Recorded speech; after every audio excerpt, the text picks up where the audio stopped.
clerk in the manager's office to share with council. I know their services will be coming up later on in May, but lots of things to recognize in the community. So if everyone could join just in a moment of silence in light of all that.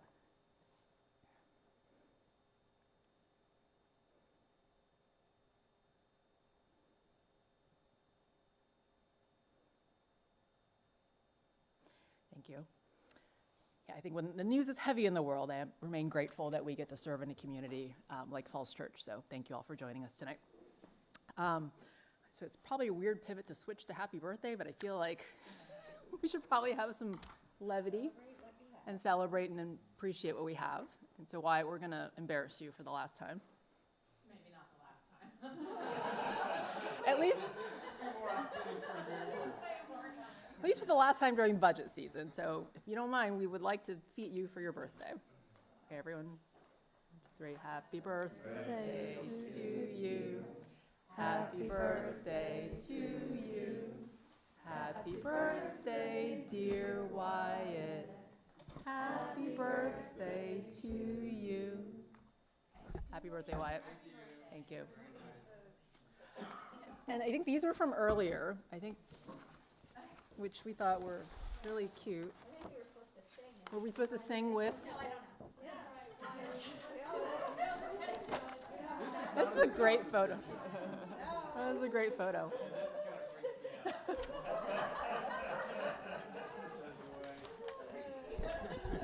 Can't have one of Wyatt. We can't have enough Wyatts, yes, thank you. You know how they show the president after they're done with their term, how they've aged? I would like to see the before and after of a city manager. You just have to look at his employee ID. Yeah. I notice his hair is a lot darker on the picture, so. Too many budgets, so. That's right. Okay, well, speaking budgets, let's jump in. I know we have work session as well as closed session at the end of the night.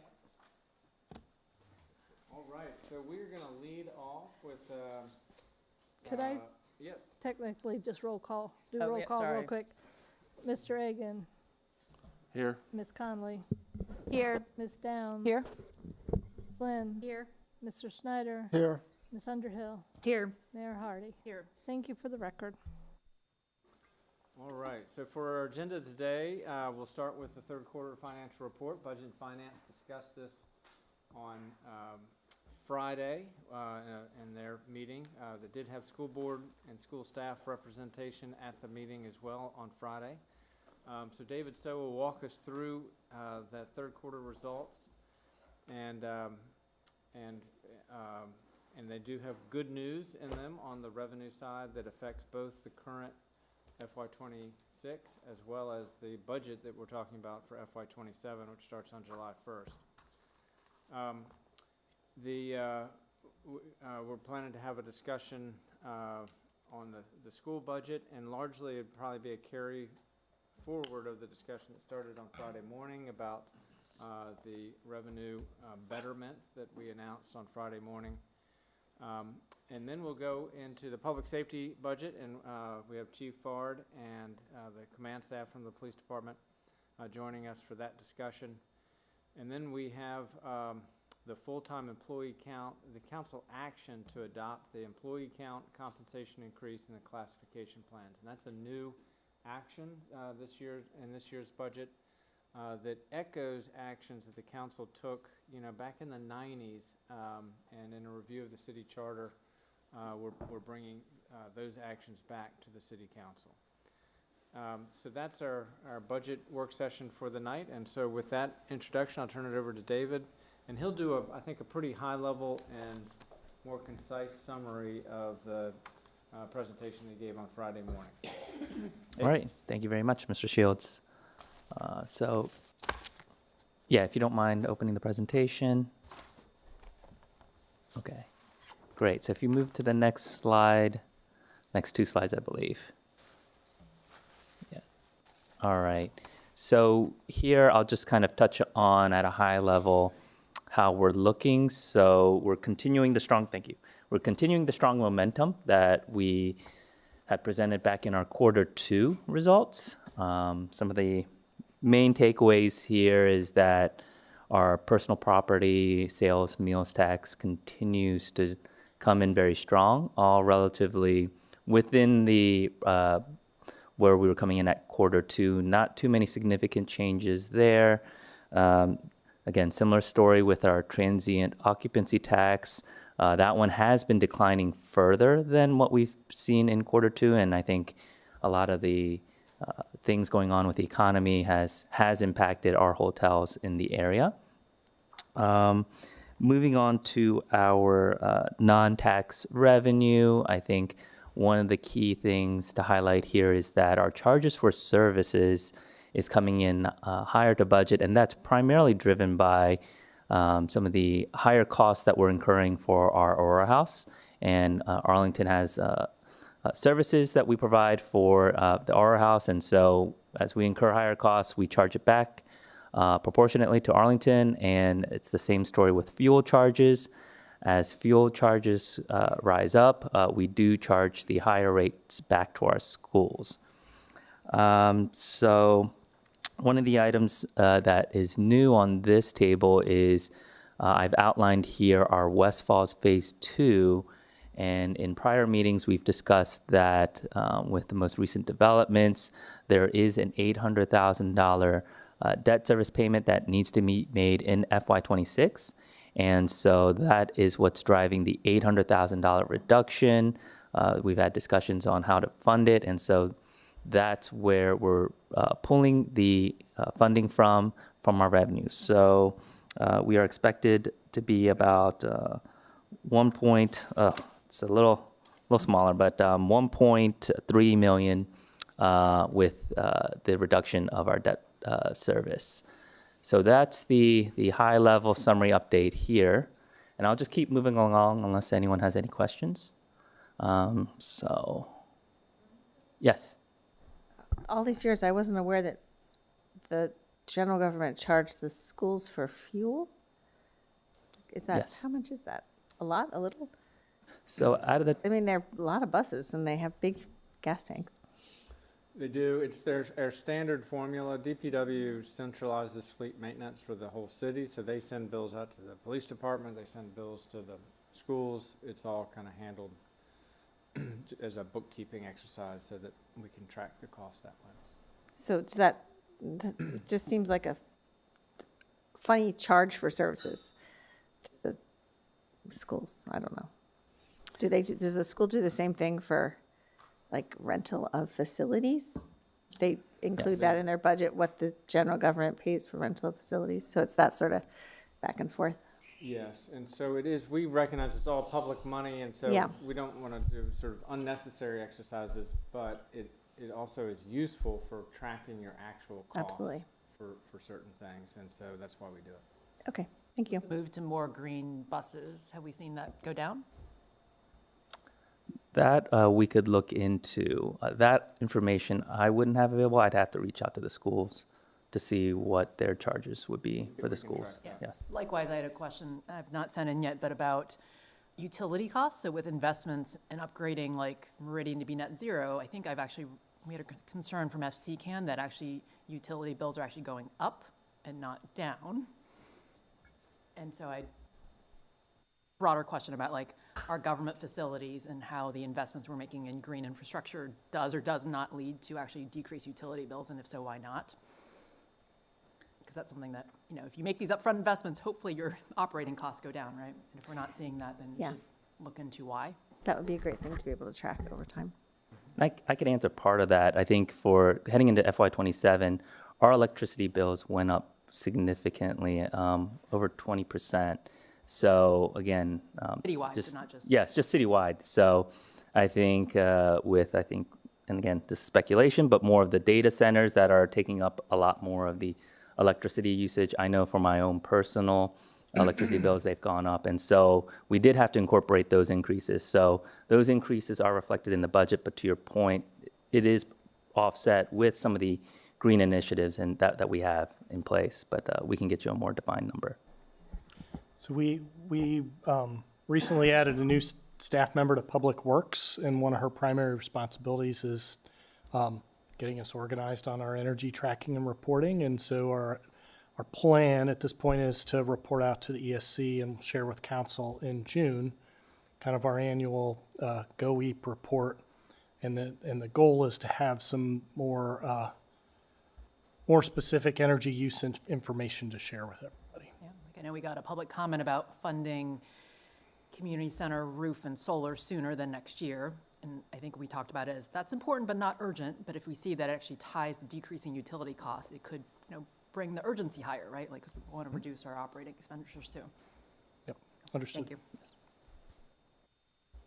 Okay, so on the next slide here, we're outlining in terms of with strictly on the tax revenue side, based upon our total tax revenue favorability is 2.18 million.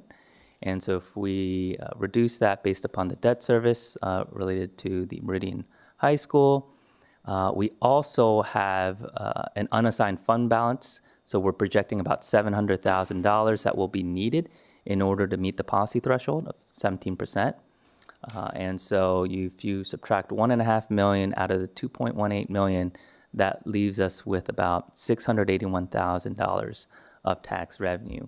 And so based upon the tax revenue sharing agreement with the schools, we're estimating a projection of $340,000 one-time funding that would be carried over into 27. So that is the estimates there. So this only talks about revenue, but with I'm going back to fuel here, because it's ugly. And so how much of that 681 do you think would be required to deal with higher than budgeted fuel costs? Because we're talking 25, 30 or more % higher fuel costs. Yeah, so in our, if I go to on our operating expense slide here, so the additional fuel or the increasing fuel costs we're projecting to cover it within our budget. We're coming in pretty tight on the operating expense side. The fuel costs you'll probably see predominantly within our Public Works department, but we are projecting currently about $150,000. There's also other things like snow removal that's also negatively impacting how much is being spent there, but that is being accounted for in our operating budget. And we can aggregate it all up and, what the city spends entirely on unleaded and diesel, and then make some calculations in terms of what the range of impacts could be in the coming year.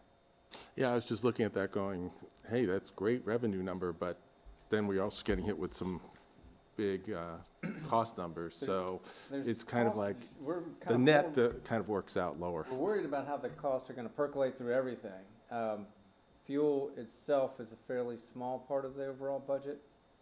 So I'm not envisioning that being a dramatic issue for us from a budget perspective, but general inflation is a risk.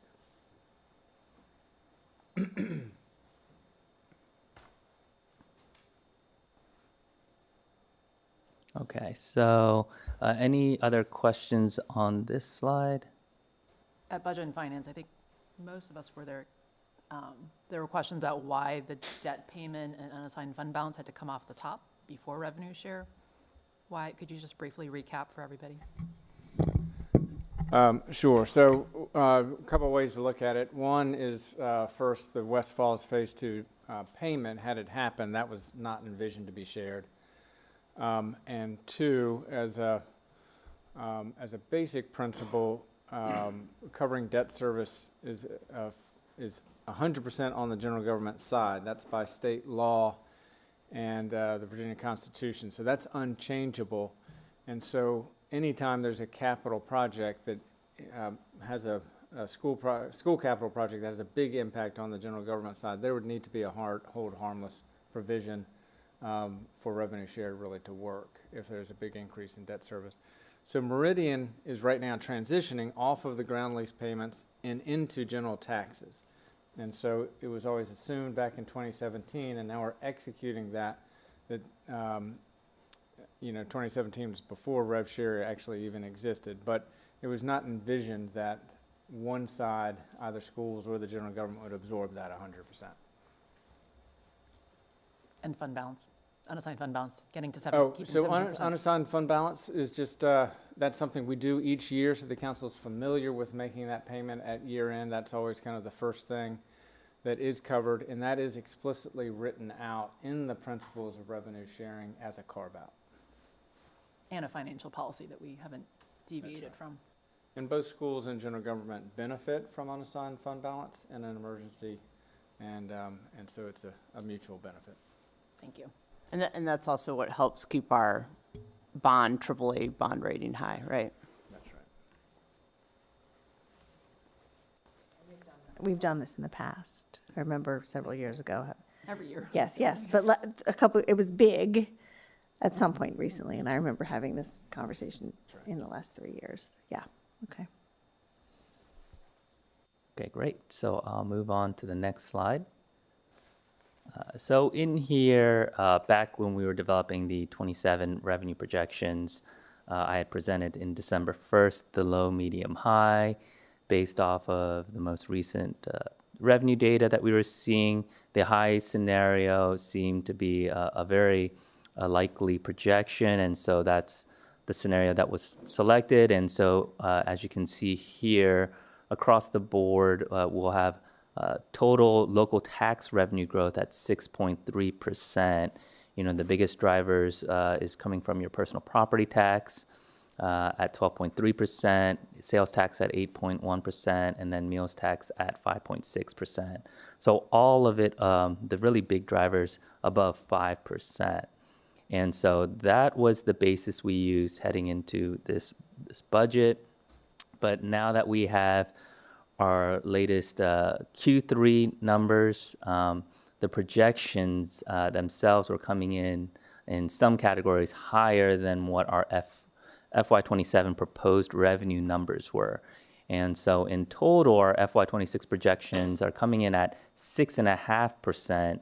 And so we felt comfortable going back into our 27 revenue projections and reforecasting a higher revenue numbers if the FY26 projections are our new base.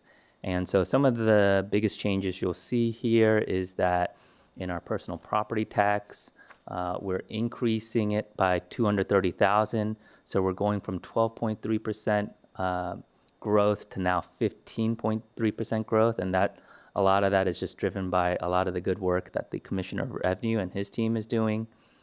The sales tax, we did think that there was still some more room for growth, and we added an additional $70,000.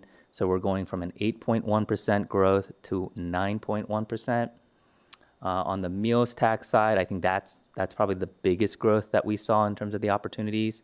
So we added an additional $410,000 of revenue.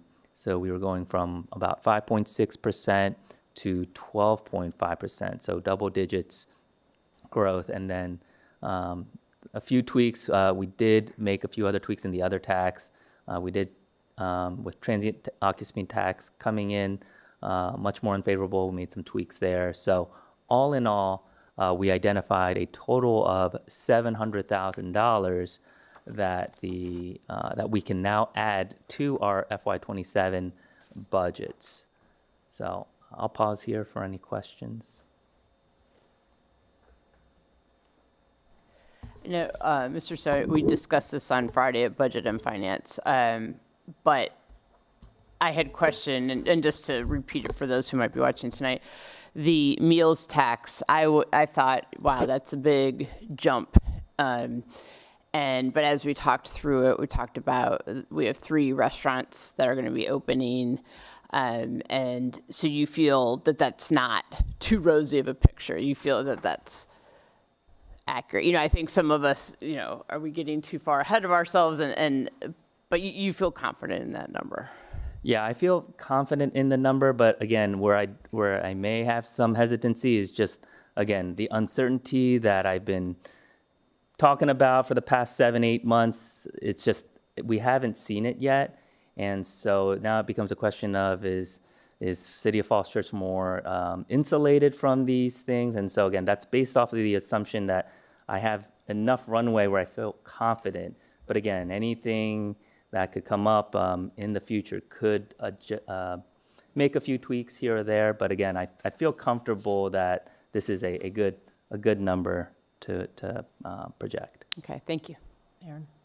And this came up on Friday morning also, and I just wanted to reiterate it, I guess, for the record, or make it clear for folks who are watching, but weren't following the Budget and Finance meeting, is the personal property tax number, when we look at that 12.3% that was budgeted and the revised forecast for 15.3%, that those numbers are high because the Commissioner of Revenue is bringing on a lot of vehicles and has been doing work in that area, but we should be thinking of it as an anomaly in terms of, that number is likely going to plateau, and so we're not going to be seeing numbers like that going forward in all likelihood. And so we're getting the benefit of it in terms of additional revenues, but we really shouldn't be reliant on that growing all that much in terms of, the year-over-year increases in operating costs that we see. So we're benefiting it, but really can't count on it growing at that same rate going forward. Correct. This growth is a one-time unique exception growth. Yeah, we would not project this growth unless, again, we have more development, anything else that would drive this growth. Correct. Mary Beth? One of the things that has been the hardest in my time doing this is this projecting.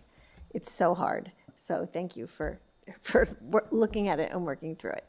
So when we met in December, there was the low, middle, and high, and it was like 5% flat and then 5% higher. That was our cone of uncertainty. Yes. So we're exceeding the cone of uncertainty with these numbers. That is correct. Okay. Yes. That's amazing. That's what that's the thing that we've been working for all these years, is to continually be increasing what we're bringing in. So I think, I wasn't there Friday, but I just want to say, good job, everybody, because we've built and built and built upon a foundation. So while there are no guarantees and there's still a lot of uncertainty in the world, I think that is something worth commenting on and recognizing that we're doing okay.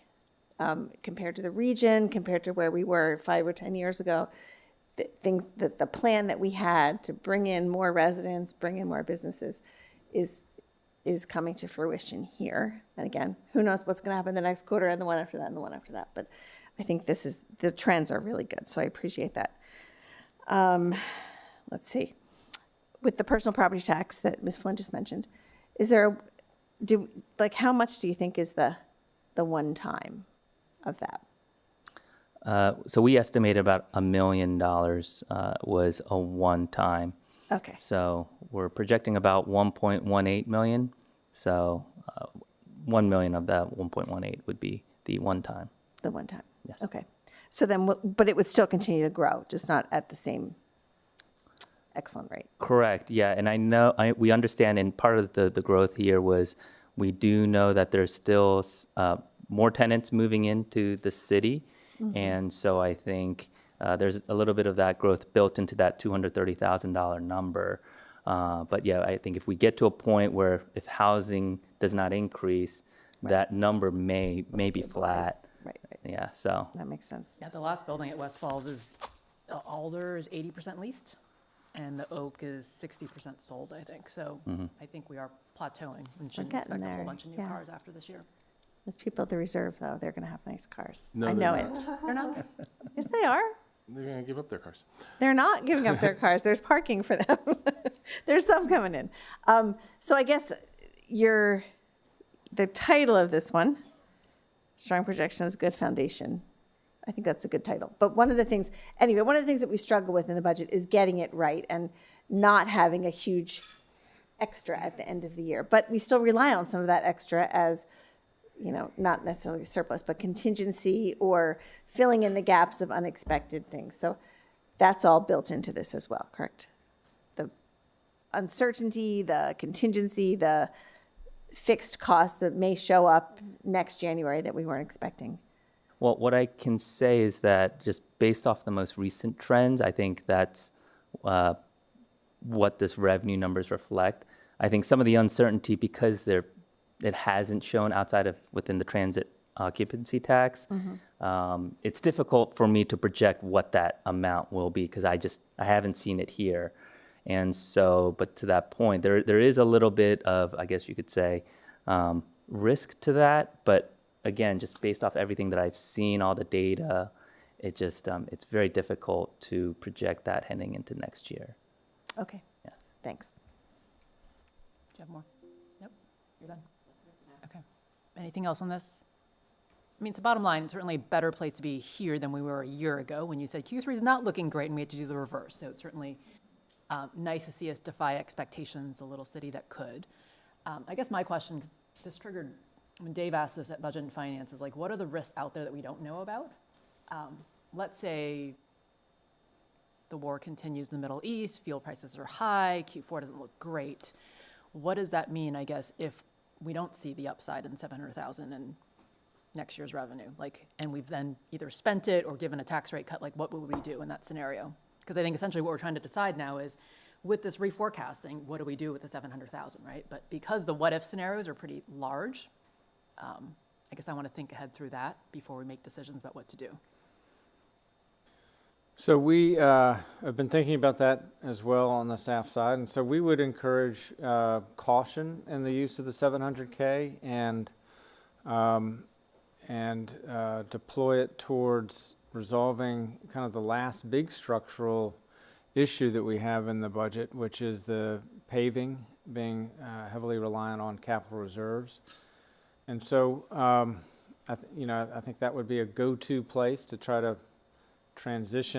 take a chunk of the capital reserves that are being used for paving and use these funds to replace those capital reserves to wean us off of capital reserves. That would be, I think, a prudent way to use at least a significant portion of this.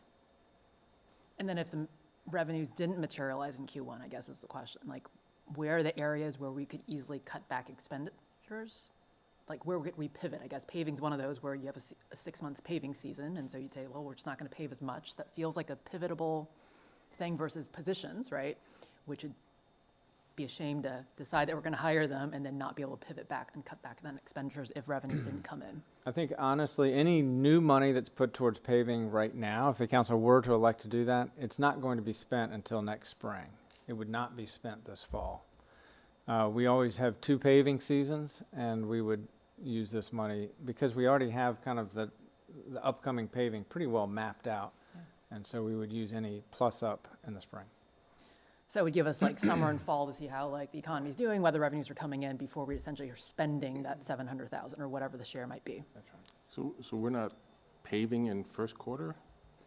The July, August, September? Well, I mean, basically, I think we have our paving streets all identified and for this spring and for next fall. And so we would plus up in the spring. Andy, would you agree with that statement? I think that's correct, and we typically carry over some of the spring paving work, and it gets done throughout the summer using, in this case, the FY26 money.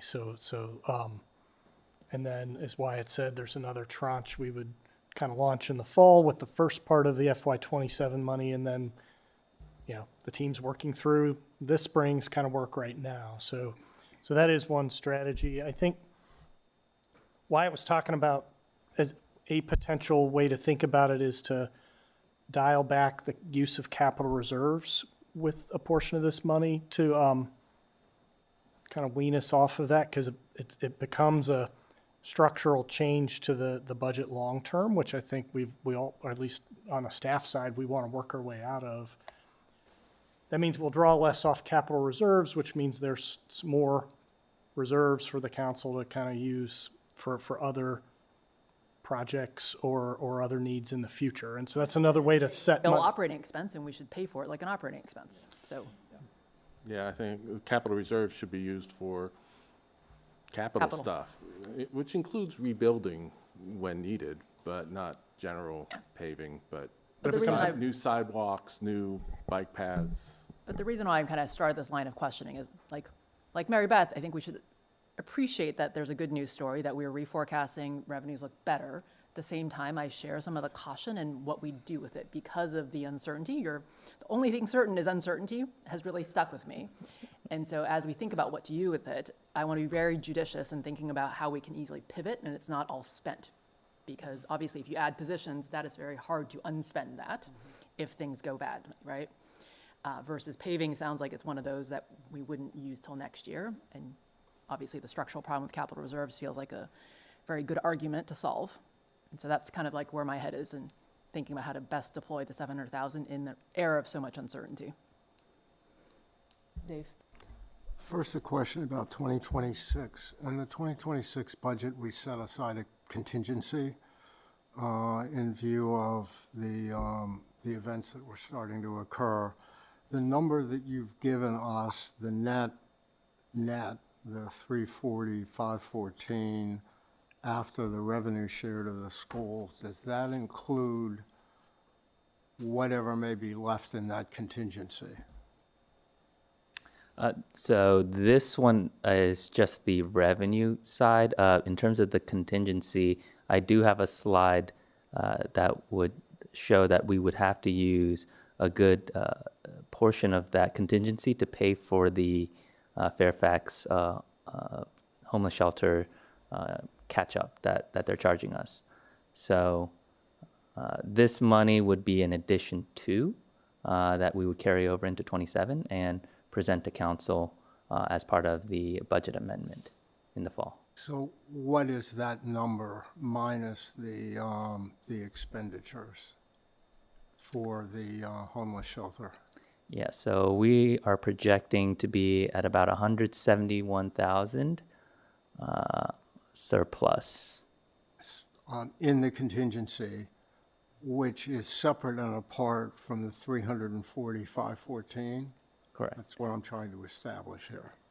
Yeah, so if you strictly focus on the contingency, we would use about in our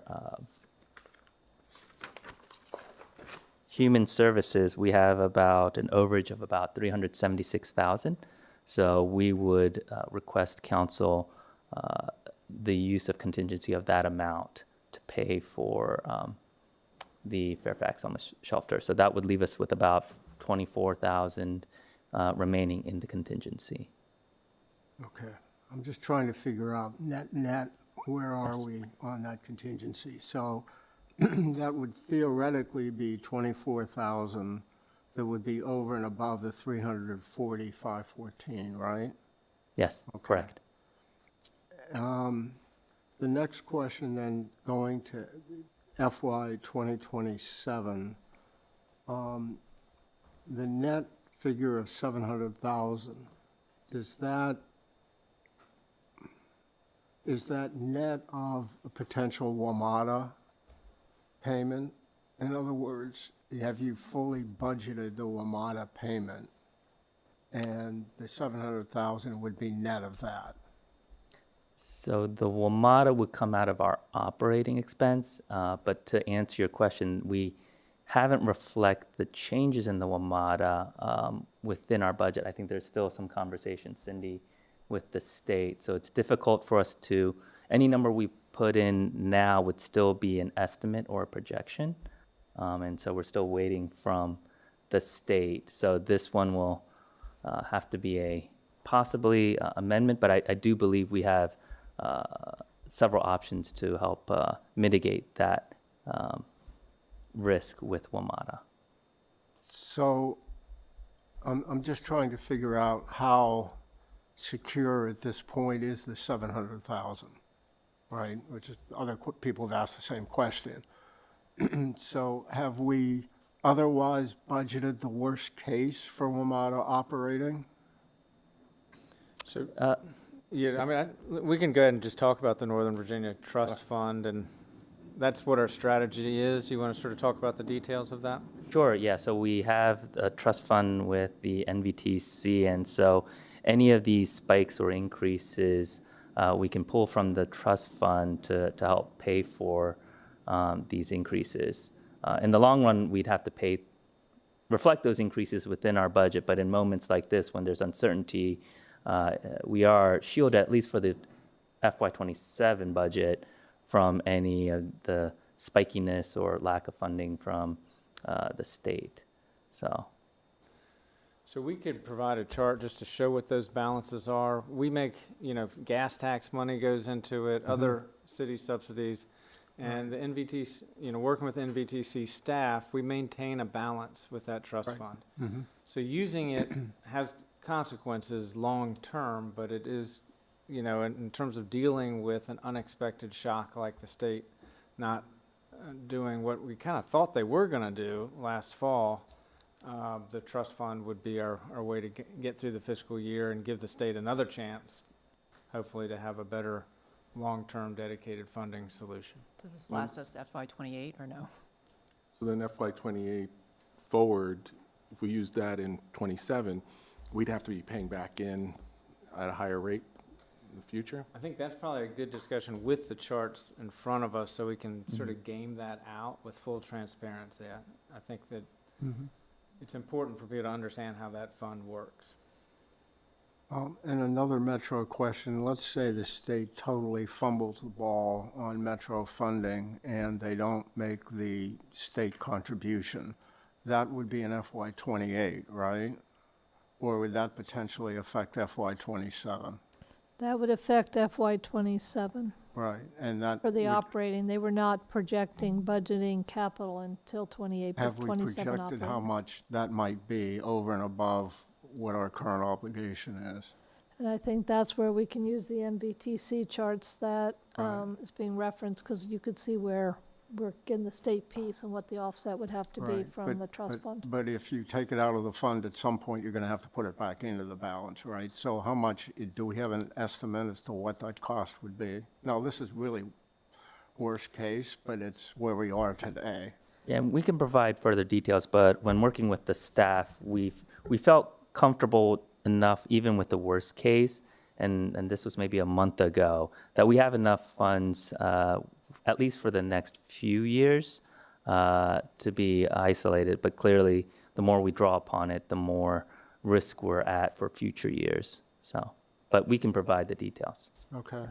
And then with regard to the jurisdictional contracts, can they up and are any of these contracts capable of being increased mid-year?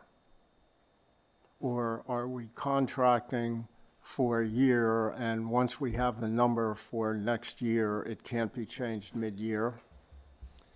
So you have stated before that these big contracts carry some risk for the city. And so the example this year is an example of that risk, where Fairfax County kind of did an audit of how they were billing the city, and they discovered errors.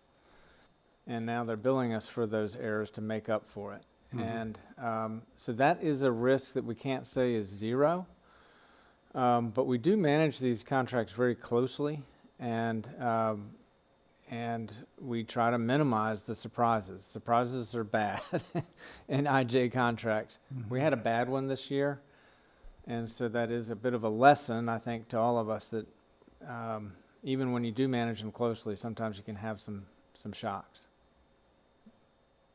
So, I mean, I'm not really answering your questions because there is some Generally risk. speaking, let's say if, gas goes up. Yeah. Mid-year, even though we've established the price at the beginning of the year for the services, could they pass that on? Yeah, so most of them we're paying based on their budget, and then we pay a proportionate share based on our population. That's the normal model. There are some exceptions to that. So we should be protected. We're assuming that number should be set for FY27, absent our jurisdictional partners doing some sort of an audit and finding an error and sending us a bill. Okay. Ask a clarifying question. So we knew that the Arlington contract, because we went through that, right, and signed that, we knew that was going to jump up. but the Fairfax one was the one we were not anticipating. Well, it jumped, the Arlington one jumped up because of the compensation package that it had been negotiated. Right. And so that's another risk that we're not participating in those negotiations. We just kind of receive it when we get it. And that's not entirely predictable for us. It is predictable for next year, but what it will be for FY '28 is uncertain. Thank you. Sorry, Mr. Snyder, go ahead. Okay, so in general, I think we're sensing a little apprehension about the 700,000. We appreciate that there's good news, but I think you can kind of see where our heads are. All right, thank you. All right.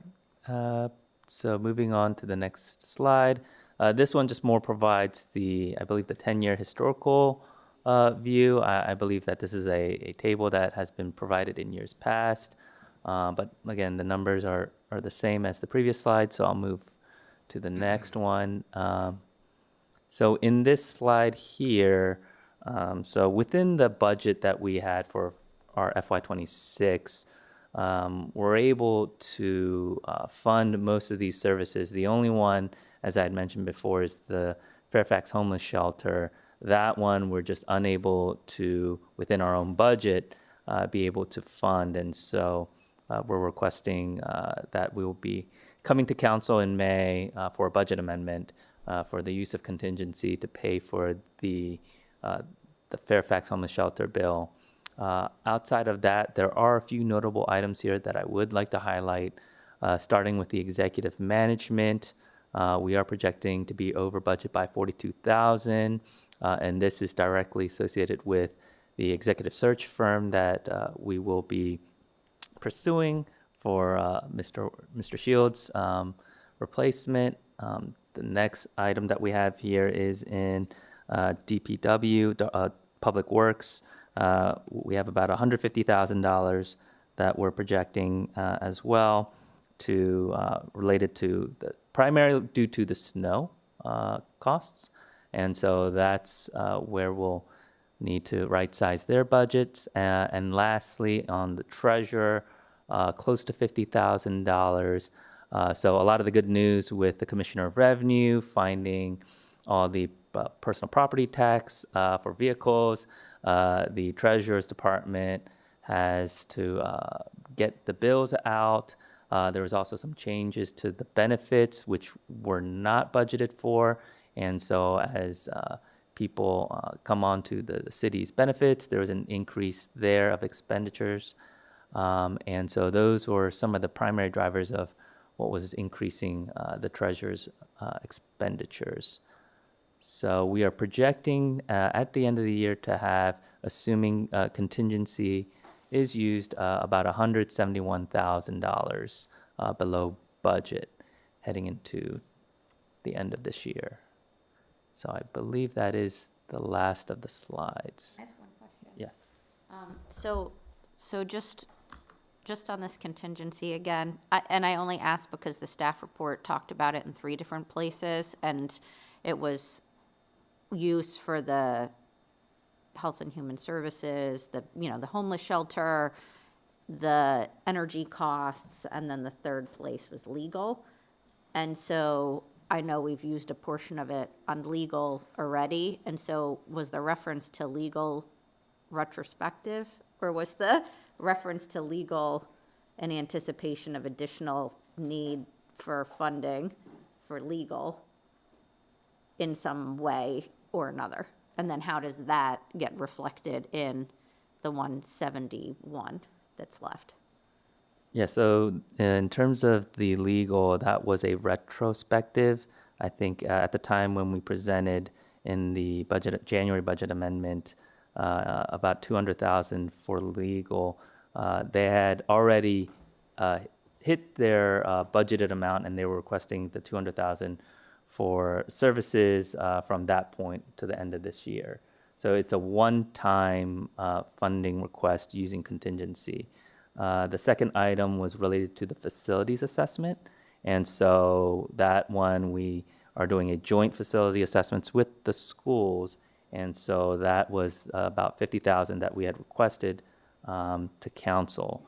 And so we're requesting for the remaining balance to be used for the Fairfax homeless shelters. So those would be the three items in terms of the usage of the contingency for this year. Right, so the staff report, when the staff report was talking about those various things, it was talking about those things overall in fiscal year '26, capturing like how the contingency ultimately had been used or you predicted will be used, and not necessarily the expenses you projected still through end of the fiscal year. Correct. Yeah, okay, Yes. got it, thanks.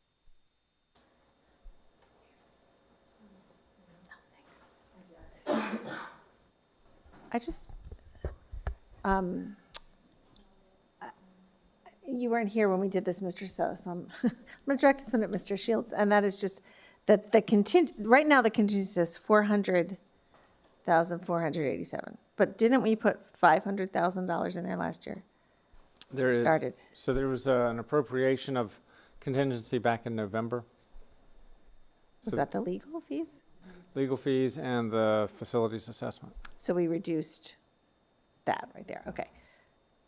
But also when we voted on that, I remember having a conversation from the dais that we were gonna make that contingency whole by the end of the year, that it would remain with $500,000 in it if it was needed. Does anyone else remember this conversation? Yeah, I mean, we Okay. had the We conversation. were not happy And then we either. were gonna re-up it, and if we had like revenue, surplus revenue, then the idea was that it was actually supposed to replenish the money we took out from the contingency, because that contingency wasn't used for the reasons we had actually first budgeted for the contingency. Right, so I'm just a little grumpy about this contingency because I feel like it was set aside specifically for people in need, which homeless services, okay, that counts, or revenue shortfalls. And then it shrunk to 400 because we were paying legal fees, which was something that needed to be paid for within the budget.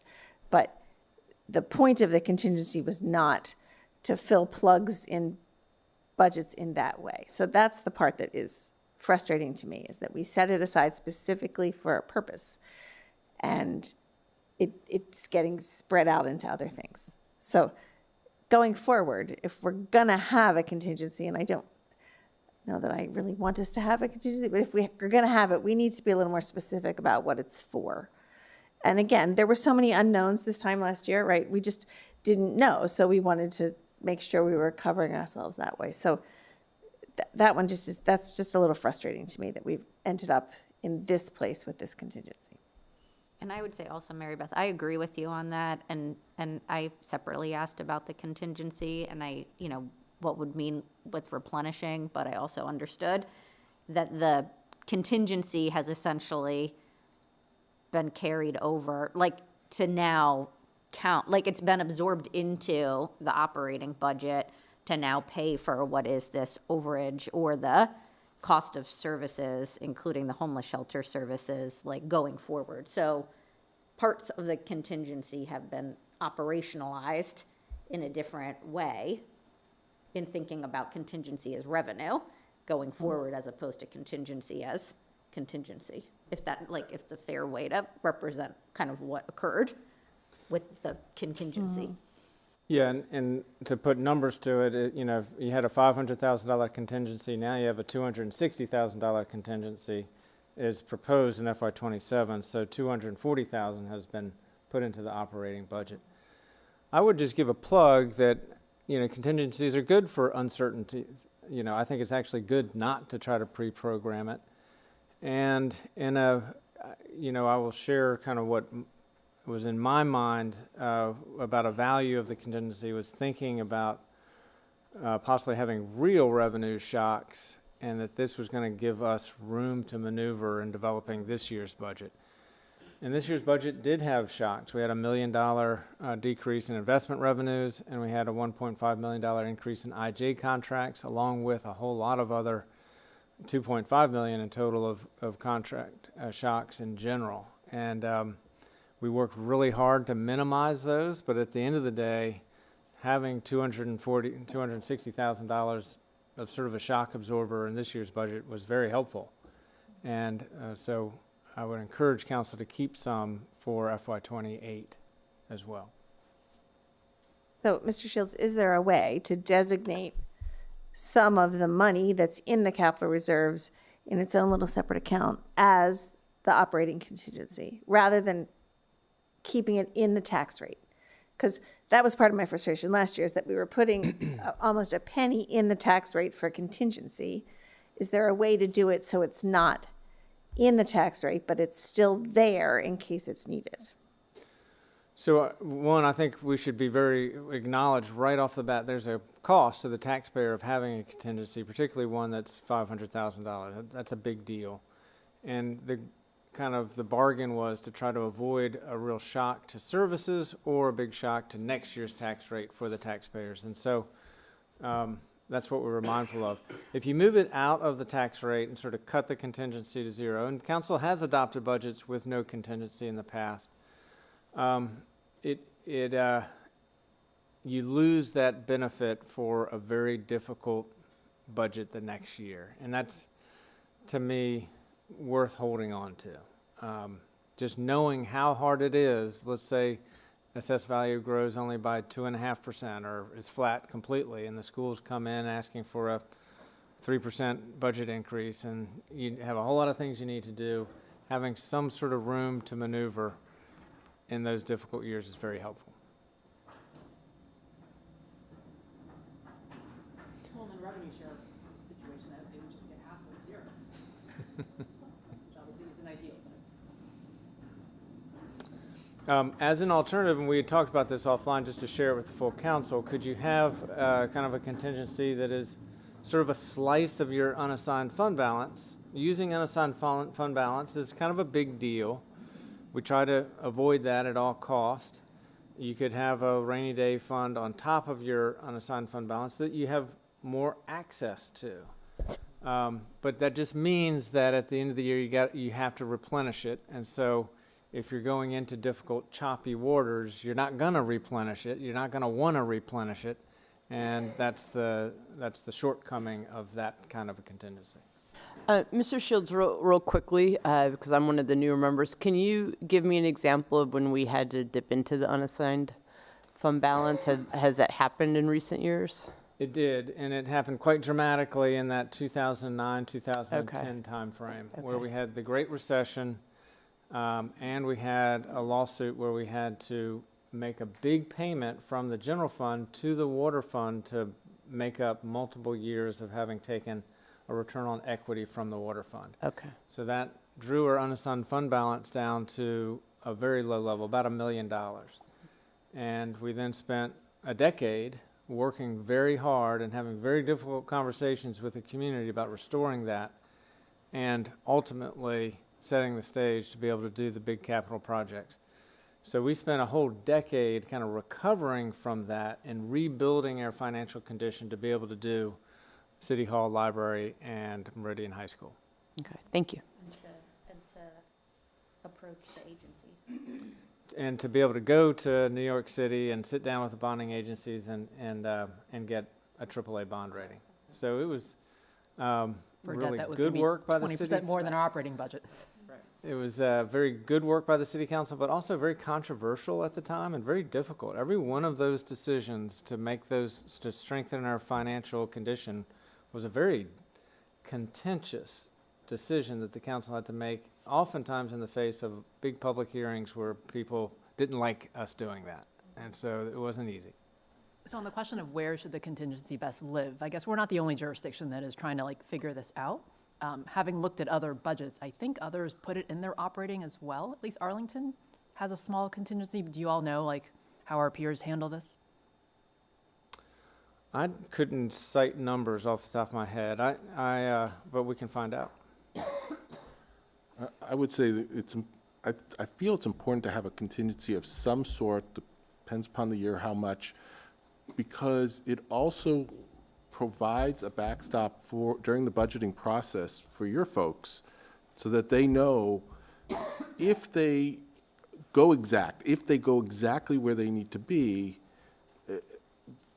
there's going to be a little bit of a backstop for them. So they're going to take that hard look at the budget. I think if we don't have the contingency, this is just human nature. You're going to start getting a little bit in each of the sub areas. And yeah, we won't get overages, but it ends up being more than that little float ends up being more than the contingency, and it ends up getting used. So I think having a little bit of a contingency helps with human behavior, even if they're not aware of it.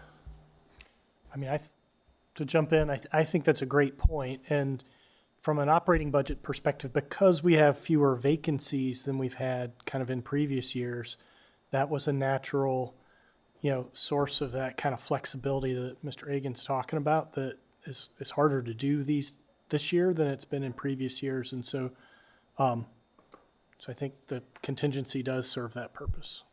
Meaning we used to use vacancy savings as like your buffer. Like, should we have unexpected expense, we'd say, oh, we haven't filled this position yet, let's use the salary savings from that. Yeah, it gets, if you don't call it out, I think it gets slipped in a little bit in different places, and we end up paying more. And we've recognized that, and we have about 3% vacancy right now, which is our old normal. It's sort of a pre-pandemic normal.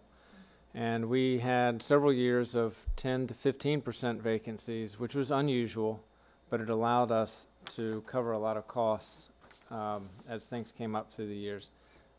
So we don't have that anymore, and it's kind of another argument for having a contingency. Maybe one last thing I'll just note, in this year's budget that's before you, we've defunded 7 positions. We've added 2 back in, so the net really was 5 positions lost to the organization. But that use of vacancies now is sort of going essentially into the tax rate or into the operating budget, and that is something we were able to do this year, but also that is at a 3% vacancy rate. We won't have that option in FY28. Filing all these things away about what we should worry about in FY28 Metro, not having vacancies, whether assessed values will hold the way they have been. There's a lot of worries out there, I think. Yeah. Okay, thank you. Thank you, David, for the update. Are you ready to transition to the work session on FY27 now? Is there anything else on the state? Do you want to talk about state, Cindy? Sorry. Nothing's changed since the budget finance, but I'm glad to do a quick summary if you'd like it. Would anybody like Cindy to recap? All right, so the General Assembly is convening this Thursday, April 23rd, for the special budget session. They will gavel out and then go back into recess because currently the House and Senate conferees have not come to an agreement with a conference budget to put forth to vote on.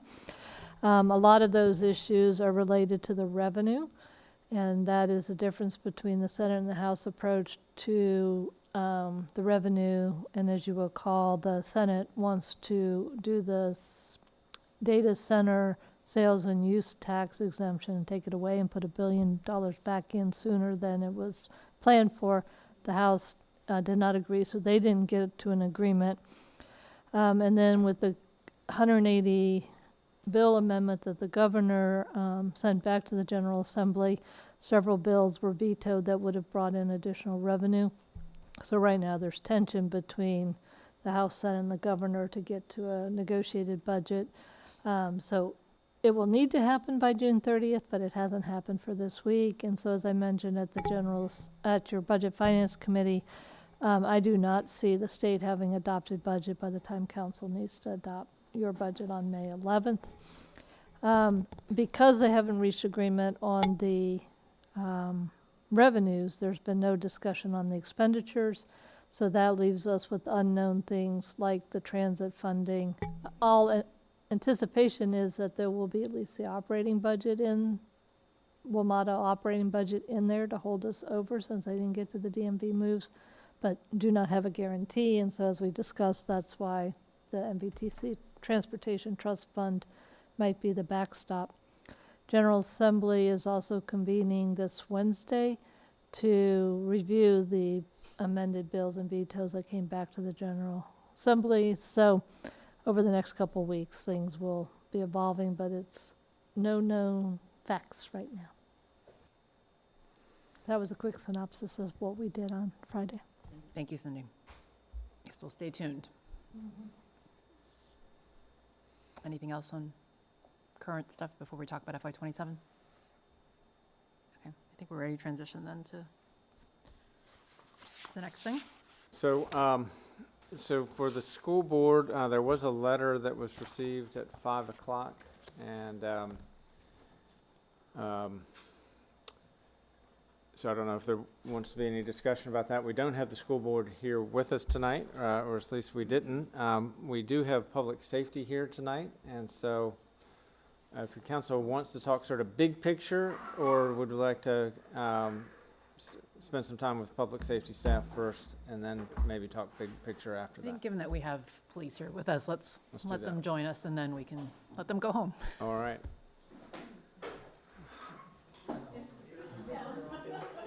You're welcome to a cupcake. So Chief Fard, I'll turn it over to you, sir.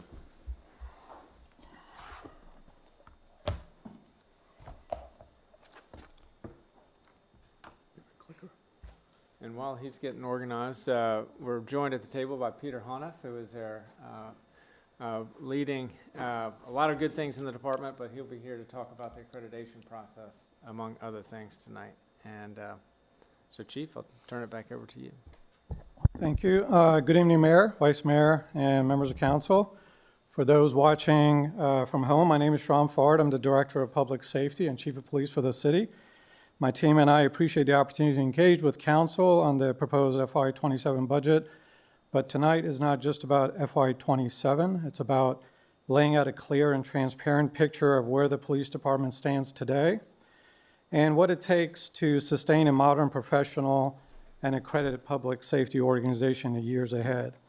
I have about a dozen or so slides to go through, and certainly I can take questions as we go, but I think it may be helpful to get the questions at the end after I go through them, but I'll leave that up to council.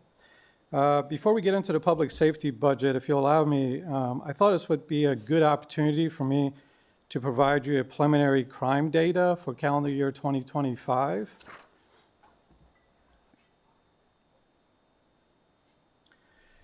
We typically publish our year-end crime data in our annual reports, and the 25 annual report is yet to be completed. When it's ready, and we've done so in the past 2 years, I'd welcome the opportunity to attend a future council meeting to present our annual report to the community and answer questions. Again, while these figures are preliminary, I'll take a minute to provide a brief preview in state of crime in the city in 2025 calendar year. So I'm happy to report that at 2025, crime totals in the city were down by 1.17%. And I'll highlight the fact that there's a difference between how many offenses or crimes we've had and how many actual incidents we responded to that generated those offenses. So without getting too much further into the weeds, the number of incidents, these are not offenses, in 25 increased by 4% compared to the year before in 2024. Again, one incident or call we respond to can involve more than one crime or one offense. Additionally, the city's per 100,000 population crime rate, as captured by the state, saw an 8% reduction last year. I should note that last year's crime rate is the lowest it's been in the city for the past 17 years, which is the furthest I can go back and looking at the data on the state's website.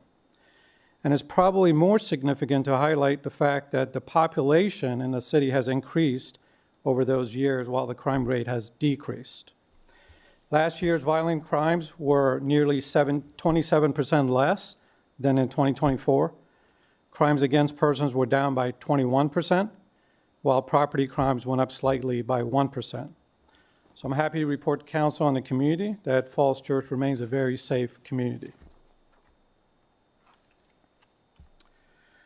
I think the history of public safety budget matters to our conversation tonight and as context for the department's immediate and future needs. Going back as far as the Great Recession, as the city manager alluded to a little bit ago, and moving forward, what I see in the historical budget documents is a department with staffing levels have remained relatively stable, while expectations, complexity, and service demands have increased considerably. policing has evolved. It's evolved from a reactive response model to a model requiring data-driven policing, technology, and accountability.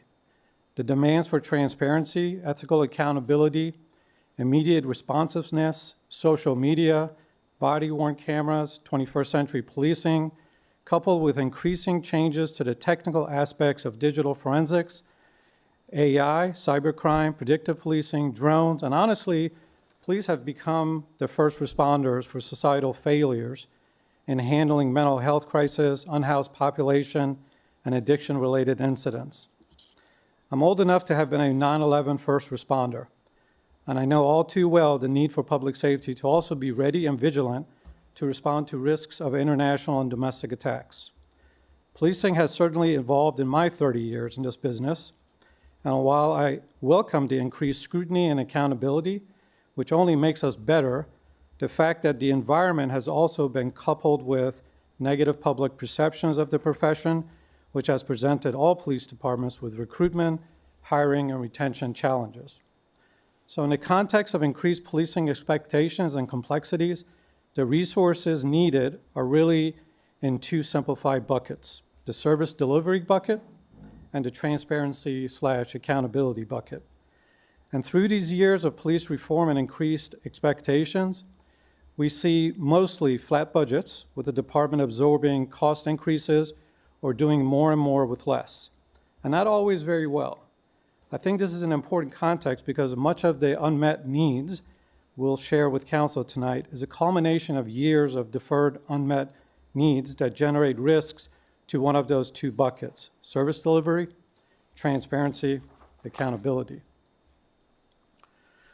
I know that was a little bit somber, so let me say that even with the deferments, the Falls Church police officers of past and present, the police leaders of past and present, have done amazing work with the provided resources in keeping this community safe as it has been, and contributing to the fact that the city continues to be one of the most desirable places where people want to live, go to school, and spend leisurely time. In fact, last year's Przewalski Community Survey, 86.5% of the respondents reported their satisfaction with police services, while dissatisfaction rates decreased from the 2023 survey. We're in a very strong position. This police department has established a uniquely strong community bond built on trust, engagement, and commitment to public service. Despite retention, recruitment, and hiring challenges I highlighted in the last slide, I'm excited to report that we've been able to move the needle on our vacant positions and are now nearly fully staffed. But this has not been at a cost or without cost. Without the required support staff and resources, my time, my command staff's time, and our officers and detectives' times are spent on administrative tasks instead of focusing on crime, traffic, and safety. Yes, we're nearly fully staffed, and that's great news, but the risk of falling behind again haven't been mitigated.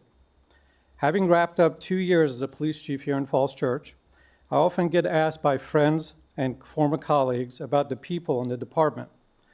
I share with them, as I am here, that the Falls Church Police Department is an engaged team who have deep respect for one another and for the community. Our leadership team, who are here with me tonight, engages proactively with our members to involve their expertise in developing and shaping our team culture. We believe that our healthy culture and the support of our community are the secret sauce to our positive retention, and we know that has contributed to certified applicants being drawn to us from other jurisdictions as recently as this month. We don't take our culture lightly, and we're very proud of it, and anytime I get a chance to talk about it, I like to do that. I want to remind council that during the fiscal year 25 budget work session, we discussed questions around required police staffing figures. We discussed a misnomer around the 1 officer per 1,000 population model with a relic of 1950s-style budgeting that fails to account for the reality of modern policing. We discussed the need to study the police department's workload to determine necessary resources. So I'm happy to report that a consulting firm, Matrix Consulting Group, have been contracted by the city and are actively conducting their evaluation of our department as we speak. This study will measure actual time officers spend on calls versus proactive policing.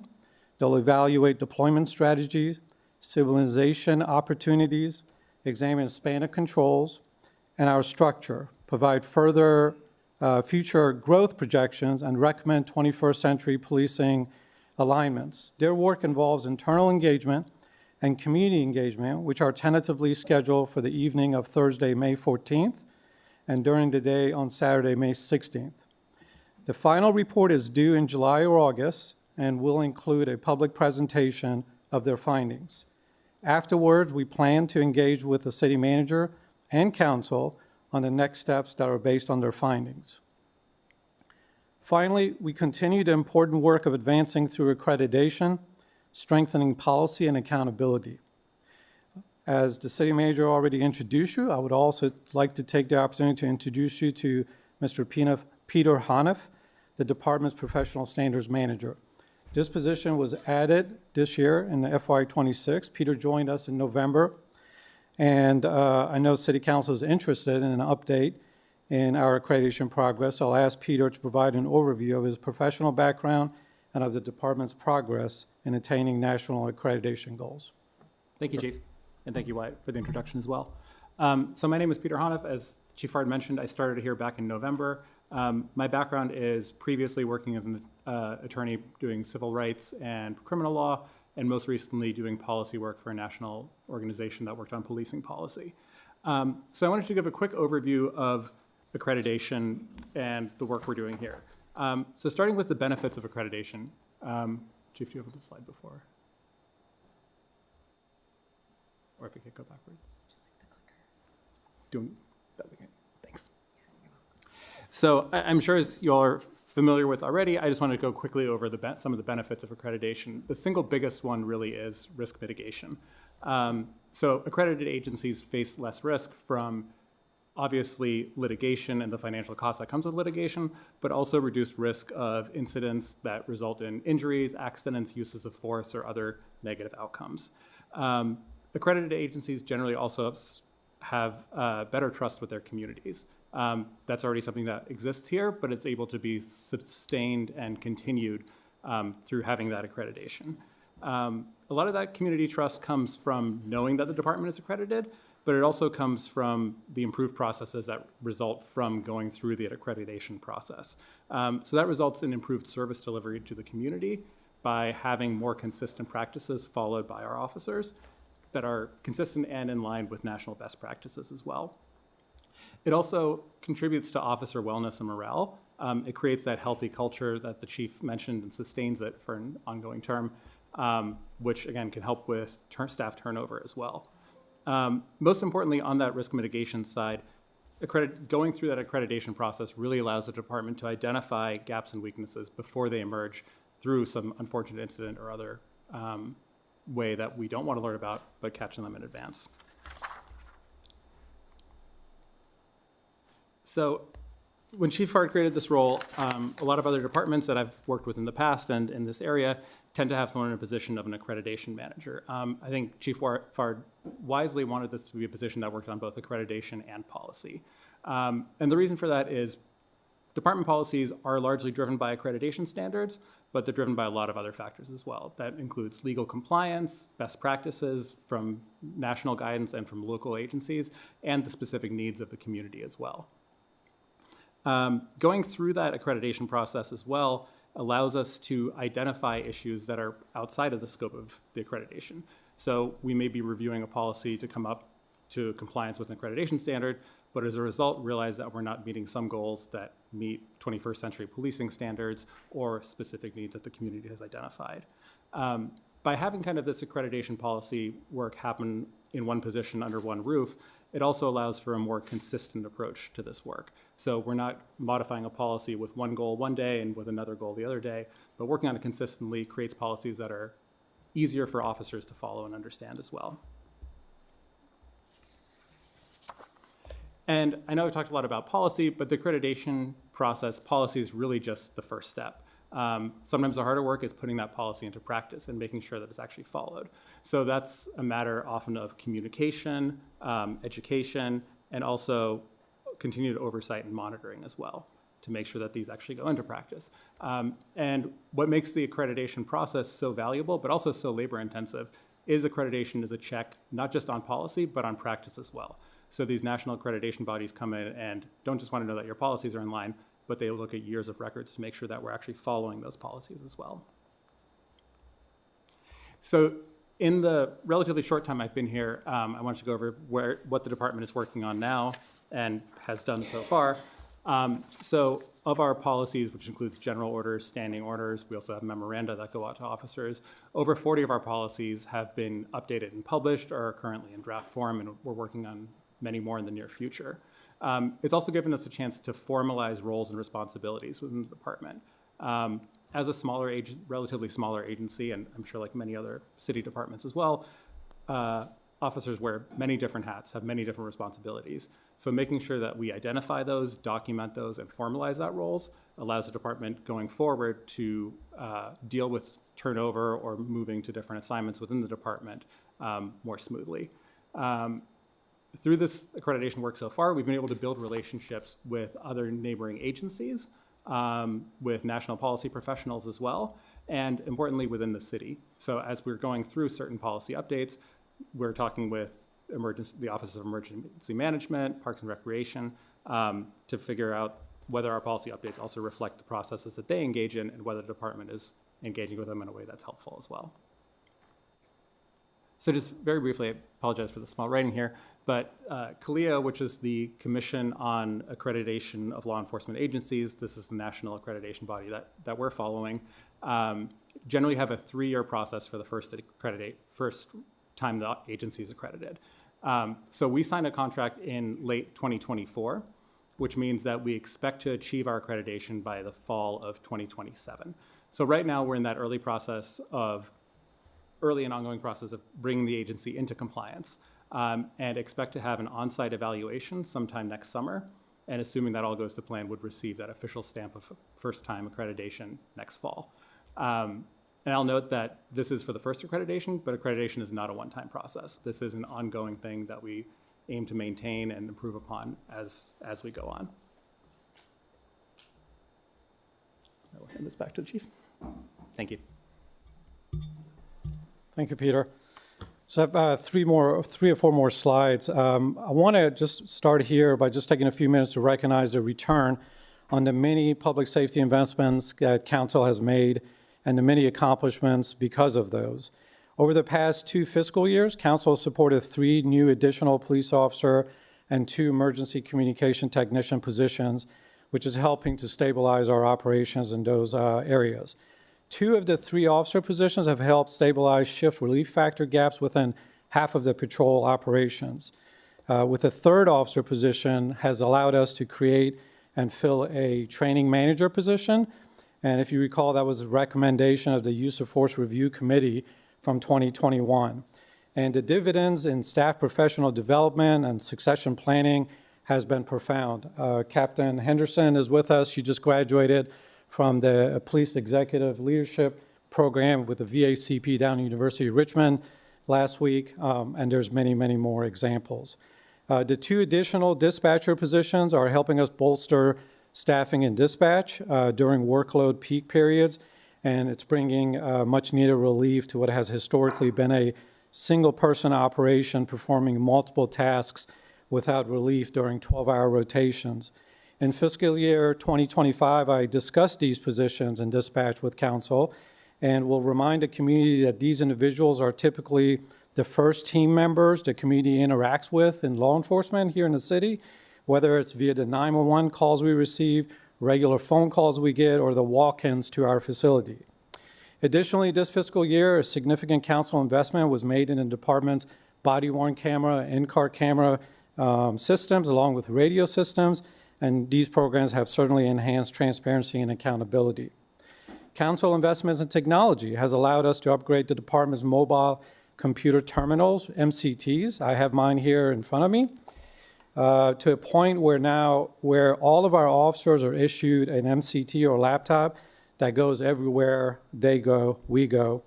We also upgraded the laptop docking stations in the police cars so they're all uniform, and sworn managers like you see in this room, with office spaces, including me. We've now gone down to a single device, which saving the city ITS thousands of dollars of revenue that would otherwise be expended for needing to replenish multiple devices to issue to one employee. So those are investments that's not only improved operations, but it's also coupled with efficiency and long-term effectiveness. Our traffic safety operations and education programs have a long way to go, but we have seen improvements in the police department's approach to traffic safety. Hopefully, council and the community have seen that.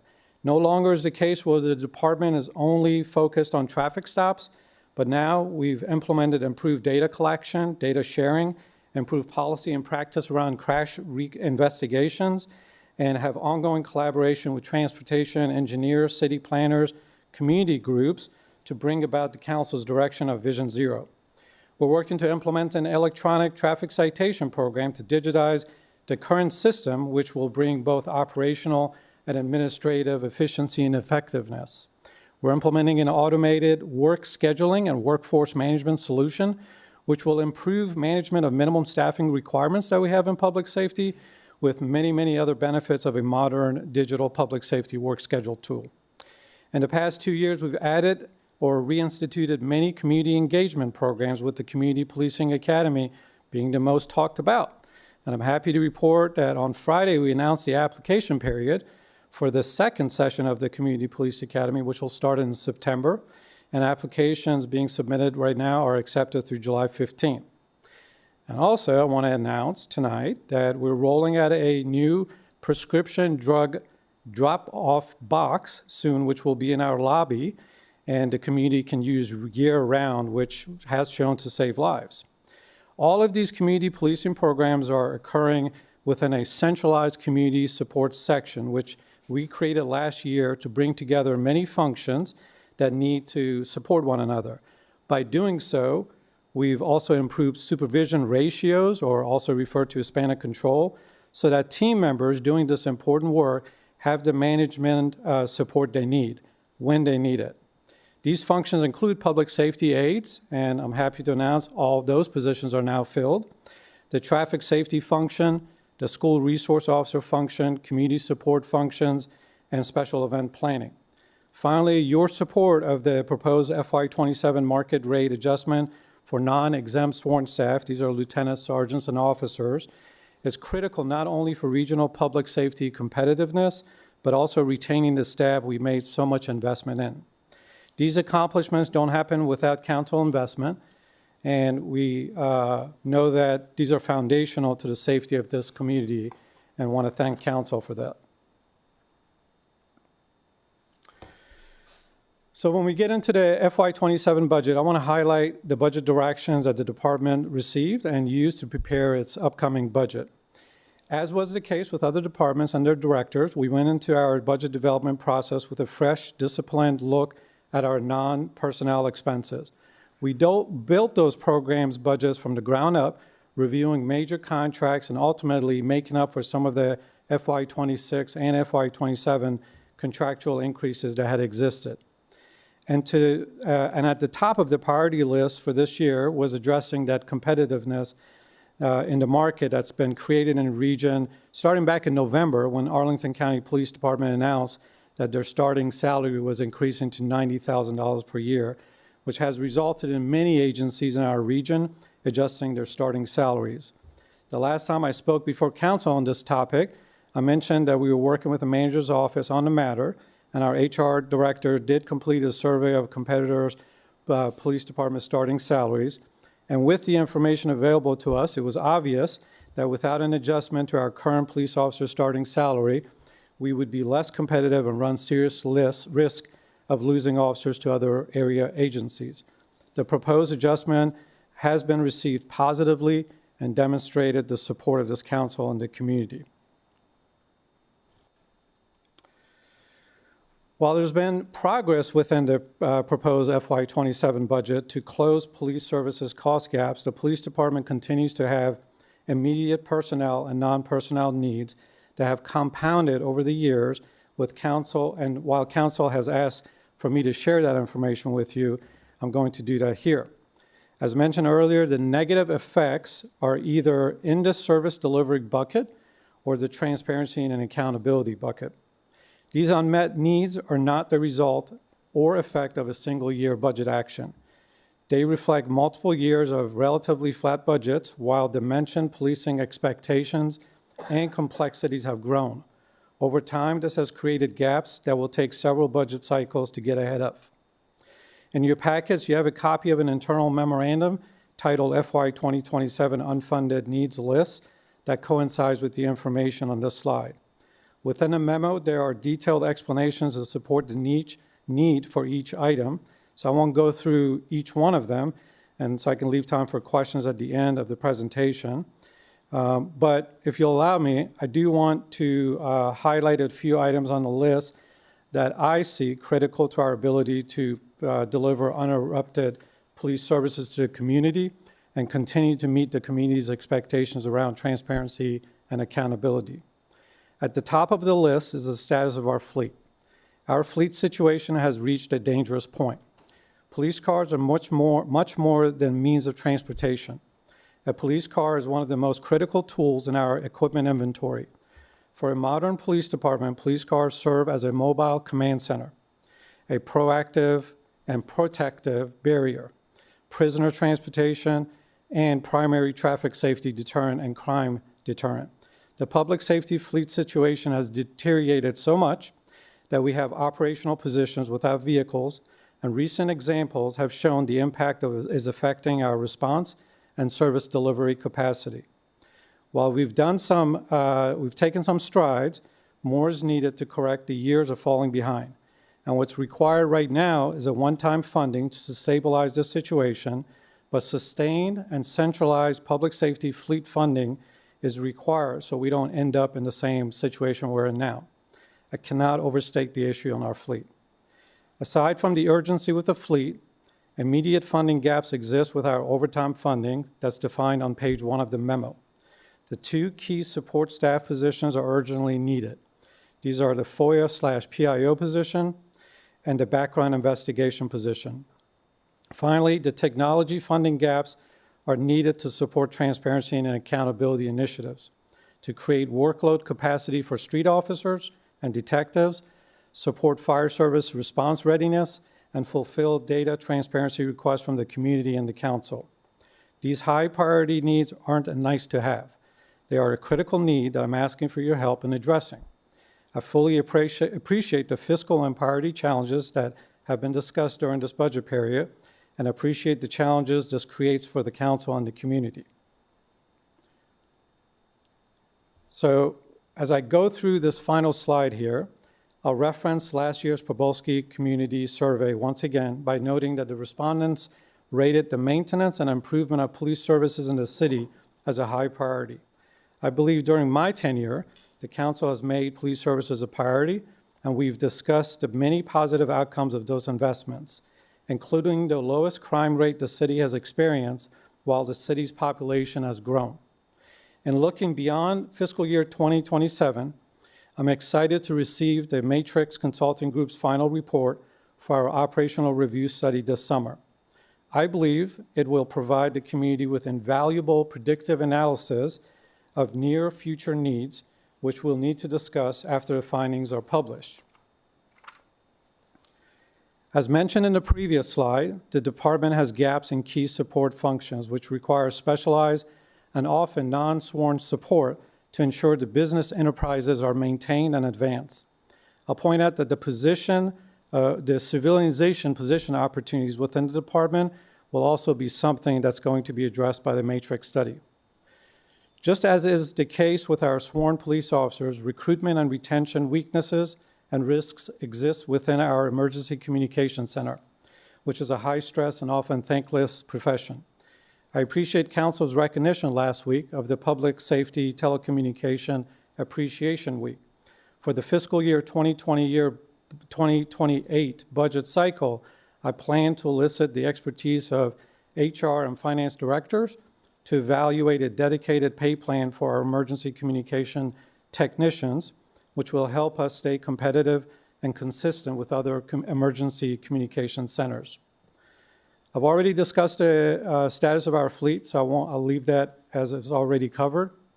But I do want to highlight the fact that I appreciate the council's desire for data-driven decisions, and we need to continue to invest in the ever-changing hardware and software tools to support data-driven problem-solving to be efficient and effective with delivery of police services. We still have a long way to go to get out of the manual data entry processes that provide little to no analytical capacity or the inability to share data with the community.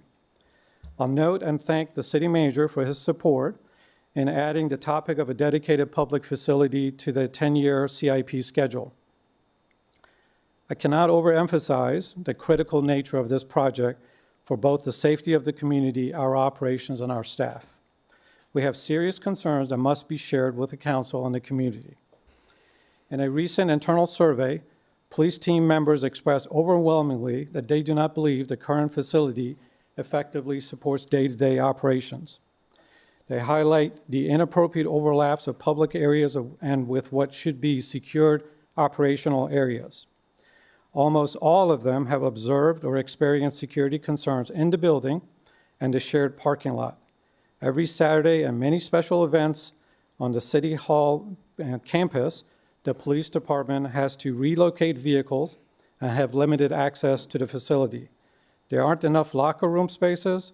The team doesn't see the current facility as one that reflects the professional standards expected of a modern, accredited law enforcement agency. The shared open parking lot situation I just mentioned conflicts with high-stakes law enforcement requirements and is ripe for risk, which has already been seen with the sheriff's car being set on fire a few years ago. The current facility is unable to support physical fitness training, defensive tactics training, meeting modern technology needs such as server rooms, cell phone reception issues, digital forensics examinations, and not only staff don't believe the current facility doesn't meet current needs, but they don't believe the current facility can meet department needs 10 years from now. I implore council to take action in addressing the public safety facility of not only the police department, but the sheriff's office. Our Office of Emergency Management and the Fire Marshal's Office have been working in a trailer in a DPW parking lot for the last 7 years without running water or a bathroom. These public facility needs require the same or greater level of priority that's been given to past, current, and future facility CIP projects. Finally, while the city enjoys low-level crimes and rarely experiences violent crimes, there are other safety risks that need to be addressed. One example is the increasing level of financial loss being experienced by our older community members through increasingly sophisticated cybercrimes. The losses are skyrocketing, and we have limited capacity to deal with more complicated criminal enterprises while we're focused on uprighting foundational needs. I'll close once again by recognizing and thanking the City Manager's Office, my peer directors for their support to have this discussion, and the Council for their interest in learning more about the challenges we face in law enforcement, and for your continued investment in public safety. These investments have impactful results. Thank you. Thank you, Chief. I'm sure we have questions and comments, so who wants to jump in? Justine? Thank you so much for that thorough presentation. Actually, just following up on the last thing you mentioned, because I was curious about that,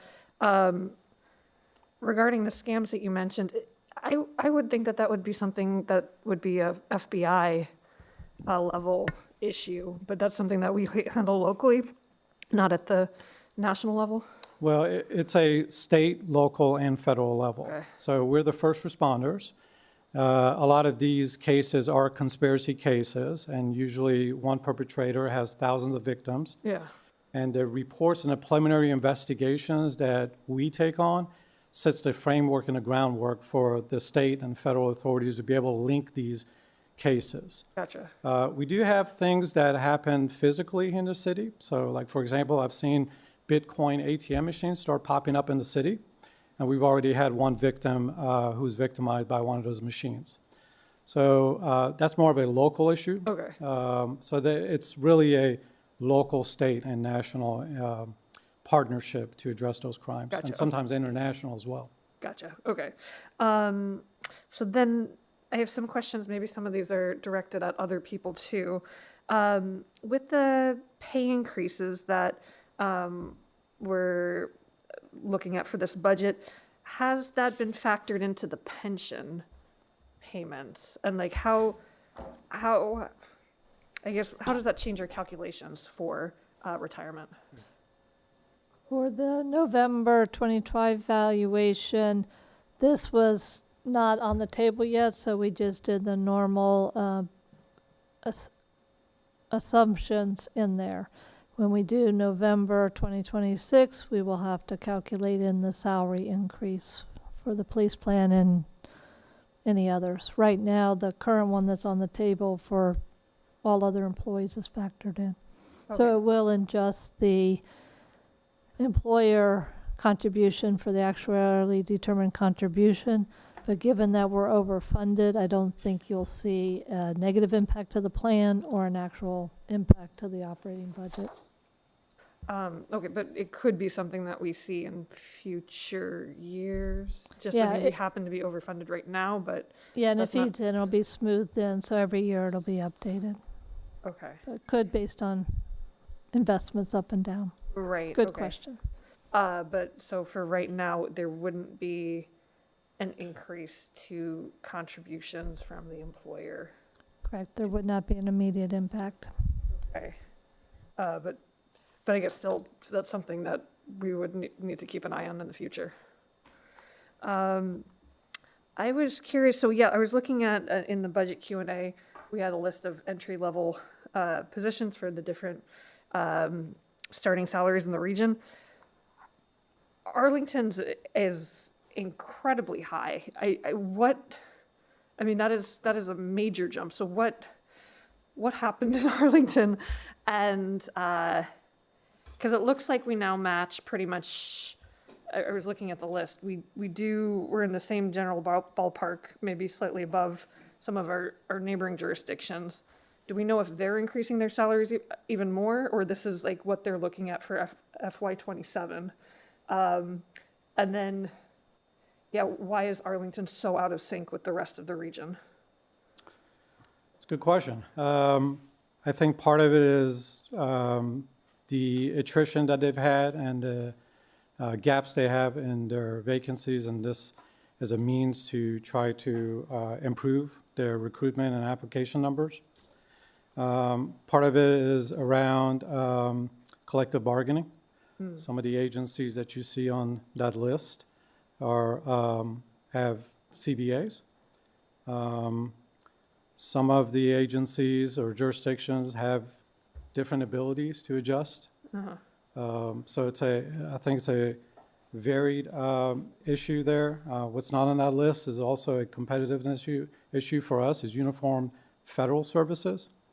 So U.S. Capitol Police, Park Police, and others have raised their starting pays to over $80,000.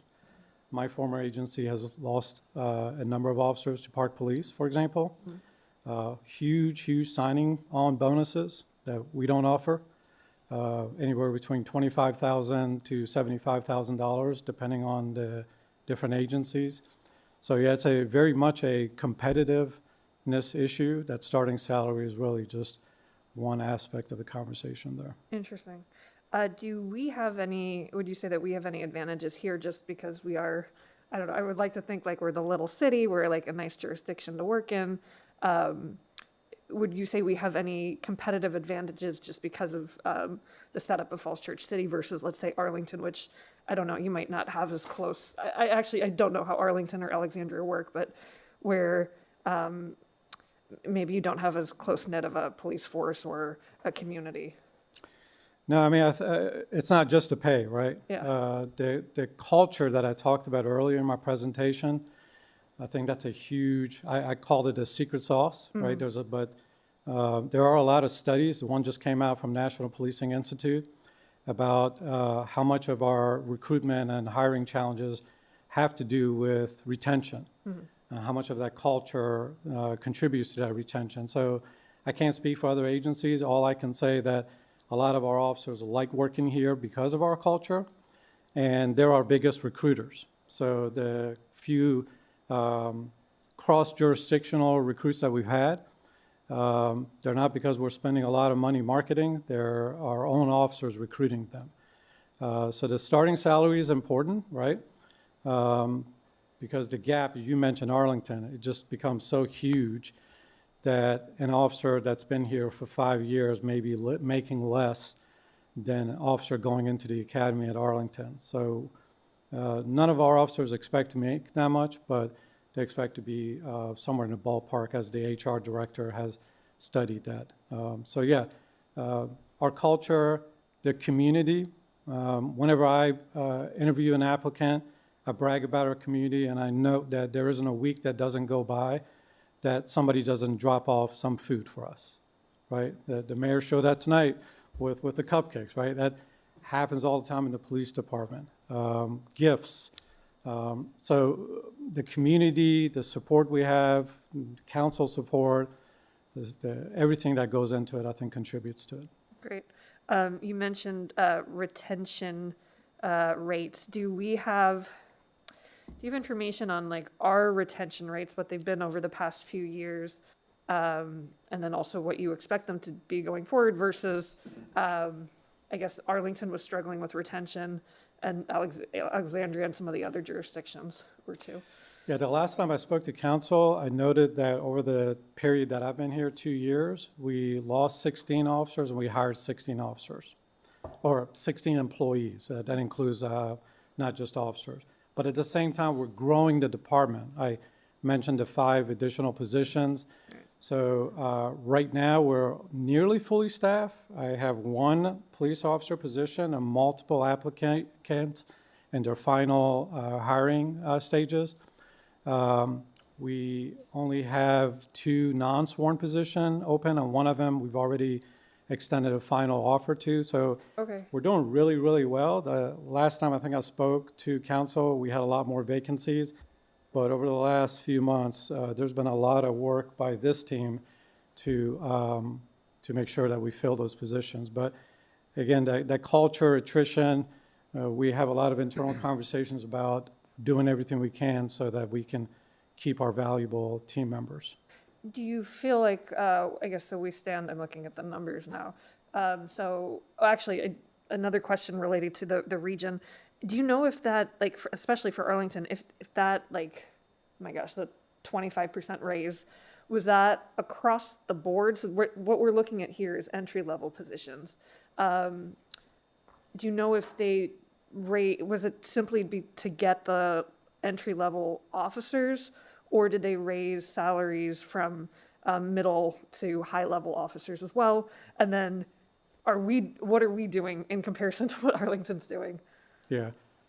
I'm going to get maybe the HR director's help up here a little bit, because she helped me she helped the city, I should say, do some of the research. But I can tell you what we're doing. Okay, sure. So we have a pay plan. Sure. The structure of our pay plan has always been there. We're adjusting our starting salary, as indicated, and then the structure in itself remains in effect.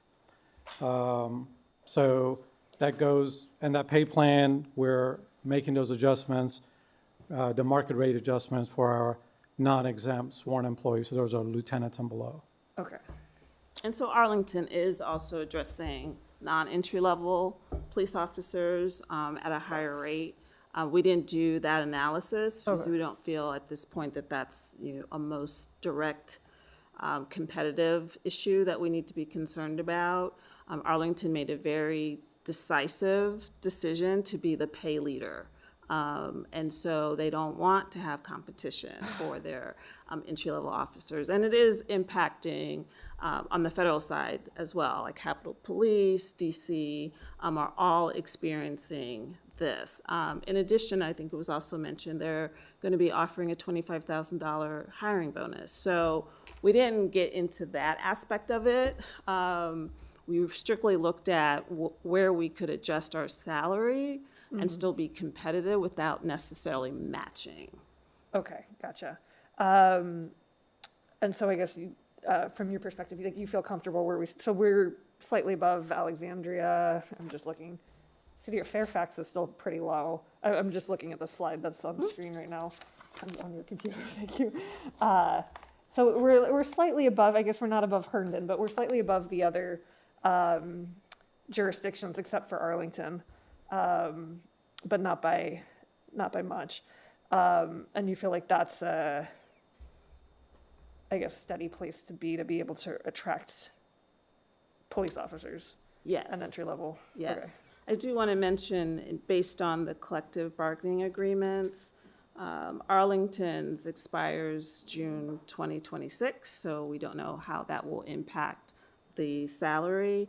And Fairfax County, their bargaining agreement ends June 2027.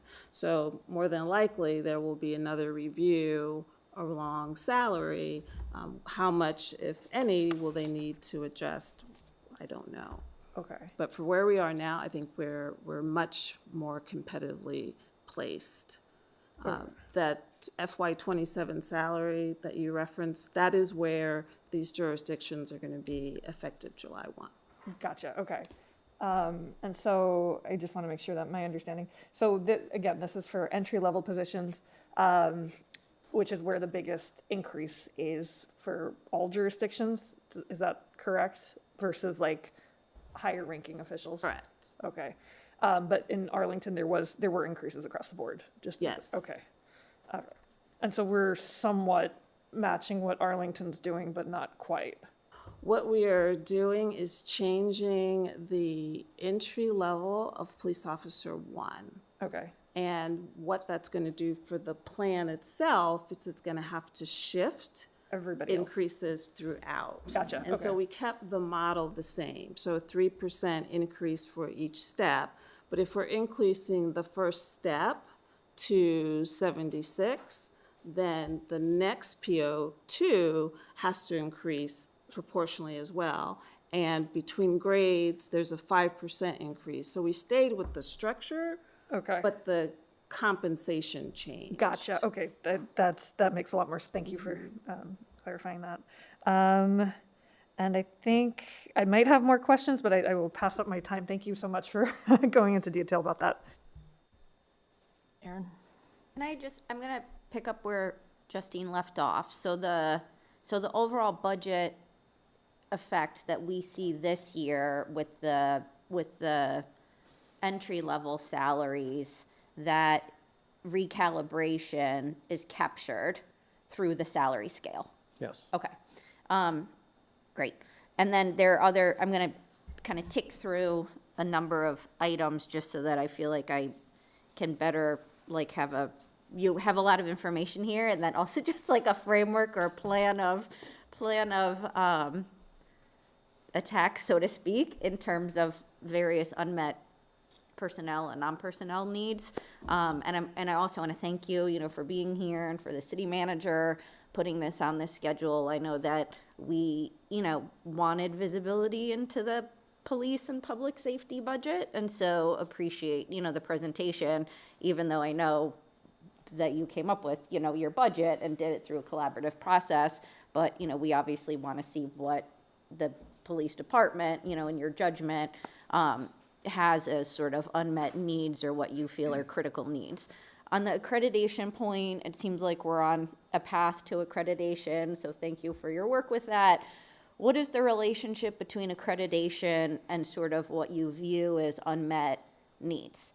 So is accreditation like outside of, like, it's going to look at staffing, and it's going to look at ratios, and it's going to look at departmental structure in addition to sort of all of these things, because it's looking at best practices and standards. And so we're going through the accreditation process, but then when you look at the unmet needs, like, how does that affect accreditation? You want? I think, we'll both take a swing at that. For me, it makes it more challenging. For example, I'm looking on the screen right now, our IA Pro, that's a internal affairs software, right? So when we're looking at our internal affairs, use of force data, disciplinary data, not having a program that can analyze the trends and the annual reports just makes it a lot more difficult and creates opportunity for errors because we're literally hand counting those things. But, you know, there is, I think it just makes the accreditation process a lot more challenging because there are standard of proofs that we have to provide when the assessors come on site and look at our systems. And the fact not having digital systems provides challenges there. I don't know if you wanted to add any more context to that. No, I think that's exactly it. A lot of those challenges that you identified, I think, are the challenges that you're trying to address through the accreditation process as well, or that it's looking for. So the technology side of it, having those consistent processes, it's a lot easier to have that consistent process when you have the technology to do it. So I think addressing those needs will help us more easily come into compliance on the accreditation standards. I don't know if that answers the Yeah, question. no, that makes sense. And in terms of, it's kind of, you're capturing your information, but you're doing it in a more like cumbersome way, as opposed to the accreditation agency looking at it, but then you also being able to identify your own trends in Yes. real time as well. Yeah. Right. So I think both for accreditation and then, like the chief mentioned, moving towards a more data-driven model as well, towards policing in general, is something that you can meet through those. And then staying on the technology point, this first due platform, so there was a reference to it being grant funded, and then it seems like maybe the grant funding lapsed. So is it not usable because like the information in it isn't current or isn't helpful or isn't accurate, right? So you shouldn't depend on it, or sort like what is the state of the program, and does it just sort of need a slight re-up? The program is fine. It's working. We have a lot of fire services data in there, and it's just a funding for the subscription to the program. That used to be grant funded, but that has lapsed, and we've been funding it out of a police budget. And it's really a program under our fire marshal's office. But as of fiscal year 27, like, so it's just legacy data in there, or what happens, right? Like your grant lapsed. Oh, and we're so- paying, well, so this is where we've kind of been when we look back. So we end up taking money from other places to pay for it. We have to maintain this Yeah. software. And so this is reflecting both technology needs and then sort of like shortfalls that you're creating elsewhere, gaps you're filling, or like place where you're floating money, so to speak, or redesignating or reallocating it because That's right. you need the subscriptions to continue, but then you have holes That's right. elsewhere. That's right. Okay. On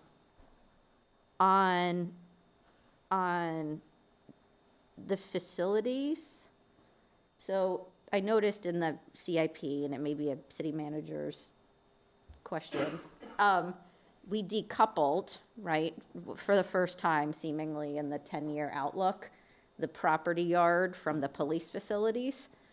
And they're on two separate pages. And so before, when we had sort of seen the, preliminary schematics, or we had talked about the property yard and sort of what updated property yard would look like, and the emergency management sort of like functions and offices that you might want to like rehouse in a Gordon Road complex. Is the idea that if we were like doing the property yard and taking out X tens of millions of dollars of debt, that the police facilities would be a part of that? Or by decoupling them in the CIP, is the thought now that like they're two standalone projects that would be separately financed and like potentially housed in separate facilities? So the previous property yard concept included nominal space for, I think, the emergency management function, but otherwise didn't address space needs for the police department at all. And so that $30 million project was something different, right? And I think the the requirements that the chiefs kind of outlined this evening and is included in the 10-year outlook is another substantial, investment for the city to contemplate. When you look at the, what we've proposed in the CIP for FY '27, and I'll forget the number off the top of my head, it's $100,000 or $100,000, $150,000 to bring in some consultant help to evaluate the property yard requirement, the police department needs, and then kind of the general kind of office space kind of gaps we might have kind of in the city overall, and help us think through a better jigsaw puzzle to put together those requirements in the most cost-effective way we can to meet all of the city's requirements. And so I think for purposes of the 10-year outlook, we've kind of identified both of those requirements, how we meet them, whether we get creative and we do something together in the Gordon Road Triangle. Anytime we would do something for the Public Works and/or the police department will free up space in this building, and so how do you evaluate what you would do with that?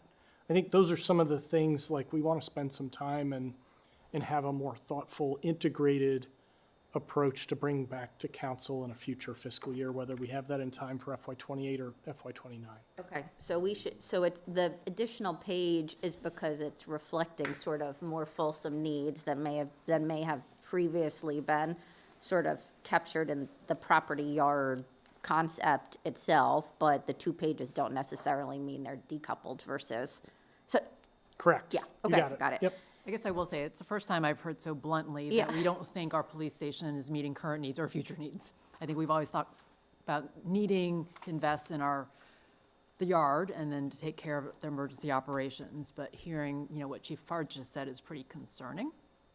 And obviously, everyone has capital and space needs, right? So I'm trying to weigh that against other things that we are considering as well. And that's why I asked the question, like, I just want to understand sort of the shift in thinking about the needs and what needs to be on our minds, right? And what we need to understand about sort of the range of needs across departments in terms of facility improvements or space improvements. And so I just wanted clarification on that. On the fleet, there's the information on the fleet, and then there are like a couple of contract authorizations, or like there's the uplift, or what's it called? Yeah, the uplift. Upfit, yeah. I knew I had it backwards. There was like something, I was like, something's not right about that. I'm getting it wrong. The upfit, and then there was the contract that talked about the $350,000 and then a potential like $200,000 in fleet with Correct. fiscal year additional For appropriated this funds. fiscal year, correct. Is the additional $200,000 in recognition of some of these fleet issues or need for fleet stabilization or fleet expansion, or is that $200,000 separate and apart from the fleet issues that the chief identified? So the consent preview items for contract authorizations or for, to raise so I think one of those hasn't come before council because we haven't spent up to the limit previously. And then the Sheehy Ford, we've reached the cap of what you all have previously authorized. And so that's why that's back for you to approve. And it's for us to use kind of some salary savings to buy a couple additional vehicles for the police department. So we've used the base funds, in the CIP to buy a number of vehicles across the city, but those 3 vehicles so far for the police department, our intent is to do an additional 2. So it does not address the full need that the chiefs identified, but it starts to chip away at it. Right, so the non-personnel here with fleet stabilization and fleet recurring, like, let's say it's a total of $1 million, right, if I'm adding it correctly? Correct. The $200,000 that's in the contract, in the consent items tonight, like, would be addressing part of that million. Like, it would be at 800,000 instead of $1 million, looking at the slide as it currently stands. Correct. Okay. Yeah, more or less. I don't Yeah, think yeah, it's no, that I know, precise, but I just mean, yes. where is it? And is it, does it start, like, where's the match or mismatch or the connection or the disconnect? Well, Yeah. Chief, And do you just, have- and just a point of clarification, we're not expanding or increasing the size of the fleet. As a matter of fact, over the last 2 years that I've been here, we've decreased the size of the fleet. We had motorcycles that we no longer have because we didn't have any interest in officers wanting to ride them, so we no longer have those. We've decreased the overall numbers. We've gotten rid of most of our V8 vehicles. We've purchased a lot more hybrids. So none of the discussions we're having increase the actual number of the fleet size. We do have a replacement cycle that exceeds some of what we see in other jurisdictions. And we're not only have that in place, but we're also exceeding our own replacement cycle. Because honestly, I think the city has $360,000 in its budget, and I'm not sure how many total vehicles we have in the city. It's probably close to 100. It's just not enough. It's not enough for the police department to replace its vehicle program. So the stabilization of one time is really to get us caught up to FY27, and the reoccurring in my mind is really a 3 to 4 car per year replacement cycle starting in FY28 to keep us kind of up to date with our replacement cycle. So you're okay with the current size of the fleet, but Yes. it's the need to, the turnover Yes. in the fleet? Think, Yeah. think of it as, this is a similar dynamic here to the paving conversation, right? Yeah, yeah. That's what this is. Okay. While we're on fleet, because I had this, later on when we talked about consent, is could I get better understanding of what the replacement cycle currently is for us and then benchmark it to other jurisdictions and what we ideally like to get to? Because I know we talked about it as part of the GO EAP, at least for the broader city fleet, but as it relates police, if we are so underfunded, even though the 200 this year will help, make a dent in that, I think I'd like more education on what So the replacement cycle is. So we can do a follow-up with some more specifics and, I think from the energy plan work a few years ago, our targeted replacement was for kind of standard vehicles in the fleet every 10 years. For patrol vehicles, which take a beating, is 6, and that might be, Chief can talk more about that in a second. And then for some of the specialties, we were targeting 12. We're not keeping up with that at $360,000 a year, right? That, we've had some one-time funding that's coming in, that's helping the overall condition of the city's fleet with the Green Fleet Grant with Public Works has injected some new vehicles this year, but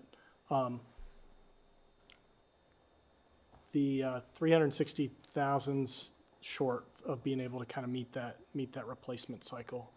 Chief, you wanted to add something about some of the other departments? I mean, the comparisons are going to be very, very subjective, Mayor. State police, mileage versus idling time, the size of the jurisdiction, whether Can you normalize for 2.2 square miles versus? Yeah, but I can tell you, talking to my counterparts in Arlington, they replaced our marked cars, so these are patrol cars, every 3 years. We replace them every 6 years. I mean, they're 10 times as big as we are. As the deputy city manager alluded to, the patrol cars take a beating. And if anybody wants to ride one in the front seat, not in the back seat, we'll indulge you in that. And you can see, I mean, a 3-year-old car, if you get in it, it's going to feel like a 10-year-old car. So just up to recently, I assessed our patrol vehicles, and over half of them were beyond that 6-year replacement cycle. We had cars that are 11, 12 years old. And I remind you that we talked about a 6-year replacement cycle. So it's all about that $360,000 figure. It's also, some of the issues we had around COVID, and sometimes we'll go to a dealer ready to buy a car and they don't have something on lot that we want. And that delays delivery times. It can take 6 months to a year from time of purchase to delivery. So, so I feel like the one-time stabilization amount that we've talked about, it's about 8 cars is where we need right now. That's not counting the ones that we've already ordered to get us up to schedule with that 6-year, 10-year replacement cycle. And we have positions that don't currently have a car. Our deputy fire marshal position does not have a car, and he has to borrow a car. We recently had to cycle out some of our command vehicles, including my car, and push them down to patrol, and some of our command staff members don't have a car. So this is why I say it's critical that we right-side the issue right now. Can I? Go ahead. Laura. No, well, I just had a quick question while we're on the vehicle.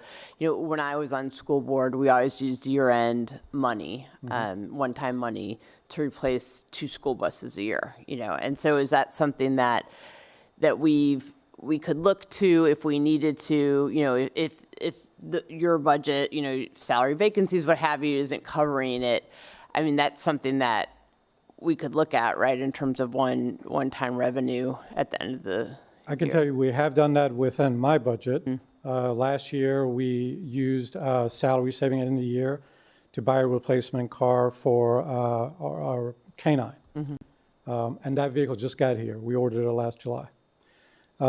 This year, we had salary savings, and we ordered 2 cars with salary savings, but that's out of my budget. And it's usually limited to 1 or 2 cars.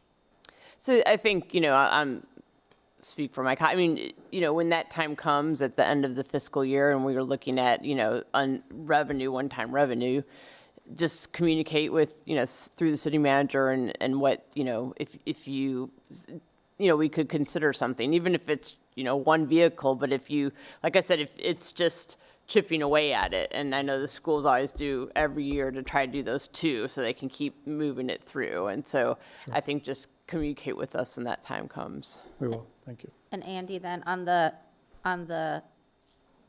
because I started with you on consent on this $200,000, the way I read the additional 200,000, is that coming out of the projected year-end split, so to speak? So there's 2 things going on, right? So, and I don't have it in front of me, but the $200,000 you're referencing doesn't click for me. So we're asking for contract authorization ceilings from council to purchase vehicles, and then outfitting, upfitting, whatever your preference is on how you want to call it, costs for police vehicles. We don't actually have money set aside to utilize those full ceilings. We're just asking for council's authorization should we have the resources to do it. So the chief's identified roughly $150,000 in salary savings from the police department to purchase 2 vehicles and have them outfitted for the police department. So the 2 contract authorizations before you this evening give us the flexibility to do those 2 vehicles and potentially some others should that opportunity materialize. Okay, so what I'm referencing is in the She Ford consent item on lines 8 to 12, it talks about the $350,000 that had been there. Council's now requested to authorize the purchasing agent to enter contracts with She for additional vehicles up to an additional $550,000.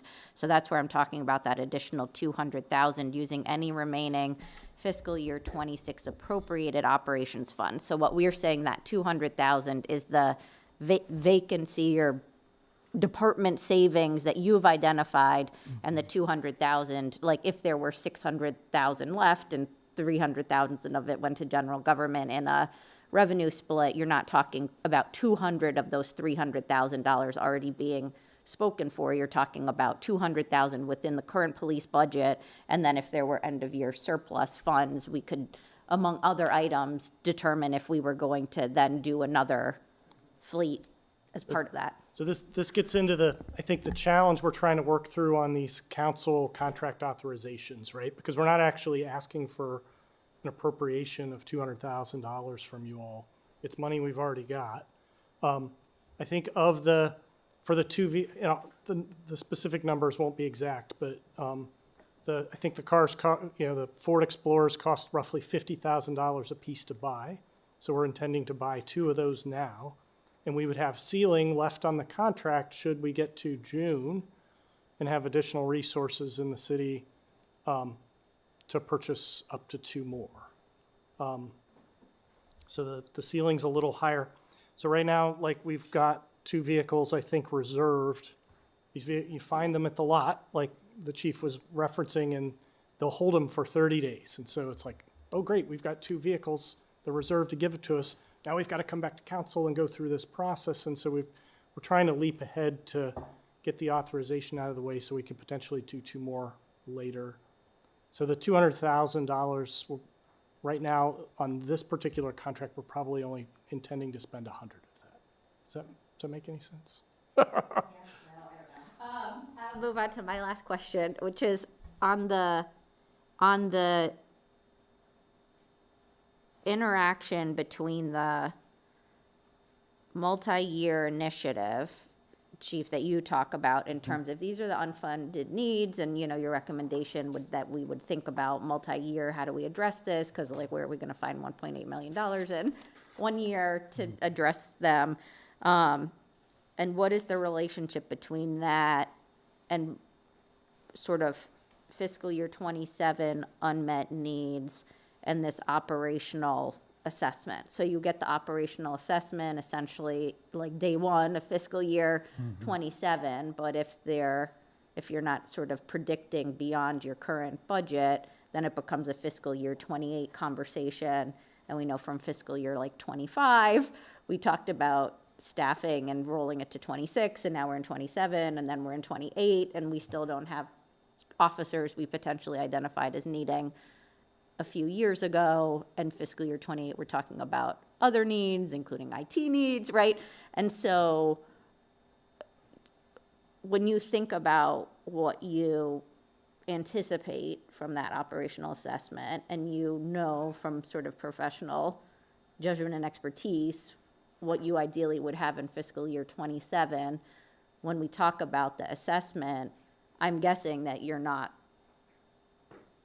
sort of thinking like, oh, we take this up as of fiscal year 28, and there are additional things on this list that ideally you would have in fiscal year 27 and not start in 28. Yeah, I mean, for fiscal year 27, the staffing for sworn officers and for our dispatchers, I think we're okay maintaining the level of service. In fiscal year 25, I identified 4 sworn positions that were needed for our shift relief factors. We filled 2 of those positions. The city manager authorizes the police department for 2 additional overhires. So with those overhires, we can potentially count those 3rd and 4th position to maintain shift relief factors, which does impact our overtime expenditures as well. For the dispatchers, we've had challenges filling those positions. I won't say we're almost there, because the last time I said that, I jinxed myself, but I think we're almost there. And I think we'll be okay for fiscal year 27, sworn officer and dispatch position. Where I'm struggling with is that FOIA, that PIO position, that transcends into our transparency and to our trust encounters with the community. Our FOIA numbers are going up because of our body cam videos that's vastly available. These crashes that we have, usually the civil attorneys jump at the opportunity to get all of the body cam videos, and that creates a lot of staff work hours that we just don't have the staff to do right now. The background investigation, when we got into a hole a little bit with our sworn vacancies, it literally took us to 9 months to dig out of it. That's because the people in this room, myself, and detectives and police officers, instead of running calls, working cases, they're working background investigations. And the turnaround time on them takes a lot longer. The HR director and I have had conversations about that. So having that half FTE position, whether it's a contract, part-time, temporary position, that's another key non-sworn position. But the matrix study report, that's not just going to be give the police department more. I think it's going to tell the community how the police department can be a lot more efficient as well. I'm sure there is efficiency issues that I need to address within my own department with the funding that we have.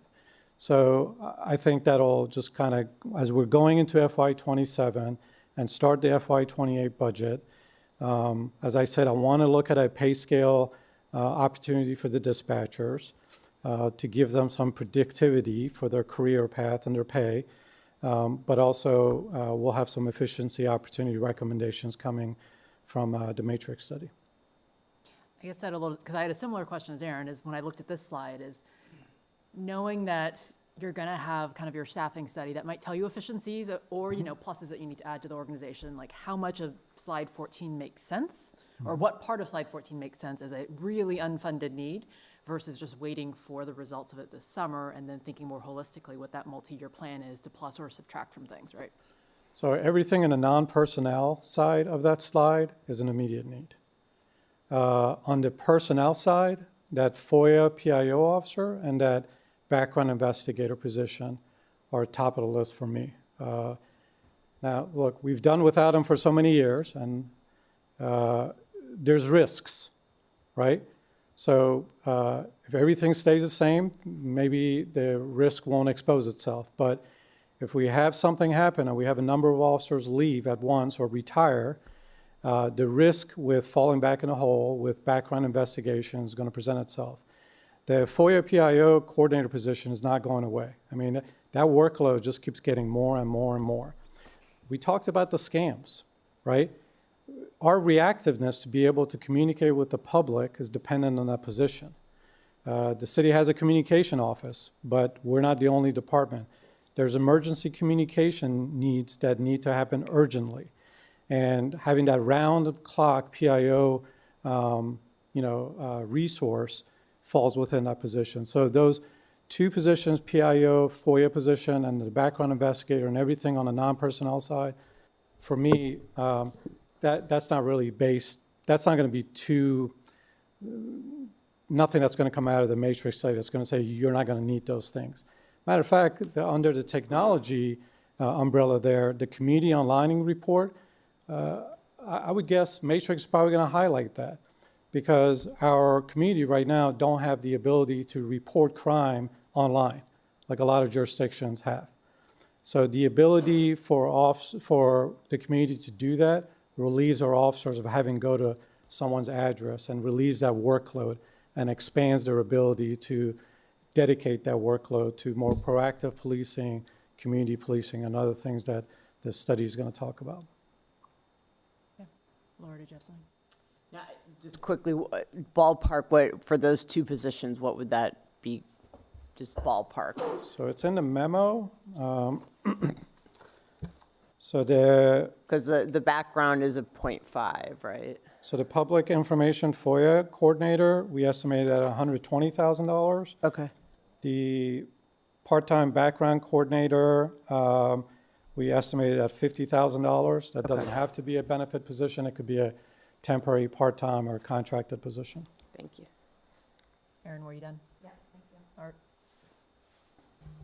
So I wanted to touch base on the PIO and the crime traffic analyst, less so the background, but technology has changed so much in the last 6 months, a year. Yeah. You talked about the FOIA request taking up a ton of time, and I understand that. Can AI step in to help with the redaction and the identification of the body cam footage and help with alleviate that load to the point where this model would adjust? I look at the crime traffic analyst. Is that something that could come in, or? Yeah, so the technology is already being used in some of the redaction and the body cam. It's going to improve, so what it's going to be in a year from now, I can't tell you, but that technology is already used in our platforms. So that's already there. What was your question about the analyst position specifically? Well, it's along the same lines. Is this technology is moving so fast? Yeah, for me, having worked in agencies where we have, analysts, it's the operational, actionable information that the analyst can give you because they're integrated with staff. They see the day-to-day operations as opposed to the two-dimensional reports that are generated by AI or a computer program. Well, I got to tell you, some of the AI stuff I've been playing with is scary. Really scary. It is scary, and we also, there's a lot of ethical consideration around entering some of our data into a machine that we don't know where it's going right now. So, yeah. Now, you mentioned the fraud, and that's actually ties into that as well, because that's moving, the what? fraud reports. Oh, the and, fraud. Yeah, I mean, that's moving at that same speed, where that's what the scammers are using. And I have noticed, looking at the police reports each week, there does seem to be more of those reports showing up in the crime report.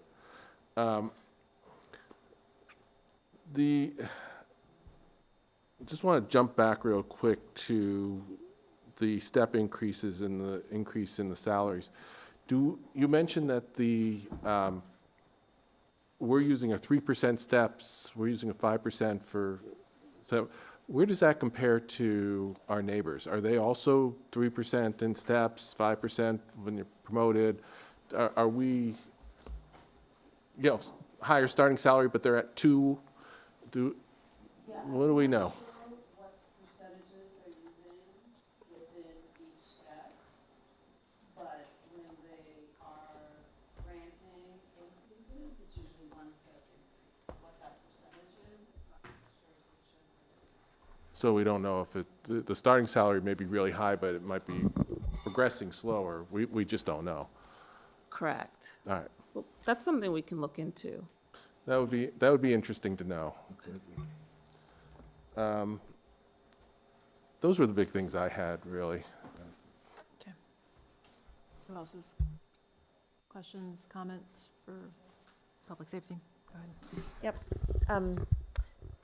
Wait, was Matt Kay invited to attend tonight? For the sheriff's office? No, the focus was on police tonight. Okay, I thought it was all public safety. There's a very long summary that was written there, and I'm just wondering, it sounds like he's having the same recruiting problems that the police department is. There's a mention of evictions rising, and I have put some questions, I think I emailed them about, what does that mean? Are we going from, like, what's the percentage and what's the actual raw numbers of evictions? His department, small department, was one that had a half a position cut. And I don't know if it's in here, or I had heard through the grapevine that he had requested an increase to a full person and instead got a cut to a half person. And I'm just wondering how, in his mind, how that affects it, how, as a current unmet need, where does that fit in this public safety need? So that's one set of questions. The other one is, I'm really glad that we're doing accreditation. When we talked about that last year, I was really concerned that that had fallen aside, and glad that you're working on it, so thank you. And I echo Ms. Flynn's question of how will the things that we need affect either accreditation or the ability to provide information. So I think that's an important thing to keep in mind. You mentioned the garage parking and that we have a lack of parking in our public safety garage. I didn't mention garage, I just said parking lot. Oh, I thought I heard, well, tell me No, about so the tell me about the parking garage anyway. Sure. So I'm trying to be careful here because there's operational security Right. implications. But there are, the parking garage capacity is shared between the police department and the sheriff's office. It's also used for some of our prisoner processing. But there aren't enough spaces in there that even get close to what we need in terms of secured parking garage. More so, the parking lot is a constant issue. As I mentioned, every Saturday, the police officers that are on duty, we're all at home, instead of running calls, they have to move all the cars because the farmer's market happens in the front parking lot. And several days throughout the year, Memorial Day is coming up, we have to move all the cars and we lose complete access to the police department. So part of it is parking issues, cross paths. Sometimes we'll come out to our cars and we're unloading and loading firearms. And next to us, there is a mom from the community center, and they're unloading and unloading their kids. So that's an example of two things that should not be happening in the same space. People coming in to turn themselves in, happening in the same space that somebody's coming in to report a crime. I had some discussions with community members about that. I mean, there's equity issues there. So the parking lot issue is a lot more than just capacity in the garage, which there isn't enough space for. But there's capacity issues and cross-functional LED implications there. And what would be the best solution to that? Was that part and parcel with a, Generally, police departments, just like a fire department that has dedicated parking vehicles for their apparatuses, generally, police departments have secured parking area for vehicles and police personnel. So when an officer comes to work, a lot of our officers don't have cars that they, take with them. So they have to switch their gears from their personal car to their police cars. Those transfers should be happening in a secured parking lot. Additionally, people shouldn't just be walking around between our vehicles. As I mentioned, the sheriff's department, I think, had a vehicle torched a couple of years ago in the parking garage. So I think what needs to happen is there needs to be a secured area for both police vehicles and police personnel vehicles for those functional issues. And there are operational risks I'll be happy to get into in closed session if that's what council wants to do, that do raise some serious concerns for me. but those needs don't really appear on this. That's a long-term CIP. Yeah, so the title of that, immediate and Immediate. current. Okay. Again, kudos to City Manager's Office for putting that on the CIP project so that we can have these engagements and discussions with council and the community about. Okay, so that would be part of a public safety headquarters plan. Yes, I mean, I would think so. I mean, I'd leave that to council and the City Manager's Office and the community. Obviously, some of the needs are more immediate than not, but that's where it sits right now on the 10-year calendar. And I'll just share with the council, I do think it is a pretty important moment that we have a public safety facility in the CIP. And Chief Fard was raising this need to me kind of in our one-on-one conversations, and for this to be a discussion that goes, has traction in terms of planning and really starting to get our hands around the police department's needs, what its future housing is going to be, it needs to be in the CIP. And so that's for the first time, a standalone police station is in the CIP to begin that planning process. And then my last question is, if we can go back to the immediate needs slide. This is those immediate needs, the one-time funding in particular, is more than what we have in our revenue surplus, right? So if we were able to fund it, where would we get that from? Is that So, I'll speak philosophically. This budget really has three things in it.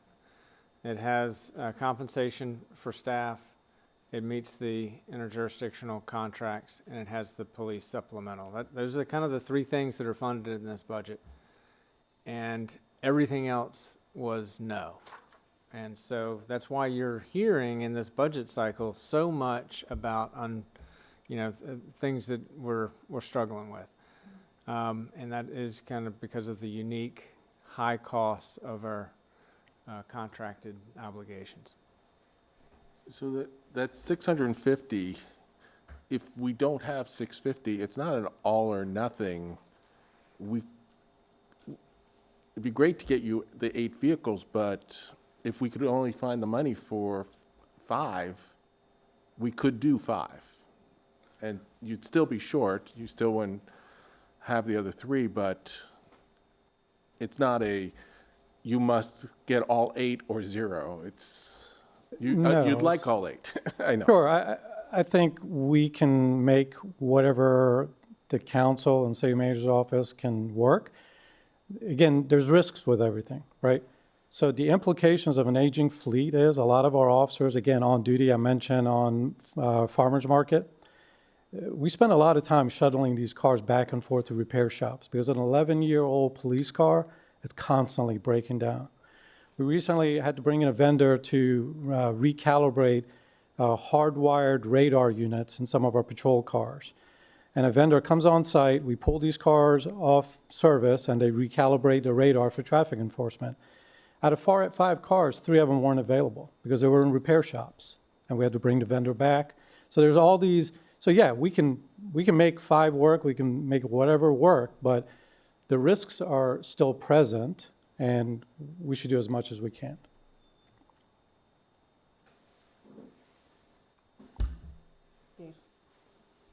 So give me a bottom line number for the vehicles, because I heard a discussion that we've actually got some in the works for FY 2027.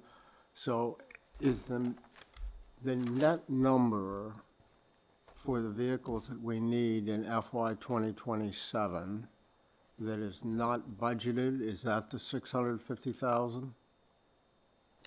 The 650,000 is to get our replacement cycle up to where the city has established it. 6 years for marked cars, 10 years for unmarked cars.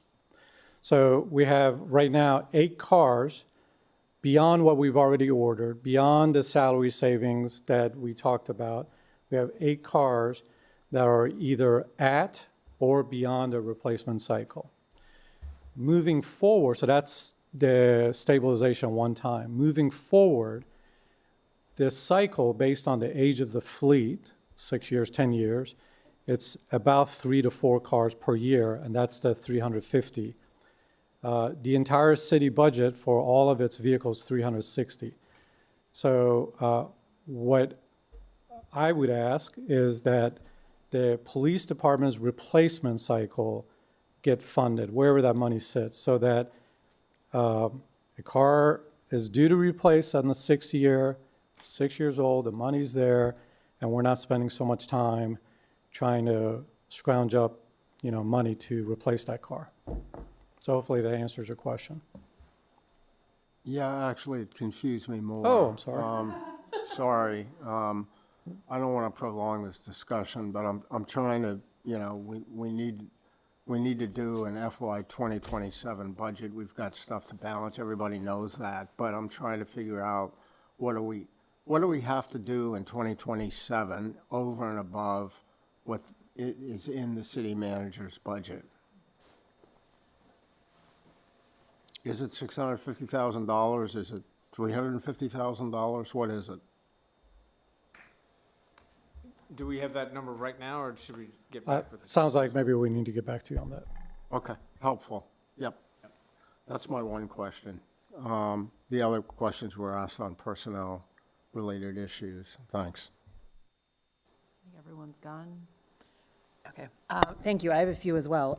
So I think early on in the presentation, I feel like we buried the lead. I think you mentioned that it's our lowest crime rate in 17 years. So just like celebrating extra revenue this year, that's also important, especially in light of growing population. At first, when you said that, I was like, oh, it must be a denominator issue. We just have a bigger denominator, i.e. more population, and it's diluting it. But I think you even said that the crime rate per 100,000 has also dropped. That's the crime rate I was talking about. Yeah, so that's good news all around. I guess I would like to better understand trends over time, and so how that looks maybe the past 10 years or so, because our population's grown a lot in the past couple of years, but over 10 years, I'd like to know kind of how that looks. Sure. Whatever the right stats are, and maybe that comes out as part of the annual report. And likewise, for staffing, I know that we did the additions in FY '25. I'd like to know what kind of sworn versus support staff looks like, maybe over the past 10 years as a benchmark to population. I think in the past when I've asked that, I think you or Chief Cavan has kind of educated us that maybe benchmarking based on population is not always the most helpful statistics. Maybe it's based on per capita, per square mile, per crime rate, per calls for service, whatever the right metric might be, or maybe all of those, I think would be helpful to understand over the context of, say, 5 to 10 years. Because while obviously this year you're telling us we have lots of needs, I'd like to put it in the context of how that looks as the city has grown. Geography-wise, we certainly haven't grown, but we've grown up and Yeah. added more population. Sure. So that's my second request. A couple tactical things. I think in the budget book, and I think during our previous discussions, we talked about moving red light cameras during this calendar year. Do you have line of sight to when and where that's going to be? So that's being done right now. When we discussed this with council last year, we went back and conducted a study to where we think the cameras need to go to. That's based on crash data, engaging with the traffic engineers. So we identified 2 sites to move them to. And just for clarification, we have 4 cameras in that program. And obviously a 4-way intersection would need 4 cameras. So we generally have distributed to those 4 cameras at 2 different intersections with only covering 2 directions on a 4-way direction. So the construction has been done, and we're working through some final testings. And then when they're ready to turn those cameras on, we'll have to do a 30-day warning period. So we're very, very close to making those moves official. Okay. Because I think the reason we ask that is obviously there's a desire by council to have more automated enforcement. I think traffic Sure. Safety continues to be like the top thing we hear about, and Sure. the better we can use kind of automated enforcement, hopefully the less officers that have to be out there as That's right. well, especially at those high-risk areas, and then hopefully reduce safety concerns we have. I almost got hit today. Yeah, that happens to me pretty much daily, like especially turning vehicles, right? Like if you're in a crosswalk and there's a left or a right on red, those are always the riskiest situations, I think. They were just ignoring the hawk signal. Out of the, I guess, patrol or kind of on duty for street safety, how many are on traffic right now? On traffic, so Enforcement or, we have 2 dedicated traffic positions, but they're also splitting half their time with other functions. So our canine officer, who's temporarily assigned to the SRO function, he's half canine, half traffic. Our other traffic officers, half traffic, half community support officer. So these are some of the things that I think will come out in the matrix report about efficiency and effectiveness. But our patrol officers, so we have, 12, so we have 14 patrol officers assigned. That's for a 24/7 operation. And they spend their time responding to calls. When they're not on calls, they'll do proactive policing, which includes traffic enforcement. And that all will come out in the matrix report, where they look at how our officers are spending their time and determining where the opportunities exist and where they may be overloaded in workload, and how we make changes in those things. I think in my mind, I'm trying to keep in mind like increasing population but decreasing crime rate. And then I think all of us on council hear kind of the concern about transportation safety and street safety and Yeah. wanting to have more enforcement of speeding and stop Yeah. sign running and, people not obeying hawk signals. And how that then coalesces into the right staffing Yeah. to be responsive to those needs. Yeah. And then plus all the things that you've cited of, things that we can't see, right? How do you efficiently police and staff and take care of FOIA requests and all the other things that are not just community requests? Yeah. I'm trying to pair all those needs into like what's really important for the community, especially when we're in an era where everybody has needs and Yeah. we can't clearly fund everything, right? So that's Yeah. what I'm trying to get a sense of. Okay. Last question, maybe a combination for Cindy as well. So I know with some potential General Assembly action, and I think a bill the governor did sign, is actually more authority on cameras potentially on high-risk areas, but it was like limited to high-risk areas. Is that correct? Yes, it's limited to high risk. They're calling it now red safety zone. And it just to get signed, my read of it, and I will need the chief and his team's review, is it probably doesn't really change the impact on the city of Falls Church, because I don't think we're going to increase any intersections based on their non-enhanced definition of a safety.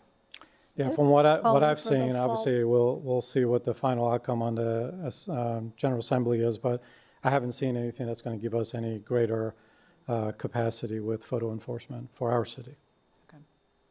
Well, that's too bad because I think we were hoping for more authority on that. Yeah, they still have the fatality rate in their trigger, and we don't actually want to have an intersection that had a fatality. Yeah, no, that's, yeah. Okay. Thank you. I think the rest of my questions were talked about in the context of those things. So any final questions or comments for the chief? Thank you for his team for joining us as well. Okay. Thank you. Okay, thank you.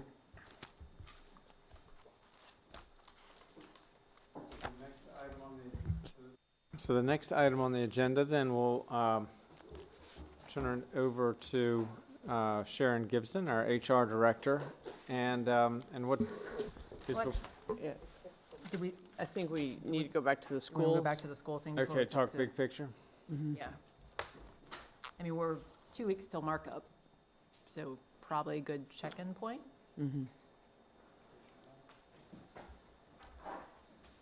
Thoughts in light of the work sessions we've had? Ms. Conley, do you want to kick it off? Schools, well, I'll start and then everyone. So we did receive a letter from the school board chair and the school board vice chair earlier today, and mostly talking about revenue, and I think mostly looking at that, that 700 we were talking about earlier this evening. And Mr. So when we were talking about, looking at that increased meal tax projection and that, and looking at extra 700 that we hadn't originally incorporated into the budget. And the chair and the vice chair and then other school board members who also emailed us later just saying that, asking us to follow our agreed to revenue share that we've had on the books for quite a while now, I think about 8-ish years or so. And I know that's something that, in the past 2 years at least, we haven't been able to for different reasons. Last year, Q3 took a bad turn, and so we cut. And then I think the year before, the council decided to lower the tax rate, so that affected revenue. So, looking at that amount, and I know that we, as a council, also have concerns, paving. I mean, obviously, the chief talked to us tonight about public safety things. I know some of us would like to see, would it be possible to give some sort of reduction on real estate tax rate given the high assessments? And so we do, I think we're just trying to grapple with all of these different needs that we have. The schools have sent, in the budget Q&A, there is a list of different positions and things they would like to use with some of that revenue.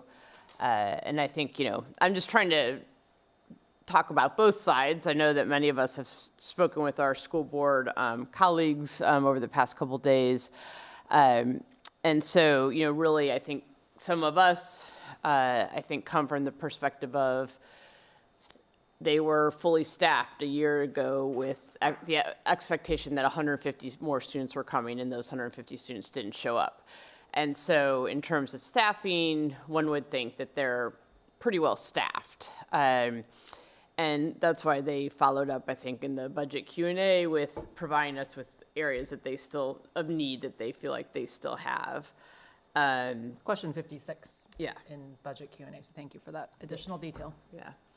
And, in some, looking at that list, I would say, I think one of them is a reading specialist and then a math specialist. And some might say, well, couldn't you're overstaffed. Couldn't you move some staff around to cover those positions?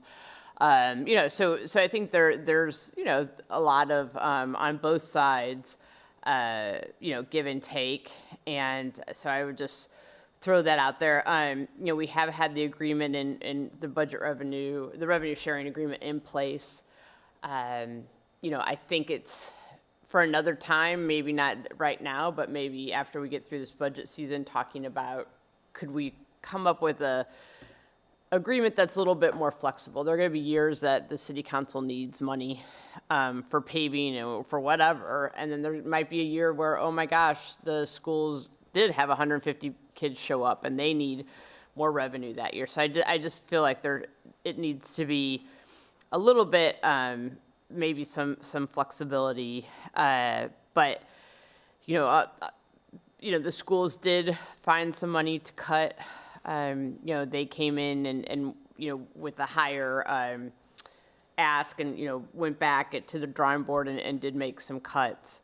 So, I really see both sides of it, but I just wanted to throw it out there. I know that there's also to be said, a relationship here between the city council and the school board, and I want to be cognizant of, keeping that positive relationship. So I'll just leave that out there if anyone wants to join in the conversation. Thanks. Other thoughts? I'll go second, Laura. So I was not at the Budget and Finance Committee meeting on Friday, trying to wean myself away from them because after 10 years of chairing that committee, I just wanted to back away for a little bit. But I do think there is, I'm looking at the email that we got from the school board chair and vice chair today, and I'm sure several of us all had conversations with them after that Budget and Finance Committee meeting. They pointed out that they are $620 lower than the original maintenance of effort request. That is a list there, I guess, of some of the things that they would like to be paying. When I was talking to Mr. Shields, you were mentioning that this general government was absorbing a large amount of interjurisdictional contracts. I think this says the schools are as well, and I don't know how that compares. But it seems like a lot of the increase is going towards other things that we're paying for in other jurisdictions. It was healthcare for them. I don't know. This says, yeah, healthcare is big. If there's something, external contract obligations, unfunded mandates from the state, evolving literacy and math instruction requirements. But can you talk a little bit about what the city is absorbing on interjurisdictional contracts? So I think that this year has been sort of a unusually difficult budget on the general government side, and I would argue asymmetrically so relative to the schools this year. And that's really related to, one, the big drop in investment revenue, which it's a benefit that investment revenues are not part of revenue sharing agreement. But that was a big $1 million reduction in revenues, and that impacted really important programs on paving and affordable housing. And then the contracts, $2.5 million increase in contracts overall. And that, I think, is just not something that we experience in most years. And we absorbed all of that, and we had to reduce our staffing levels in order to balance the budget, along with make about $800,000 of other cuts throughout the budget to balance it. So I have, in terms of the stress on the revenue sharing agreement, I do have a perspective that I think it is particularly stressful on the general government side. That's my perspective relative to other years. So the other thing, you mentioned the word asymmetry, and I think that's another important part of this whole thing, of why we even have the revenue sharing agreement, because it is asymmetrical that the school board always has to come hat in hand to the city council and ask for money. And they are trying to run a program, and they're always coming and asking for money, and we hold the purse strings and we hold the power. And that makes it a little bit asymmetrical. Like, we're not writing this letter to them, they're writing this letter to us. So in trying to be a partner in a revenue sharing agreement, I think it's really important that we are following through on what we said we would do. And for the last 2 years, because of different reasons, we've changed the game in April. And if we decide we need to change the game again this year, then as a partner, we're creating even more asymmetry. And next year, who knows what's going to happen? We could end up being back the way we were 8 years ago. So I think the value in the revenue sharing agreement is following the process that we laid out. And maybe there is time this summer to be able to say, well, when we have a weird year like this, where there's all this interjurisdictional commitments, those things are taken out. And Mr. Egan has talked a little bit about what do we do with debt service on Meridian High School? Is that held separately or included? So I think there is time in the future to really look at this, but I think right now we're in a position where we asked the schools to do certain things. We told them we would split the revenue, and now we're hearing all these different things that we have, police and mast arms and other things, and they're almost like shiny things that we have to take care of, and they really matter to all of us.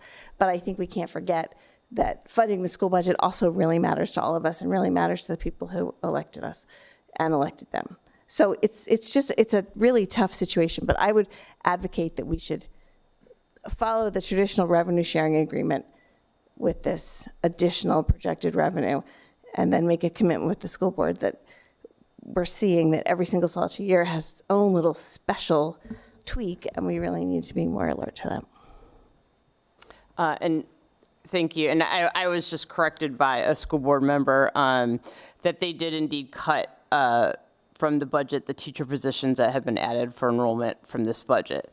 So I misspoke there. But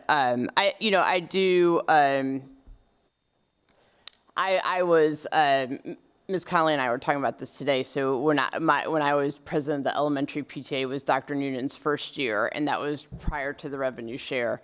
And, I had to I think I actually talked to Letty on the phone, but I, wrote to the Nick Benton, and I went before the city council when you used to meet in the community center while I think this building was undergoing renovations or what have you.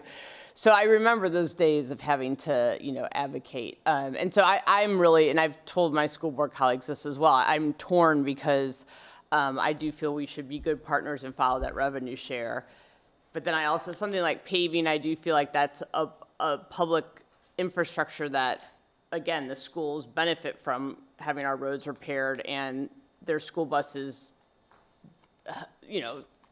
tear up our roads somewhat, and so that is something that I am struggling with this, and I agree with you, Ms. Connolly, the revenue share is important. I feel like we should keep our word, and then, afterwards, in the summer renegotiate, but on the other hand, giving our citizens a little tax break and, again, making sure that our infrastructure, that those needs, because we can't keep getting more behind and more behind and more behind on this paving, because we'll never have a year that we can do a huge catch up.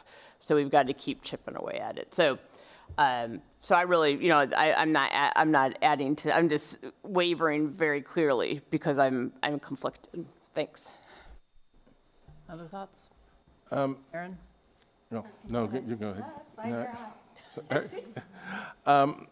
I'm looking at the letter that was sent, and the 620 versus the 205, the right sizing of the teachers. I understand the 205 is below where they need to be. And I think that's really driven by the health insurance costs that were beyond what any of us expected.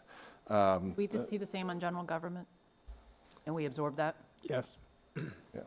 So, and then but when I look at the 700,000 that we're now seeing as additional revenue, we're talking about 350 to the schools. So the 205, you end up with 145.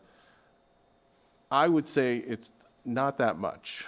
I would like to, it would be nice if that went to supporting the debt service on the high school, but I think it's more important not to change at this late point. I'd rather have a more thoughtful discussion after we're out of the season. I think there are some structural changes that could be made to give better guidance in January so that there's some insights into, well, wait a minute, if our revenue comes in really well, this is what we're going to do. That way it's not a surprise. But if revenue tanks, then this is what we're going to do. I think there's some improvements there. At the same time, I look at the comment about the transfer per student. And yes, this year was basically flat from last year, based on projections. Last year was up 2.1% per student. The year before that, up 1.5%. The year before, and this is all after inflation. So inflation adjusted, yeah, FY24 was down 1.3. 23 was down a lot because inflation was so high. So I think we just need to take a look at the numbers, but I think most importantly, this is last minute. We have an agreement in place. We should be abiding by that agreement and move forward with splitting the 700 according to the revenue share agreement. And then maybe we talk about it during the summer. One big outlier of the whole revenue agreement and everything else is that it was agreed between a superintendent and a city manager. The superintendent has changed. The city manager is about to change. Sorry, Wyatt. And maybe that's something. And both CFOs. And both CFOs have changed. So we've had a lot of turnover in the interim. That's something to discuss in the summer, and maybe whoever we choose comes in with some great idea that's different. And talking to the region. And maybe this is an interview question. Yeah. A slush fund. This is an interview They'll come with a question. slush fund. It's, but I think this is something, we have an agreement in place, we should abide by that agreement. That 135 beyond the 205, I don't want to dig into what they spend it on. That's the school board's job. And they have a list, we understand what they're looking at. What's most important on that list, that's up to them. But we're not going to fund the whole list. We're not going to go beyond the split. We're definitely not going to do that. We're not going to go 52% to the school. We're going to split it up 50-50, and that's the agreement. So, Erin, do you have? Yeah, I mean, I have a few different thoughts. I'm still trying to reconcile, budget share, revenue sharing, sort of the idea of spirit of revenue share, strict adherence to 50-50 versus a spirit of revenue share, and sort of saying, we're going to try to come in and we're going to try to do the best we can at 50-50, but ultimately, city council has to make decisions that are more holistic decisions than the decisions the school board has to make. And we're accountable to that. We're accountable as decision makers to the public. We wear different hats, and I understand the school board's advocacy around this. I understand the concern about not having strict adherence to revenue share. I think the, comments at the last school board meeting, I watched them. They're completely justified and legitimate comments on behalf of school board members who want to be able to have, predictability in their budget and say any increased revenues, we should or want, to have 50% of it going into our budget. Some of the concerns I have are the concerns that, Letty has raised over time with the what's sustainable in terms of year over year budget growth, what is realistic in terms of thinking about the size of budget growth we're going to have each year. And my experience just now in year 3 of doing this with what has been difficult when we do, signal wanting to be responsive to taxpayer burden or to address, some of what we view as critical needs as kind of a lack of flexibility on the school board's part, so to speak. Maybe that's a little harsh, I don't know, in thinking about the last 2 years. I don't think we changed, the game over the last 2 years. I think 2 years ago, we were very clear on, we were looking at a range of potential tax cuts, and the school board, came in with their budget, and we had conversations on our side about going deeper than the budget that we received, and that was clear from the very beginning. Last year, we got Q3 financial data that would have been irresponsible not to react to based on what we were seeing, and we did our best to respond to that budget situation, and we, included contingencies on our side not to cut deeper into the school budget or to force cuts because of what we were hearing from our partners. And then I get, concerned when we have healthy growth and that the sides sort of start from what is status quo and what does that mean, when I would hope that both the general government and the schools, when we approach budget, are thinking about how are the dollars from each year serving the community? How are they serving our priorities? How do we look at our budget and potentially streamline certain programs or, phase out programs that may not be as responsive to our needs right now and open up dollars, both within our budget for things we need to do, in addition to the new revenue streams or the increased revenues that we're seeing. And so I don't think it's what's the status quo on either side, and how much more does it cost this year, and what else do we need to do? But where are dollars going? How do we potentially allocate them or reallocate them in different ways, given priorities, needs, what we're doing well, what we're not doing particularly well, and then thinking about, what are the needs going forward? And my real concern is if we allocate $500,000 more to each side, that then it's in the budgets, and then we come in and we can't sustain those budgets, and we're asking people to make cuts in operating budgets after they've gone and hired people, and it has real, effects on individuals. I sort of feel like on our side, when we're saying, what's the paving budget, or do we use this for fleet, right? They don't have the same effects on operating as saying, here's $500,000, put it in your operating budget, and suddenly there are individuals with salaries and health benefits, and so that's where I sort of feel like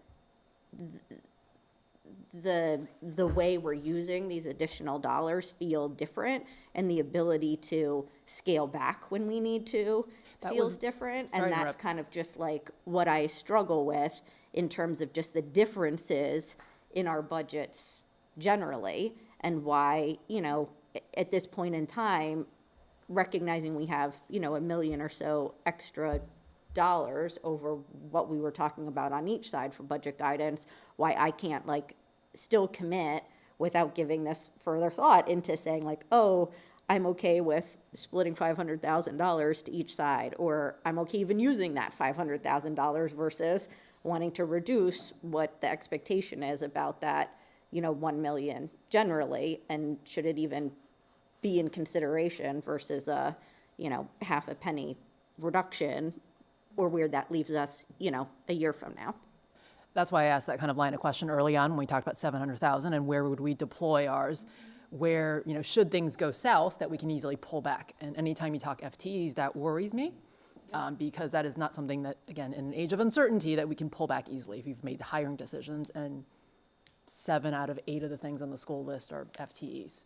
And some of what the police advocated for are FTEs, and that worries me, even if those sound really compelling and important. So I would caution us against, again, growing budgets when we don't know whether, you feel good about the 700,000. I don't know how Q4, I don't know what the rest of the years will look like, but that does make me wary.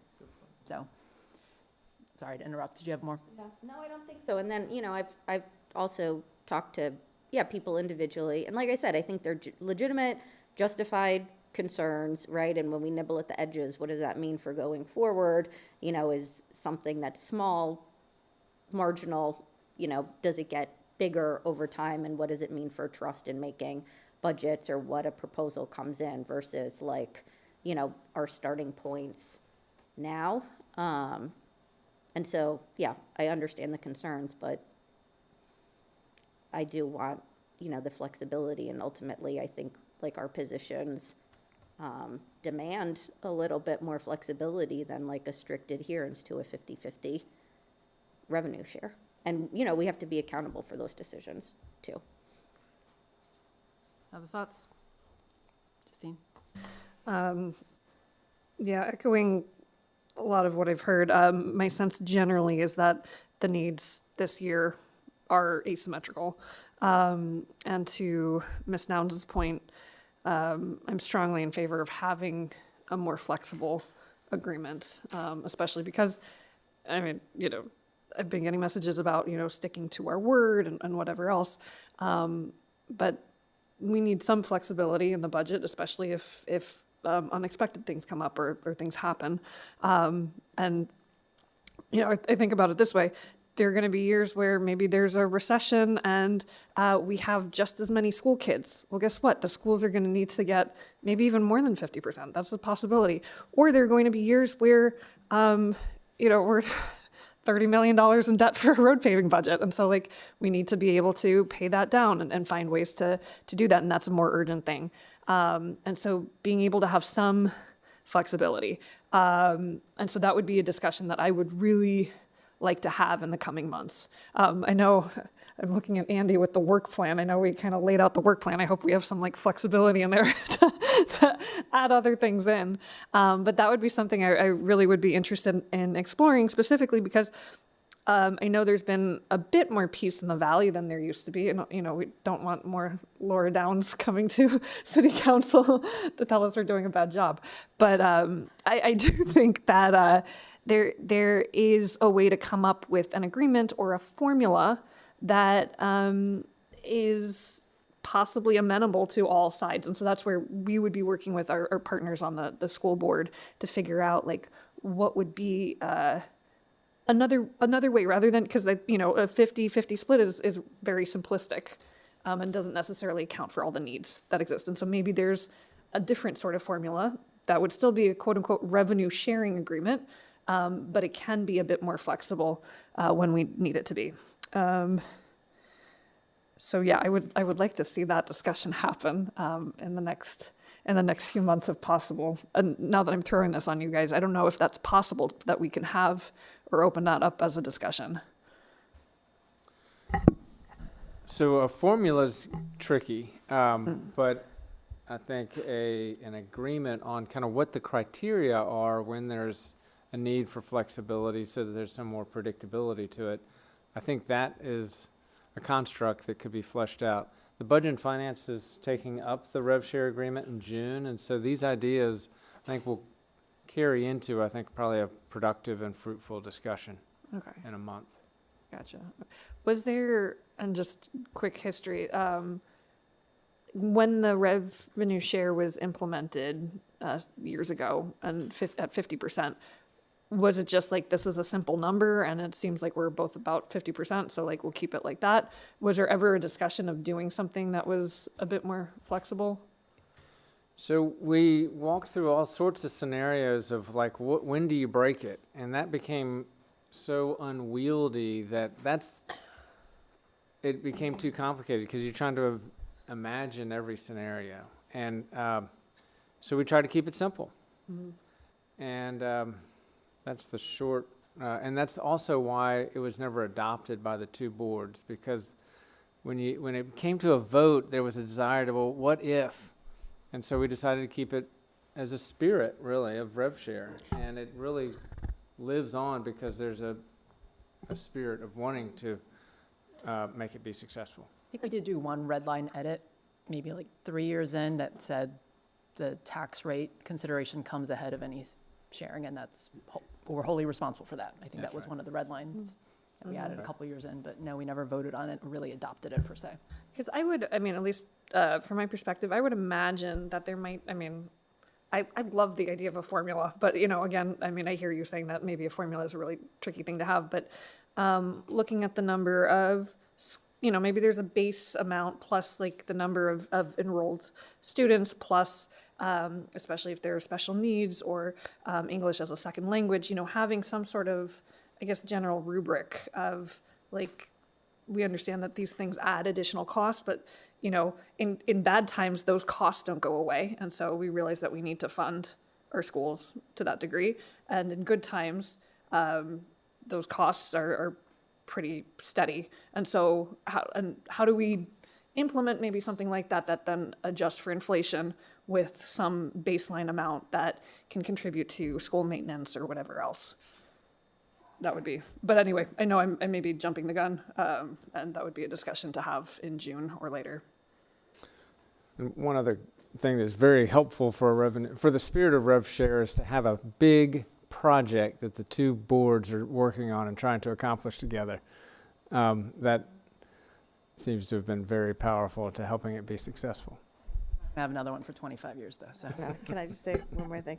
Just prior to the revenue sharing agreement, Justine, from January until April, it was really torture to be on the city council and school board. And Laura, Letty, Dave, Wyatt, Cindy, you can attest to that. It was just a constant battle. And people would be walking their, I remember Ross Lincolnhouse saying, I was walking my child to school this morning and somebody stopped me and was just so upset about that. I mean, you go to sports games and that's all anybody would talk to me about. So it was super all-consuming because there was always, and it always ended up being like $400,000, $500,000, and that's kind of where we are still, is how do we allocate that last $400,000, $500,000?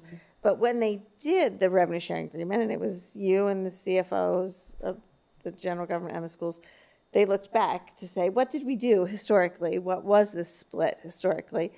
And how do we keep that going? So essentially, it was the schools were actually getting more than 50%, right? Prior to the revenue sharing agreement, and we've worked it down to be actually 50-50. So Not really. I'm pointing at Art, sorry. yeah. Oh, were you done, Justine? No, I was just gonna say, I would hope that like there's some middle ground between like, I don't want to call it chaos of pre-revenue share and then having flexibility. I would hope that there's some way that we can set expectations like so that we're accomplishing the needs of everybody as best we can, but then also not just having, you know, as I mentioned, more lower downs coming to city council to blame us for I things. guess one piece of context, I guess, in my 10 years, because 8 of those had revenue share, is in the 8 years since revenue share, minus the COVID year, we've just had really good revenues. Yeah. And so that just makes revenue share work out well, right? Hey, you get half, I get half, no questions asked. And so while there is peace in the valley, I mean, some of it is because we've been in a really lucky economic environment. So obviously, it's easy to split. We planned it. It's part of our plan. So, Dave?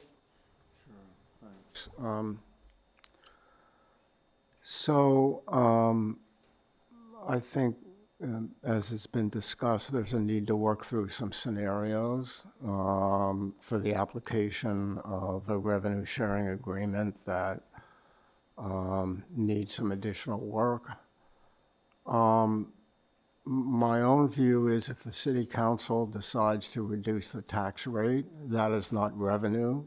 And it's not subject to revenue sharing. It's not revenue coming into the city or to the schools. So if we decide we're going to cut the tax rate, that should not trigger any kind of revenue sharing. And then the remaining amount that's available should trigger the current revenue sharing with the added discussion that needs to occur with respect to some of the scenarios and some of the flexibility, you call it scenarios or flexibility or whatever you call it, something that understands potentially unique needs.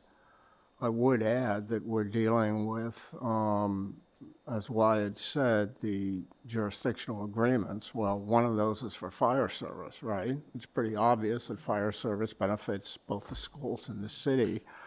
And yet we're taking that on. The other area of interest for me is capital versus operating and the extent to which we take on capital expenditures, but it's not considered in the revenue sharing. It seems to me that's another potential issue for discussion. So we can have those discussions, and I think I'm hearing, and I certainly would agree with that. But for this year's budget, if we agree to cut the tax rate, we do that, and that is not subject to revenue sharing, in my view.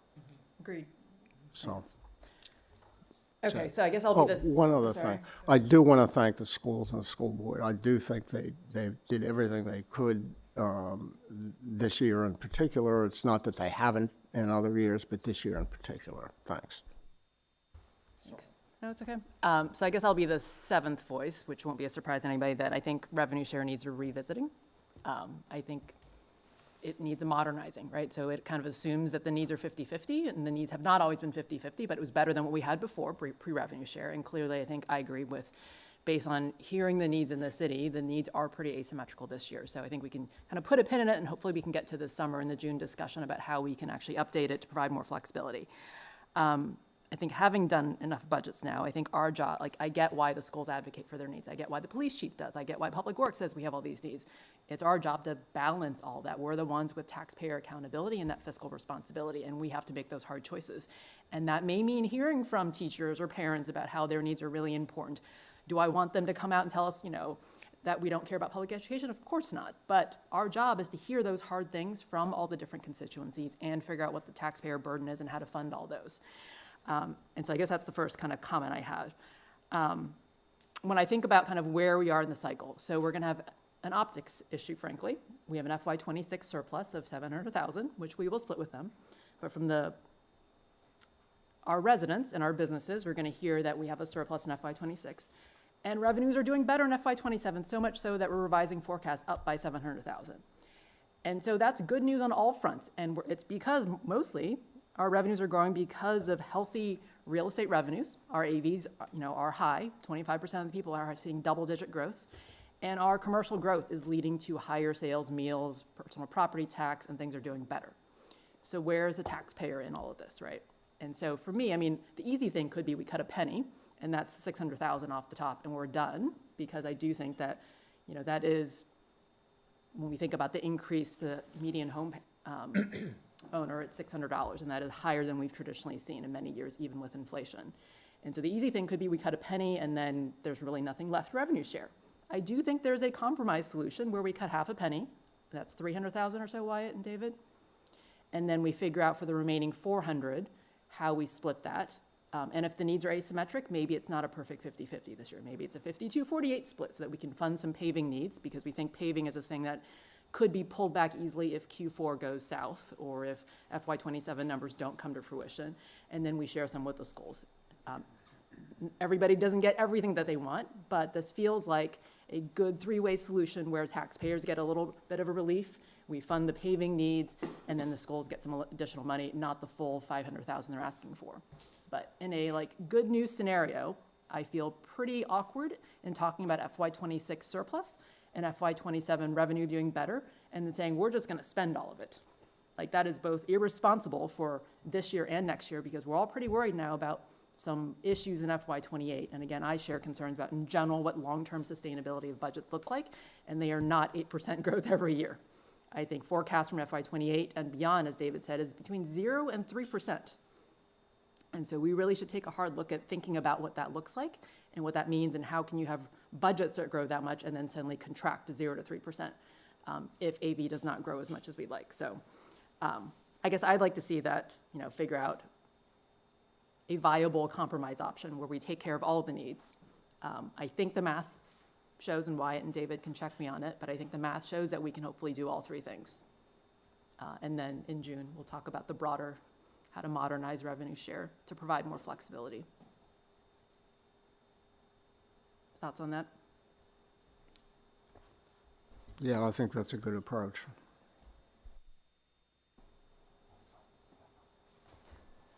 Can you go through the numbers again, just so that I have them? So it would be, We feel good accepting the revenue reforecast of $700,000 FY20. Oh, so let me start. FY26 surplus gets split.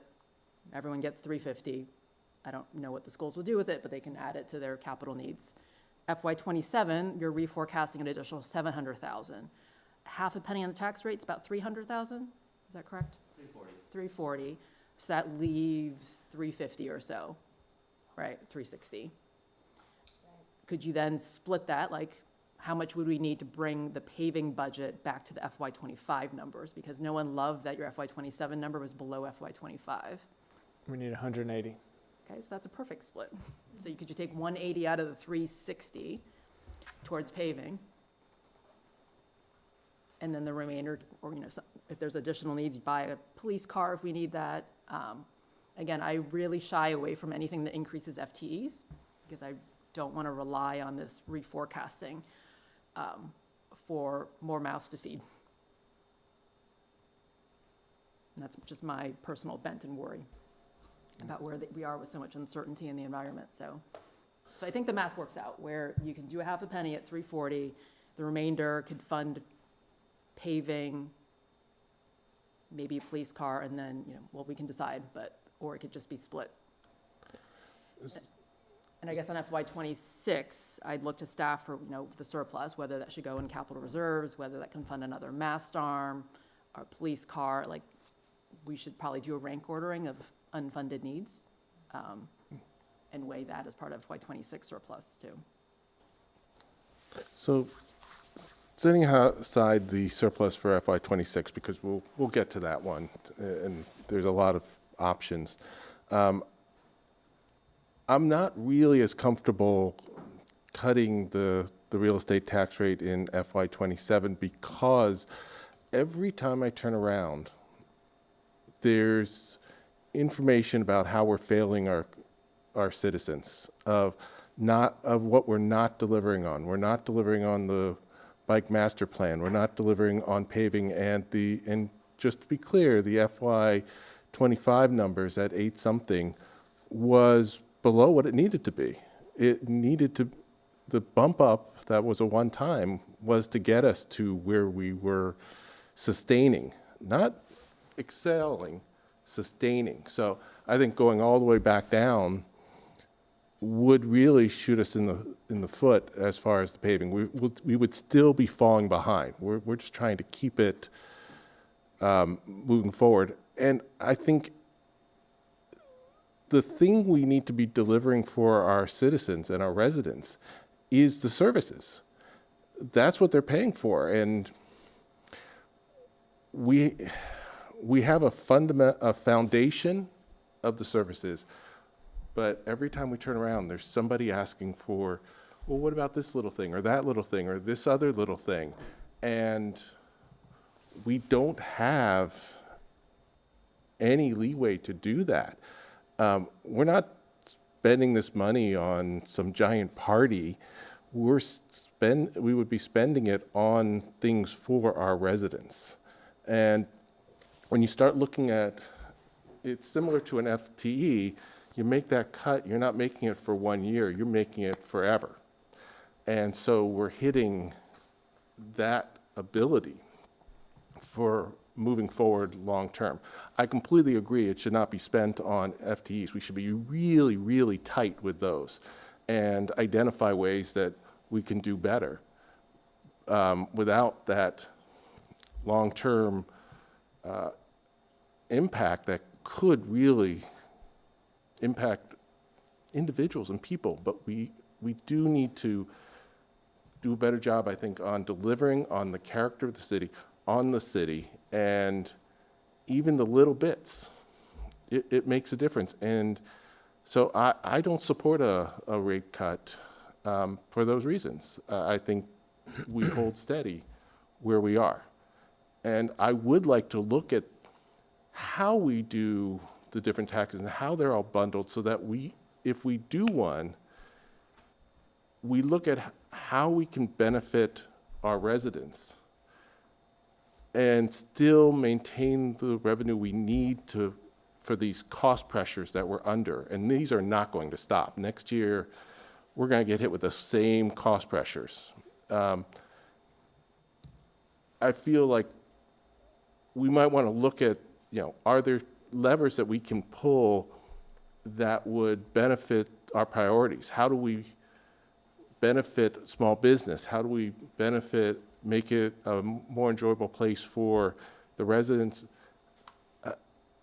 And make sure that the people using our facilities, using our roads, using our environment, are helping to fund the environment. One of the challenges we have is that only our residents, really, for a lot of it, our residents are carrying a heavy load for a lot of people coming through this city. We're not isolated. We're right in the middle of everything. And that's something we have to work out. It's not a quick fix, and it may take a little while of getting the right levers in place. But right now, I feel it's very similar to putting in an FTE because it's a long-term cost. The reduction, it's a long-term hit on revenue, impact on revenue. It's not a one-time thing. Other thoughts?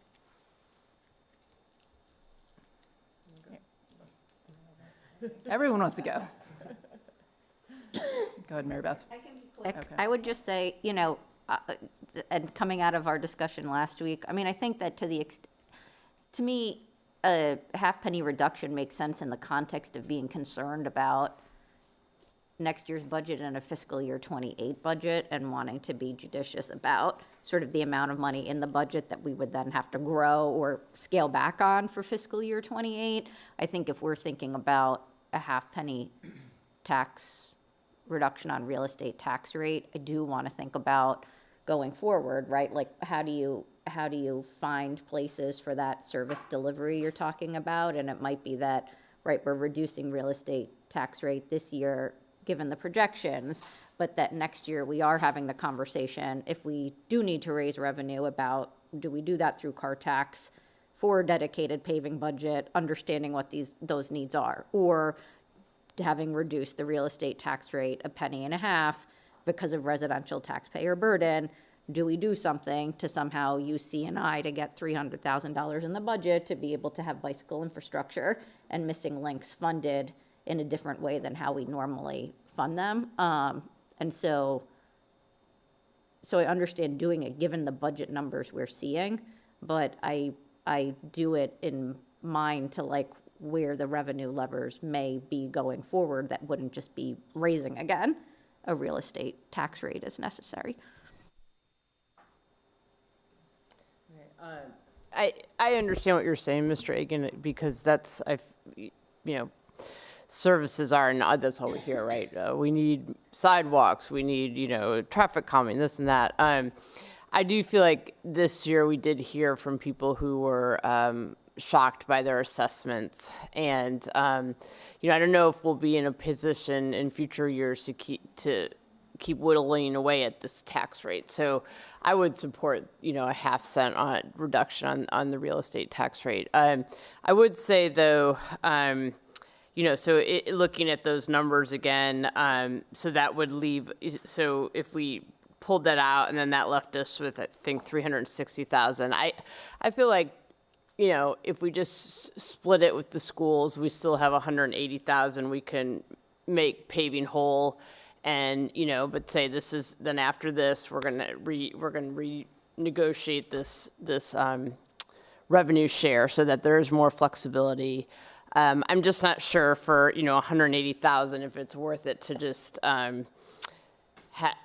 sort of lose the trust of our school board colleagues and that. I understand what you're saying, Mayor, for sure. Like, we could buy another vehicle or what have you. I mean, for me, the paving is the number one thing. If Mr. Shield feels like 180 would make us whole, maybe we go 50-50 this time. But again, this would, from here on out in the summer, we've got to really renegotiate this agreement so that there is more flexibility. So just throw that out there. I never read my conflict of interest statement at the start of this meeting, so I'm going to just say it right now. City Council is discussing tonight the city's proposed FY 2027 budget. I'm an employee of the Falls Church City School Board, which will be affected by the proposed budget amendment. Because I am only one employee among many who may realize a reasonably foreseeable direct or indirect benefit from the proposed ordinance, I am allowed to participate as a council member in this matter under the Conflict of Interest Act. After consideration, I'm electing to participate in this transaction because I am confident in my ability to participate fairly, objectively, and in the public interest. Sorry about that. I had it all ready at the start of the meeting. Is that Yeah. So I have to tell you that every single time, every single one of you spoke, and I went, oh, that's a good point, that's a good point, that's good. Like, there's a lot of good points here. So if anyone ever thinks that we're not wrestling with things, just watch this meeting, because there's really a lot of smart people looking at this a lot of different ways. So I think we have a couple more weeks to figure out if we want to cut the tax rate or keep the tax rate the same, how we want to figure all this out, to get more information about some of the things that more information is coming about. One thing that we could do to cut some expenses is work on the city council budget. Mr. Snyder mentioned last week that perhaps we shouldn't enact the pay raise that we had voted for ourselves. And that's something I would support.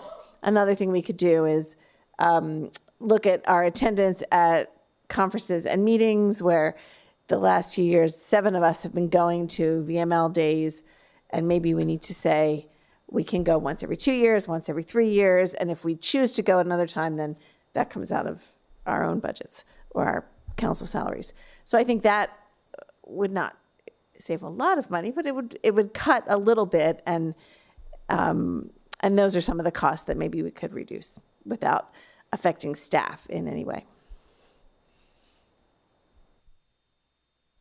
Justine?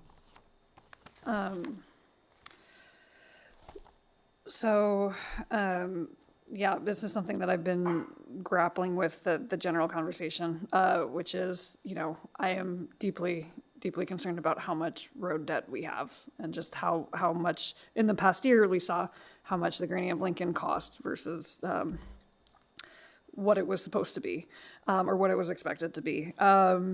And so my expectation is that we're going to see a lot of that going forward, and knowing that we have been below maintenance of effort for more than a decade.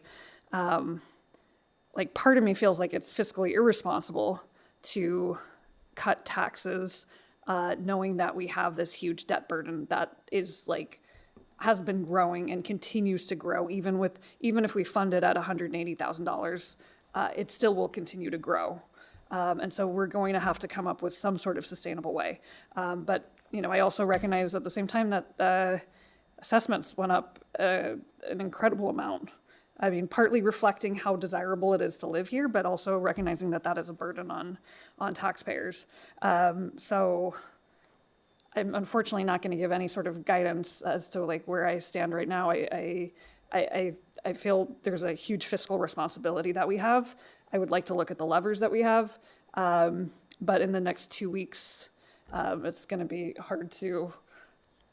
It's funny. It's if we reduce property tax rate, then maybe we want to increase something else, and we don't have the time for looking at all of these levers. So, and then Aaron's point about CNI or some of these other things, are there ways that we can reorganize things? And so anyway, we're not going to be able to do that in the next few weeks. And so part of me feels like, if we cut taxes now, then we might not have these levers to mess with in the future. But also if we don't cut taxes now, then some of our population is more heavily burdened. I will make a quick plug for, but I know I'm alone on this. For at least for road paving, the places with or properties that take up more land end up using up more of our road paving budget, just simply because roads have to stretch longer to get to those properties. And so one way that you could more fairly make people equitably pay for road maintenance would be to have a land value tax, which is basically the split rate option that we have now. This is not something that we can implement, but I just wanted to throw that out there just so that people are thinking about that is a tool that we have in our tool chest, potentially down the road, that we can think about using. But I'm not trying to throw another wrench in what we do this year.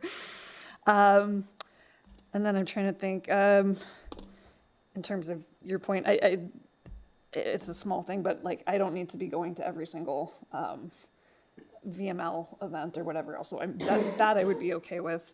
I do think that in terms of people running for city council and being more inclusive. I do think that the salary increase is important, but I think we can easily cut back on our expenses in other ways. Other thoughts?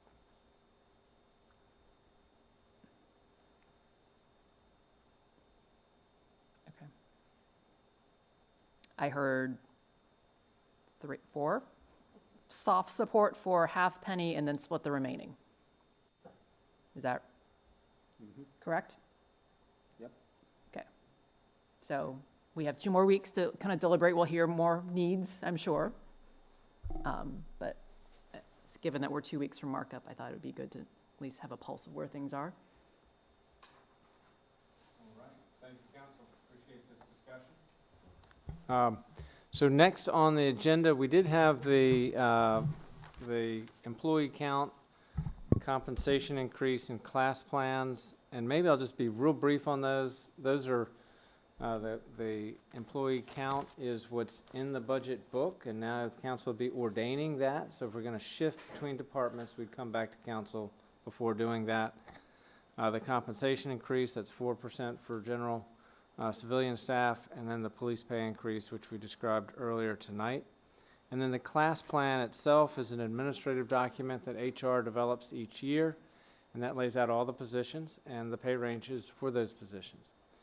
And if there are any questions on those, we'll answer those, and Sharon Gibson is here to do so, or otherwise we'll shift to the other thing that Sharon is here for, is the city manager recruitment update. Any questions on the classification and comp plan changes? Mary Beth? Just one question is I understand why we have the need to increase the police pay so much, but it's a big disparity for the amount of increase other people are getting. And I'm just wondering how that information is being shared with the staff and how it's being taken. So we had an employee town hall meeting right after the budget presentation, so I think all employees are aware of it and are discussing it, and we'll have another employee town hall meeting tomorrow, so we might hear some more feedback on that. But maybe Sharon, I'll let you answer that question. So staff have asked, can we do a compensation study for their positions to see how they align? I indicated that is something that we could look into. I don't think we need to do a full comprehensive sort of outsourcing for the request. A lot of the data is available and their peer jurisdictions share it with us. It's just finding the time to do that. At the last EAC meeting, I mentioned that I would provide a general high-level overview in July in terms of the peer jurisdictions, what the process would look like, how we would collect the data. But they are very interested in how their positions align competitively, particularly now with the police pay. You know, that was something that several years ago, the last time we did a compensation study was Couple years 3 or ago. 4 years ago. And one of the things that has been front and center for city council for a long time was ensuring that all those salaries are competitive regionally.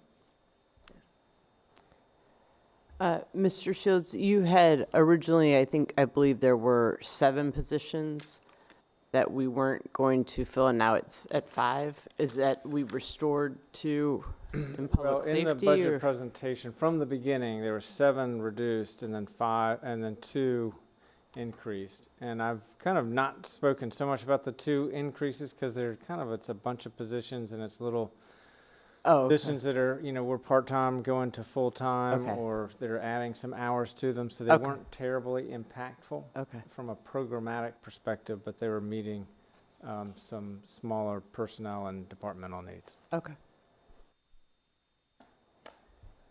Okay. I am cognizant that we are 2.5 hours after when we told Sharon she should be here. At the same time, I realize we've also haven't taken a break.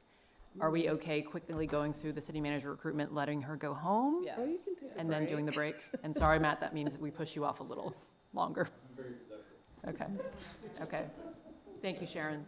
And we apologize for the late hour, but. No worries. So to give a brief overview of where we are with the city manager recruitment effort, we have selected a recruitment firm, and the contract is expected to be issued tomorrow to the firm for review and acceptance. So the process that I'll briefly describe, we'll talk about what our planned approach will be upon execution of that agreement. So we're first starting with looking at stakeholder engagement, collecting feedback from various sources in terms of the candidate profile for our new city manager. So starting with city council, having individual one-on-one meetings with each council member and the executive recruiter.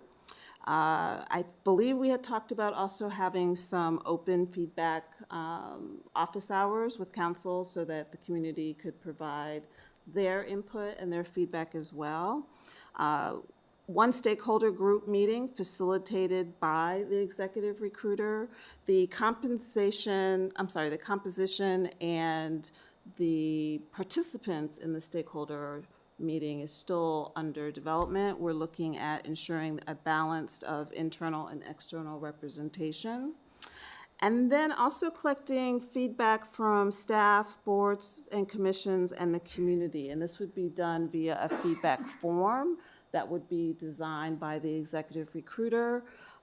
The results and the analysis would be performed by the executive recruiter, but the link and the communication and how it's distributed would be handled through our Office of Communications.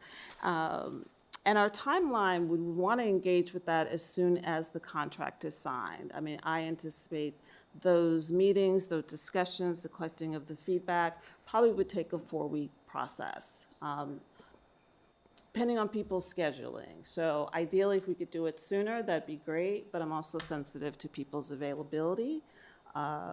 So that would be sort of the worst case scenario. But immediately upon signing of that contract, that would be the first initiative, to collect that feedback, engage in those conversations.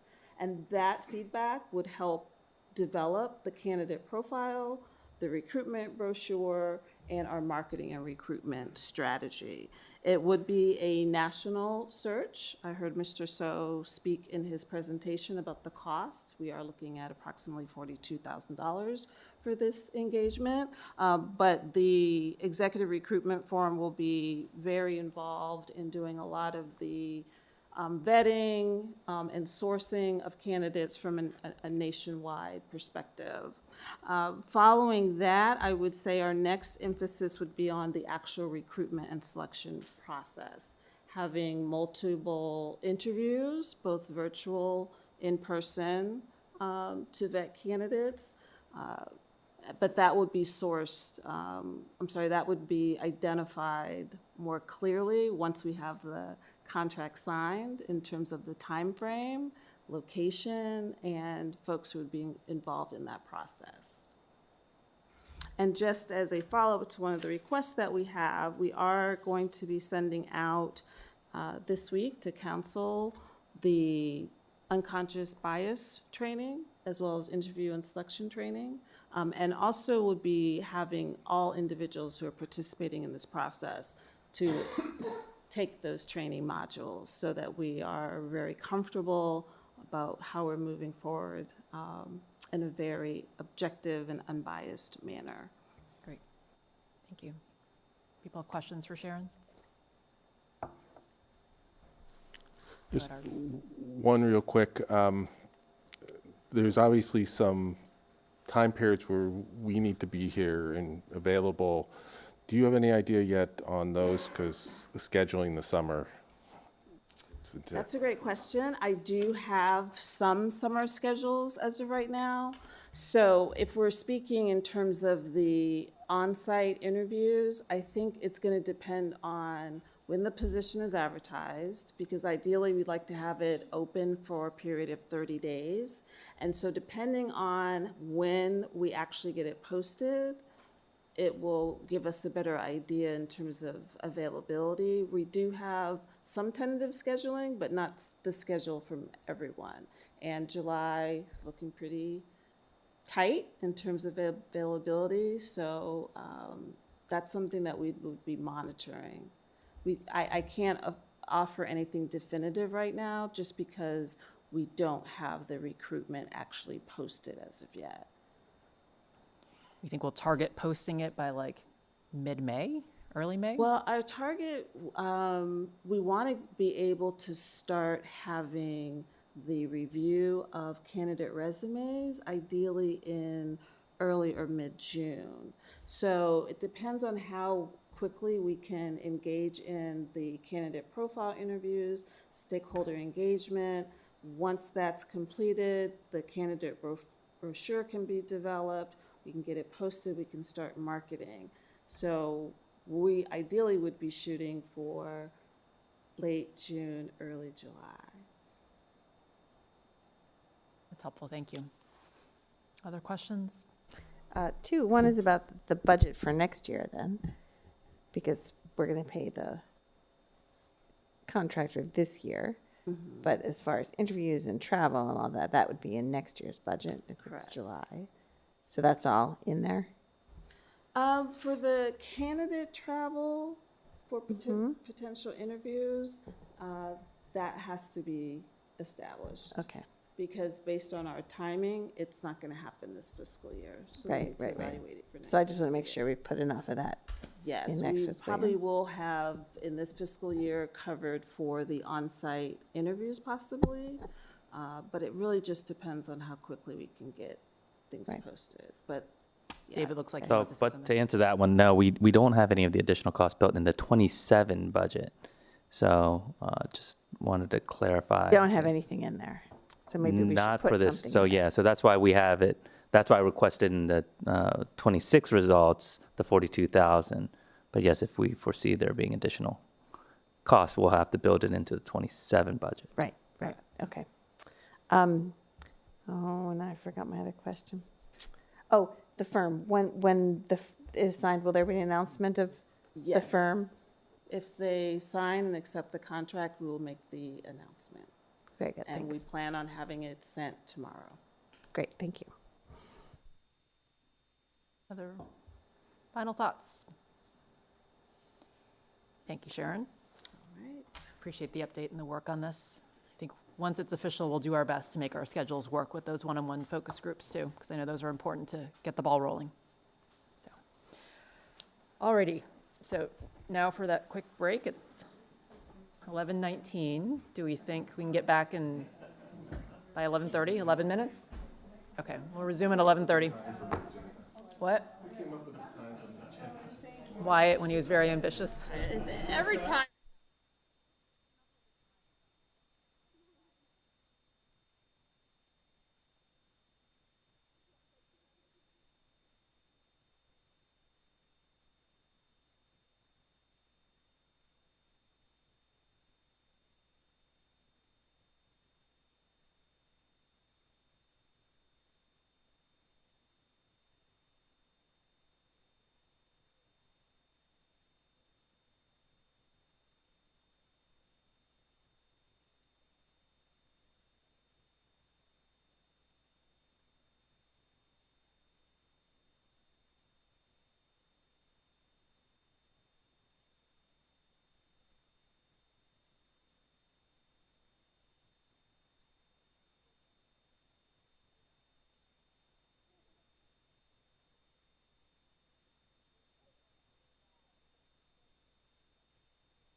Okay, we're back. We're a minute ahead, but I think everyone's back, so We can go ahead. the camera's ready. Great, thank you. Okay. Next item. So this is a discussion we'd like to have on the agenda next week. Council action to authorize us to enter into a contract with Real Estate Advisory Services for Virginia Village. And Matt Matusik has been working with the team on this procurement, so I'll turn it over to him. Thank you. Good evening, everybody. So as you're familiar, we are slowly but progressively getting closer to partnering with the development team. And to help us do that and kind of figure out what the options are, what's really realistic, what's financially feasible on the Virginia Village property, we want to make sure we approach some of these critical milestones coming up later this year with as much support and confidence in making these really important decisions. So prior to us being able to issue an RFP and have the development community respond to the potential interest in helping us solve that property, what we have done is issued a smaller and more strategic RFP to get real estate economic development services that look at not just what is potential there, what is the development scenario, but really on the financing side. And looking at teams that might be able to help us not just draft the RFP, help us issue it, but also help us review it. So staff from both planning and housing, the selection committee we're going to be identifying, we all could really benefit from another expert in the room to help us kind of understand what we're seeing, help us review and assess in a reasonable amount of time, and be prepared for a pretty broad spectrum of applications that might come in. So part of what you have in your staff report is an opportunity to authorize funding to help the city partner with a consultant that has those real estate, commercial real estate services, and have them come on board at the end of this month so that we can spend the month of May finalizing a draft that staff has already prepared of the RFP, be able to issue it after some meetings we have in late May, spend the month of June looking at various scenarios and continuing to coordinate with staff, and then the month of July and August as the selection committee potentially evaluates those options. So it's a 4-month window. We expect that teams will have various staff from their broad teams to help us with the various elements. There's some construction aspects to this, development, financing, real estate. It's likely going to be a small group of folks that are coming on for 4 months to work with us and really helping us make sure we make the best decision possible. So in the lead up to next week's action meeting, we wanted to highlight what was that scope of work that we issued for the consultant services, what is the general budget that I think we're anticipating to use, and that will allow us, following next week's action meeting, to have the purchasing agent finalize those negotiations. So I'm happy to take any questions.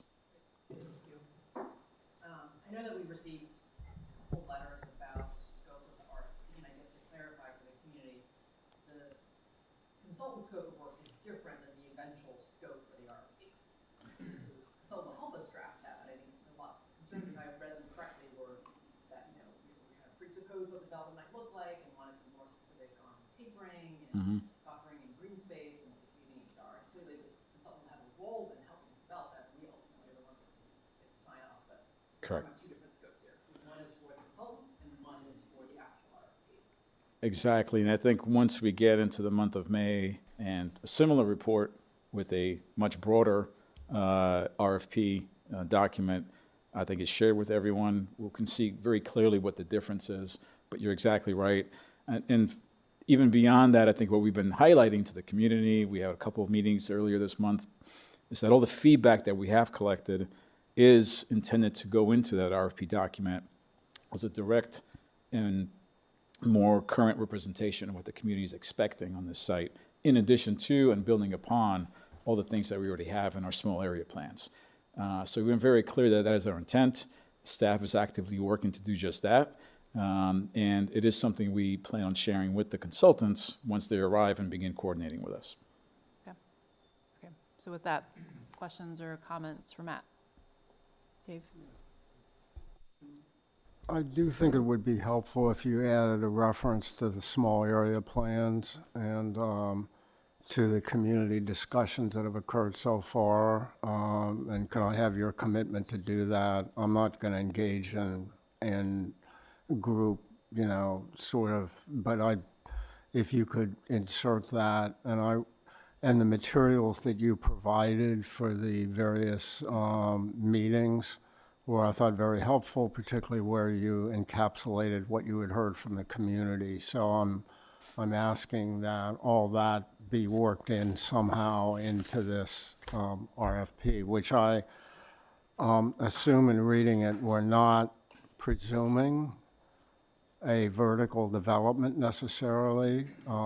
We have a number of affordable units there, and so what we're looking for is a true evaluation of cost and benefit and how it fits in with the surrounding community and how it furthers our housing objectives. So that's what I'm assuming is in here, and that's what I see, where I see things like evaluate redevelopment, preservation, or repositioning options for the site. So am I right? And you're nodding. Am I right in that assumption? Yes, and both efforts will heavily involve the questions of what is the best initial move that we need to make with Virginia Village, because I think there's a general curiosity in terms of the cost of renovations, potential expansion, Right. and redevelopment. So I think we need to ask all those questions, be as informed as possible as we get into the summer months. And everything you outline, I think, is representing a active package, including phase one studies of kind of, what the conditions on the site, small area plans, memorandums we've developed back in November of last year. So all of that, I think, has been collected, including even last summer's affordable living policy. And we're going to be handing that over to the consultants and make sure they are up to speed, some of whom I believe have even attended some of the recent community meetings just to kind of become more familiar. That's great. If you could just add a notation into the overall project or overall description of the agreement, that would be great. Thank you. I had a deja vu moment from when we were about to embark on the high school project, because we looked at these 13 different options. You can renovate and expand before we settled on, well, we actually just need to build a new one and free up the 10 acres, and here's the math and here's why. But I think that was actually really helpful to kind of coalesce around what the right option is. At least we can put some other options that have been talked about to bed or evaluate them more closely. But it reminds me of that when we said, there are all these different things that are floated out there. What could we do with the site? And it would be good to get an objective point of view of what the best one is that meets all the objectives we want to accomplish. Totally agree. I would agree too, and I would agree with Dave. It would be good to have in there the reference to the small area plan, reference to the work that's been done, the understanding that we want to have green space, we want to have mix of incomes, we want to have, I don't know, some may be not changed and some may be changed, and again, there's only so much that can go in this RFP, but you'd hate to hire someone who then is like, wait, you want to keep some of those? I didn't get that out of here, so I want to make sure that that's in there. Okay. But thank you. Other thoughts? Art? So I think I'm going to echo what you got from the EDA a bit. The 175,000 is a considerable amount of money. Do we feel like we're getting the value out of this in 4 months? Is this something that it's just really high, or is it going to be like a blitz of several consultants, multiple consultants coming in? That's question one about it. And the other one is, I see that it's coming out of the Virginia Village Rental Reserve Fund, which has 300,000 in there. Is that going to leave enough in that fund for the rest of its purposes? What's the balance supposed to be with that fund? So those are my two questions. I'll go in reverse order. The fund, I think, will be replenished in approximately 5 to 6 months based on what the city's collecting currently, and on an average month, how much we're spending in site maintenance repairs. So it is a replenishing account. So I think we've asked, housing staff and others to kind of give us a good look at the last several months' worth of expenses, and we feel comfortable that this is going to be a smart decision. It is a potential and permitted use that's listed in the MOU in addition to maintenance and site repair. So the use of the funds in this manner, I think, has been agreed upon. The final question, which is the value. And I think because we're not soliciting one individual to help us with this, we're getting a team of experts that are familiar with these type of projects, development, real estate, financing. It's a suite of expertise that are coming online for 4 months. And at the various stages of the processes still ahead of us, we'll be able to kind of give us, not just staff, but the selection committee, some level of confidence in what are we receiving, how do we make this really important decision the best one that we can for the city.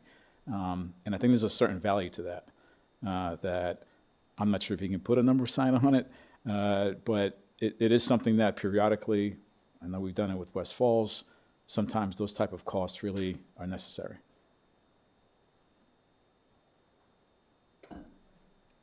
I had a similar reaction to Art and the EDA conversation. I mean, I do think, and understanding that there are more consultants in this maybe. I mean, the staff report seemed to reference that there could be other future consultants, like this is the first in a phase of consultants, and maybe there would be other consultants for, you know, legal or what the documents would look like. And so this may be a suite of people, but this isn't like exhaustive of the people who may ultimately be involved in something like this. And so it may be the first of multiple costs that are going to have to be replenished by the kind of rental income if it's coming out of this fund. It's hard to tell until we get to the RFP issuance. It's hard to anticipate how many submissions we're going to get. And I think we're also comparing various submissions in terms of how they're structuring their proposal, where there might be one large sum that might be encompassing all the different services, and some might have add-ons, which is typical in this type of process. So it depends. It also might be, what is our need and comfort level as we go through the process, and do we feel like we need additional expertise? Are there going to be, beyond the month of August, additional contracts that have to be negotiated? I anticipate as we get into the second half of the year, there's probably going to be additional visits where we have financial agreements that have to be made as we progress closer to our site plan filing. So there is going to be a need. The question ahead of us, and we would certainly return to have that conversation, is do we need to have an ongoing relationship with consultant services, or beyond August, do we feel like we can kind of handle that in-house?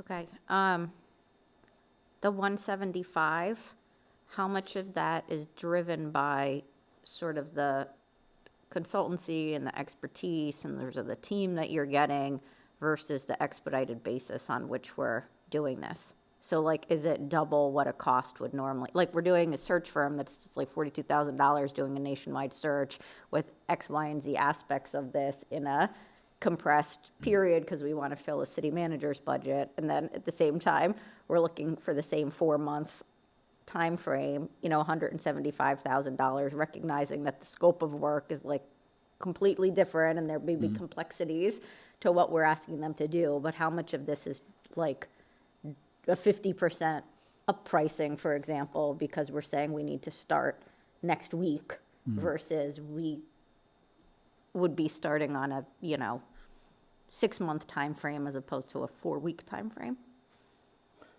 So I'm going to tiptoe around purchasing rules because there's only so much we can reveal. What's happening is that there are some things that simply have to be accounted for, and we are not getting the impression that proposals are reaching these values because they're throwing an army at the problem because it has to be done in a certain amount of time. In fact, there's a separate logical argument to be made where if you've given people a full year or 2 years to do this, the cost will just keep going up because we can study, negotiate, and just keep adding scenarios. I don't think it automatically equates to the cost going down, but it is something that we just simply have to consider and where we find ourselves. And I think the value is really with the help in making a very important decision and not letting it drag on for too long. In terms of the scope of work, how much of this is, like, when I read this, I was like, okay, well, we've done some of this. Hopefully, they're not, like, duplicating efforts, or we're not, like, recreating the wheel with what planning has already done, like some of the references to, oh, you know, having X, Y, and Z, like, conversations, right?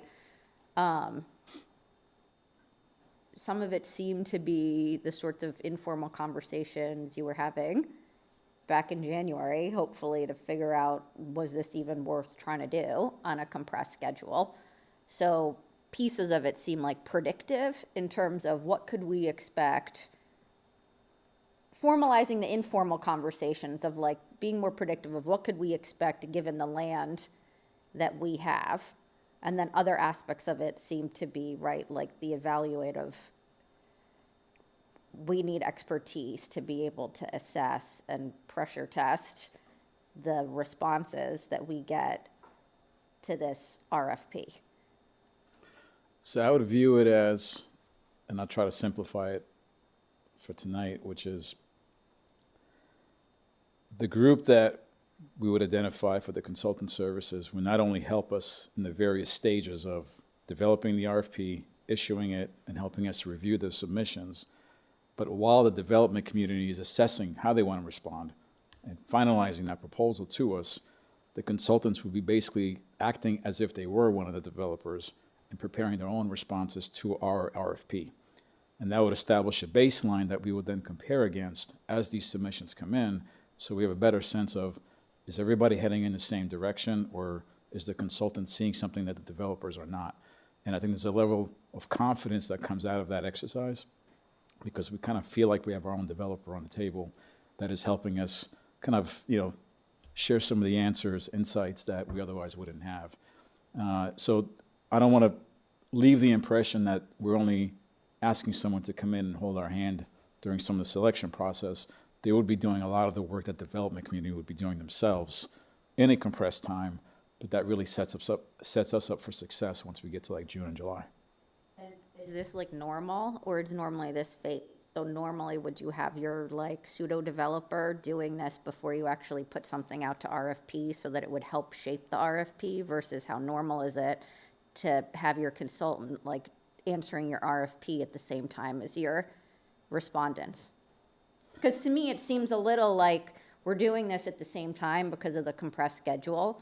And this is a little out of order from what I would normally imagine in terms of there's an efficiency to getting it to the LIHTC deadline, but I would think that the consultancy would have come first before we actually put out an RFP, not knowing, are we taking A, B, or C sort of option as the best option of repositioning, redeveloping, renovation, right, redevelopment, and that you'd kind of want to say, like, we're in scenario A, we want to see the best options for scenario A, versus we want to see the options of A through D. I would say some of the biggest success stories don't look anything like normal. And I think we need to be less afraid of maybe encroaching into a new realm where we're doing things very differently.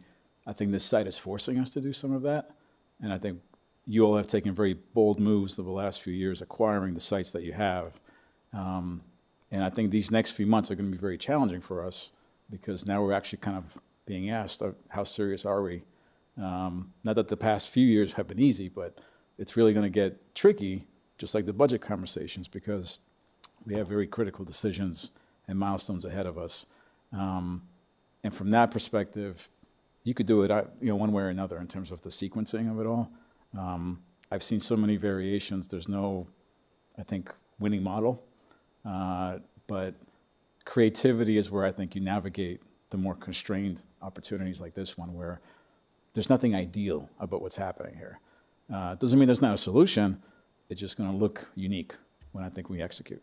Okay, then I think what might be my last question. On the 30-day submission deadline, so given, I don't know, it seems quick, right? Maybe it's not quick, maybe it's only normally 30 days, but to get a comprehensive response, if we don't get viable candidates in that 30-day period, how much of like the contract price is contingent on like various things. So we're 175, but like some of this is, oh, well, we want you to evaluate this or help in July and August, and July comes in and we're like, psh, like, we can't do anything with any of these. Do we only pay 50% of the contract price, or? If the work never took place, then yeah. Okay, so it's like phased in terms of these different buckets. Correct. Okay. Other questions for Matt? So at the ED meeting, I think they had a strong reaction to the price, and I think one of the takeaways was like, what are the other options? And I assume in the past week and a half, staff has looked into other options, and we still think that the maximum contract price should be 175, given the contracts we would write. Is that an accurate summary? Particularly since we're using a replenishing account that, will continue to serve as, site maintenance and repairs for the property. So it's not something that we won't be replenishing in the next couple of months. And if I could just note, this was a competitive process from the starting point, and while we can't say the details, it has been reviewed and negotiated, so it's a good price. And having done affordable housing for a while, this amount of money for the level of expertise we need to bring to the table, and seeing some of the other contracts is very reasonable. Were you going to add something, Wyatt? I would just like to kind of emphasize Matt's points about, we do have some difficult decisions, and so I think having a team with the city that's just going to be looking out for the city's interests. They're not going to get any payout, they're not a broker, they're not going to be pushing us to a deal, they're just going to give us advice on options and kind of what it's going to take, I think, for us to accomplish a range of visions that we have for this property. And so when you think of the complexity of the work and the time frame of it, we're getting a team of people in a concentrated period of time with serious expertise that the city needs. And so I think I'm hopeful that at the end of this engagement, the council will say that that was money well spent. I think that's our view. I can just echo that in the sense that, when we built Meridian, we had an owner's rep, and I definitely that's why we were able to deliver that school on time and on budget. Having that owner's rep who made sure we didn't keep agreeing to things, made us stay within that budget, and and talking with some of the challenges when they redid the baseball field. One of the school board members said they should have, from the beginning, had an owner's rep for that project. So I think it's money well spent, and it probably saves you money and headaches in the long run. Yeah, to help us see around the corner, help us foresee things that we don't have the experience to necessarily know to foresee and avoid some possibly costly mistakes. One suggestion, so under task 3, so similar to the feedback about, making sure that we are looking at the whole suite of options and we're not precluding anything. I think it says under task 3, advise us on the outreach strategies or what? Yeah, advise on outreach strategies to attract qualified development partners. I don't know whether this needs to be added to there, so I'll just make it as a comment and you can consider as part of RFP scope. But I think for a long time, we wanted to make sure that we're casting a wide net and we're talking to nonprofit as well as for-profit or a mixture of two kind of partners, because they might have different ideas. And if we're trying to look for creative options, I don't want to kind of only limit ourselves to one type of partner, as well as the combination of affordable housing as well as market rate players as well. So that's probably more to consider down the road. But when we were talking about outreach to development partners, I wanted us to be casting a wide net to those people. Okay, any final comments? I have one final. There was the line, and I think, this also spurred some of the community feedback on the, advise on, I don't remember, I can find it, but advise on, best use and highest use scenarios for affordable housing goals. And I guess it gets back to where Dave started, just best use and highest use, but I guess we want the range of use. Correct. Okay, and so that's going to be encapsulated in the final version of this? you're going to see, and part of the answer, I think, has to project out to the main RFP that's going to be looking for the development partner, where we'll make everybody anxious, and that it will be some level of preservation. So we get the answer to, if nothing else happened, can we expand housing with the units we have and in the condition they are, which sometimes comes up, and I don't think we're having realistic conversations about the true cost of that, even the execution of that, given that they're almost fully occupied right now. In addition to that, I think we're going to have to be very clear, and I think even more explicit than we have been so far, about what redevelopment looks like. The common feedback we've gotten from various stakeholders, from developers that we discussed this with back in the winter, is that the RFP needs to be as specific as possible to get better responses, to be able to make this schedule work. So we have to clarify what we mean by redevelopment. We have to clarify how we are synthesizing all the feedback we've gotten from the community.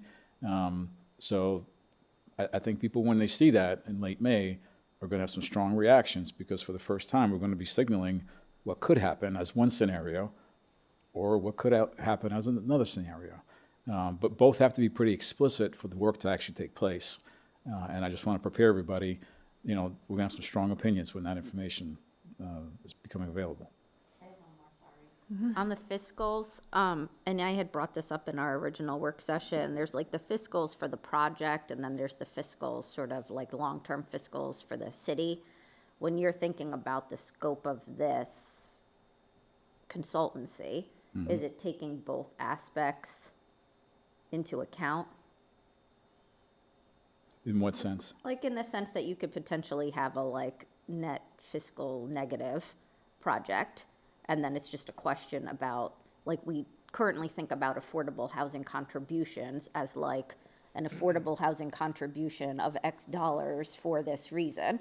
And it might be that we're not having like affordable housing contributions in the budget in the same way because we've achieved redevelopment on a property, but that way of thinking about like affordable housing in the budget, and potentially like affordable housing is helping to sustain an affordable housing area, right, that may not show up fiscally in the same way that we look for a like multi-use development to be net fiscal positive, but brings other positives and, helps achieve other objectives.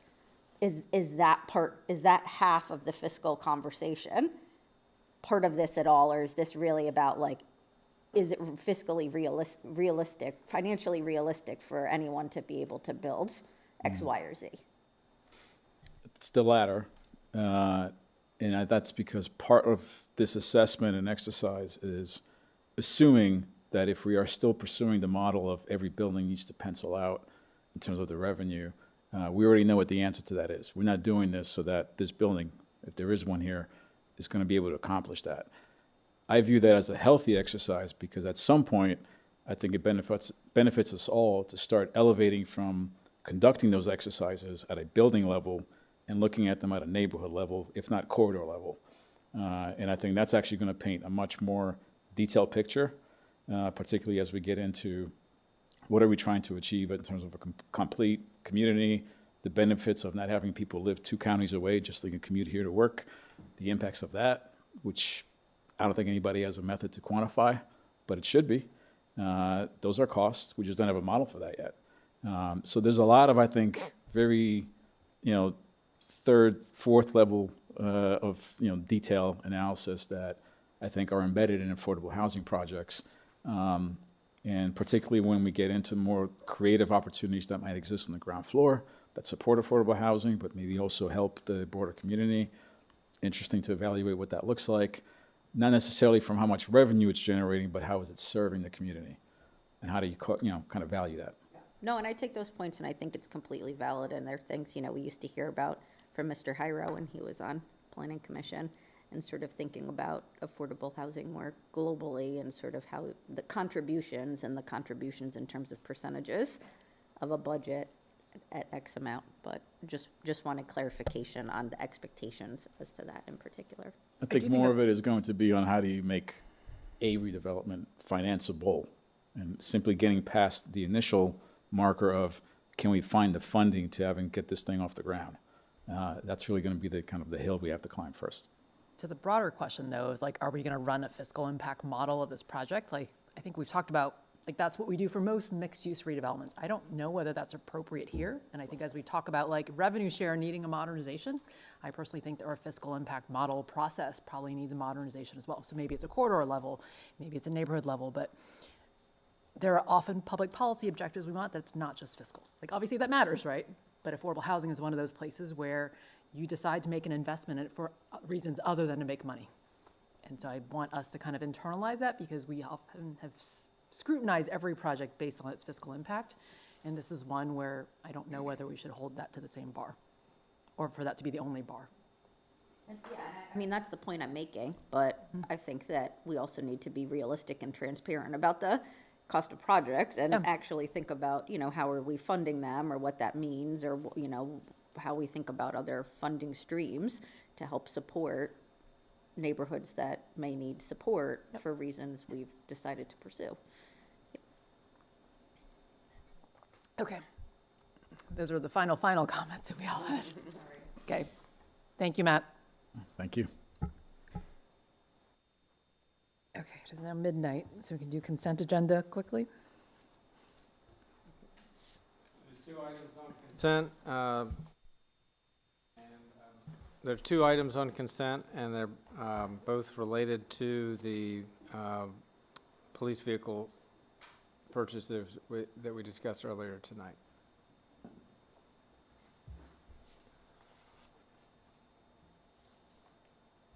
And that's all I have on that. Any questions on that?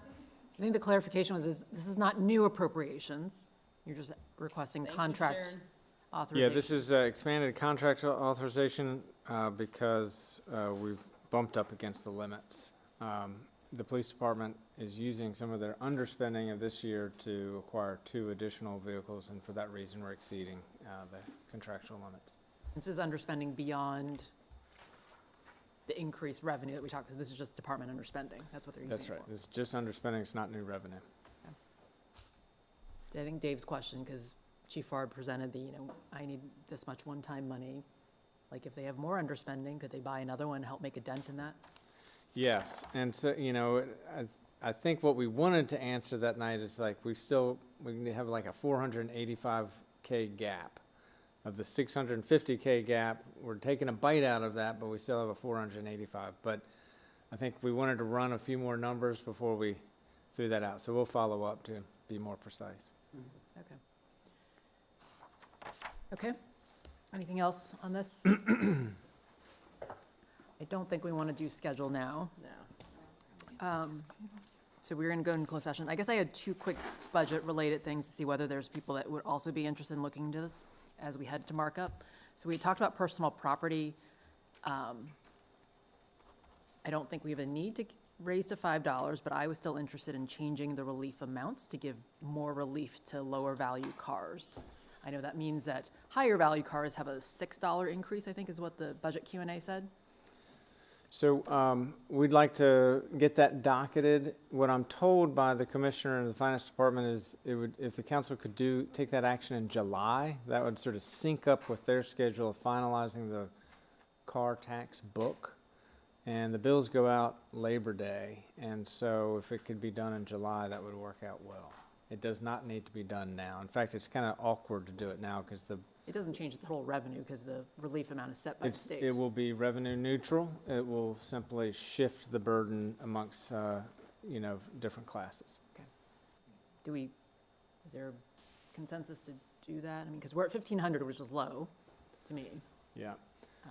And the only caveat I'm going to give is that under Munis, our current ERP, there have been lots of ideas on other policy things to do with personal property, and we feel like those are going to be very difficult with our current billing system. But shifting the threshold amount is doable. We'll talk more about it in July, but I wanted to maybe send a little bit of a message. If the intent is that if you have a lower value car, like, can we give you more relief to hopefully But relief for EVs and things like that, I'm getting pushback from the subject matter experts about the feasibility of that. The other one is, I think in one of the public comment letters we had, it said the Big Chimney's water fountain's broken. I think the Cherry Hill one might be as well. Are those like budget repair things we have money for? No, that should be routine. Yeah, I mean, that's in the budget. Those are not terrible. That's probably what's going on. I don't know, it's just in one of the concern emails we got about Virginia Village said, and the Big Chimney's water fountain doesn't even work, so. And I know the Cherry Hill one is finicky. Well, we're too. gonna have a frost tonight, so maybe they're being. Yeah, okay, well, anyway, so let's fund that. Okay. You gotta go cover them with a blanket tonight. Okay, let's go into closed session then, and we can be done. Upon a motion made by and seconded by and passed by a voted city council, council went to closed session pursuant to Virginia Code 2.2-3711A7 for consultation with legal counsel pertaining to actual or probable litigation where such consultation or briefing in open meeting would adversely affect the negotiating or litigating posture of the public body, specifically concerning litigation concerning the development known as Pearson Square, and 2 Virginia Code 2.2-3711A8 for consultation with legal counsel employed or retained by public body regarding specific legal matters requiring the provision of legal advice by such counsel, specifically to consult on the prioritization and risks associated with specific but routine legal matters to be handled by the city attorney under the FY27 budget. Agan. Yes. Connolly? Yes. Downs? Yes. Flynn? Yes. Snyder? Yeah. Underhill's not here. Hardy, yes. We're going into closed session at 12:06.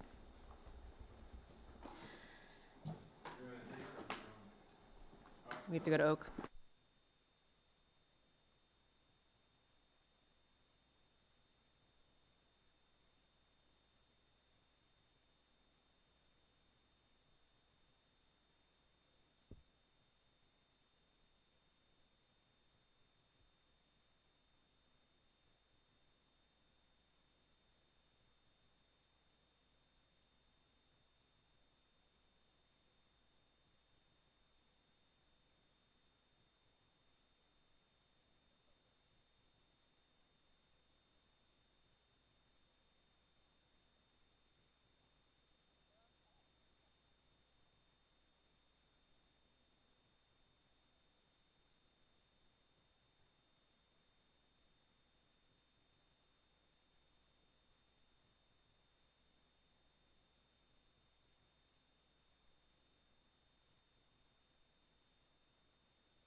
And pass upon a vote of city council, council reconvene in open session. Agan.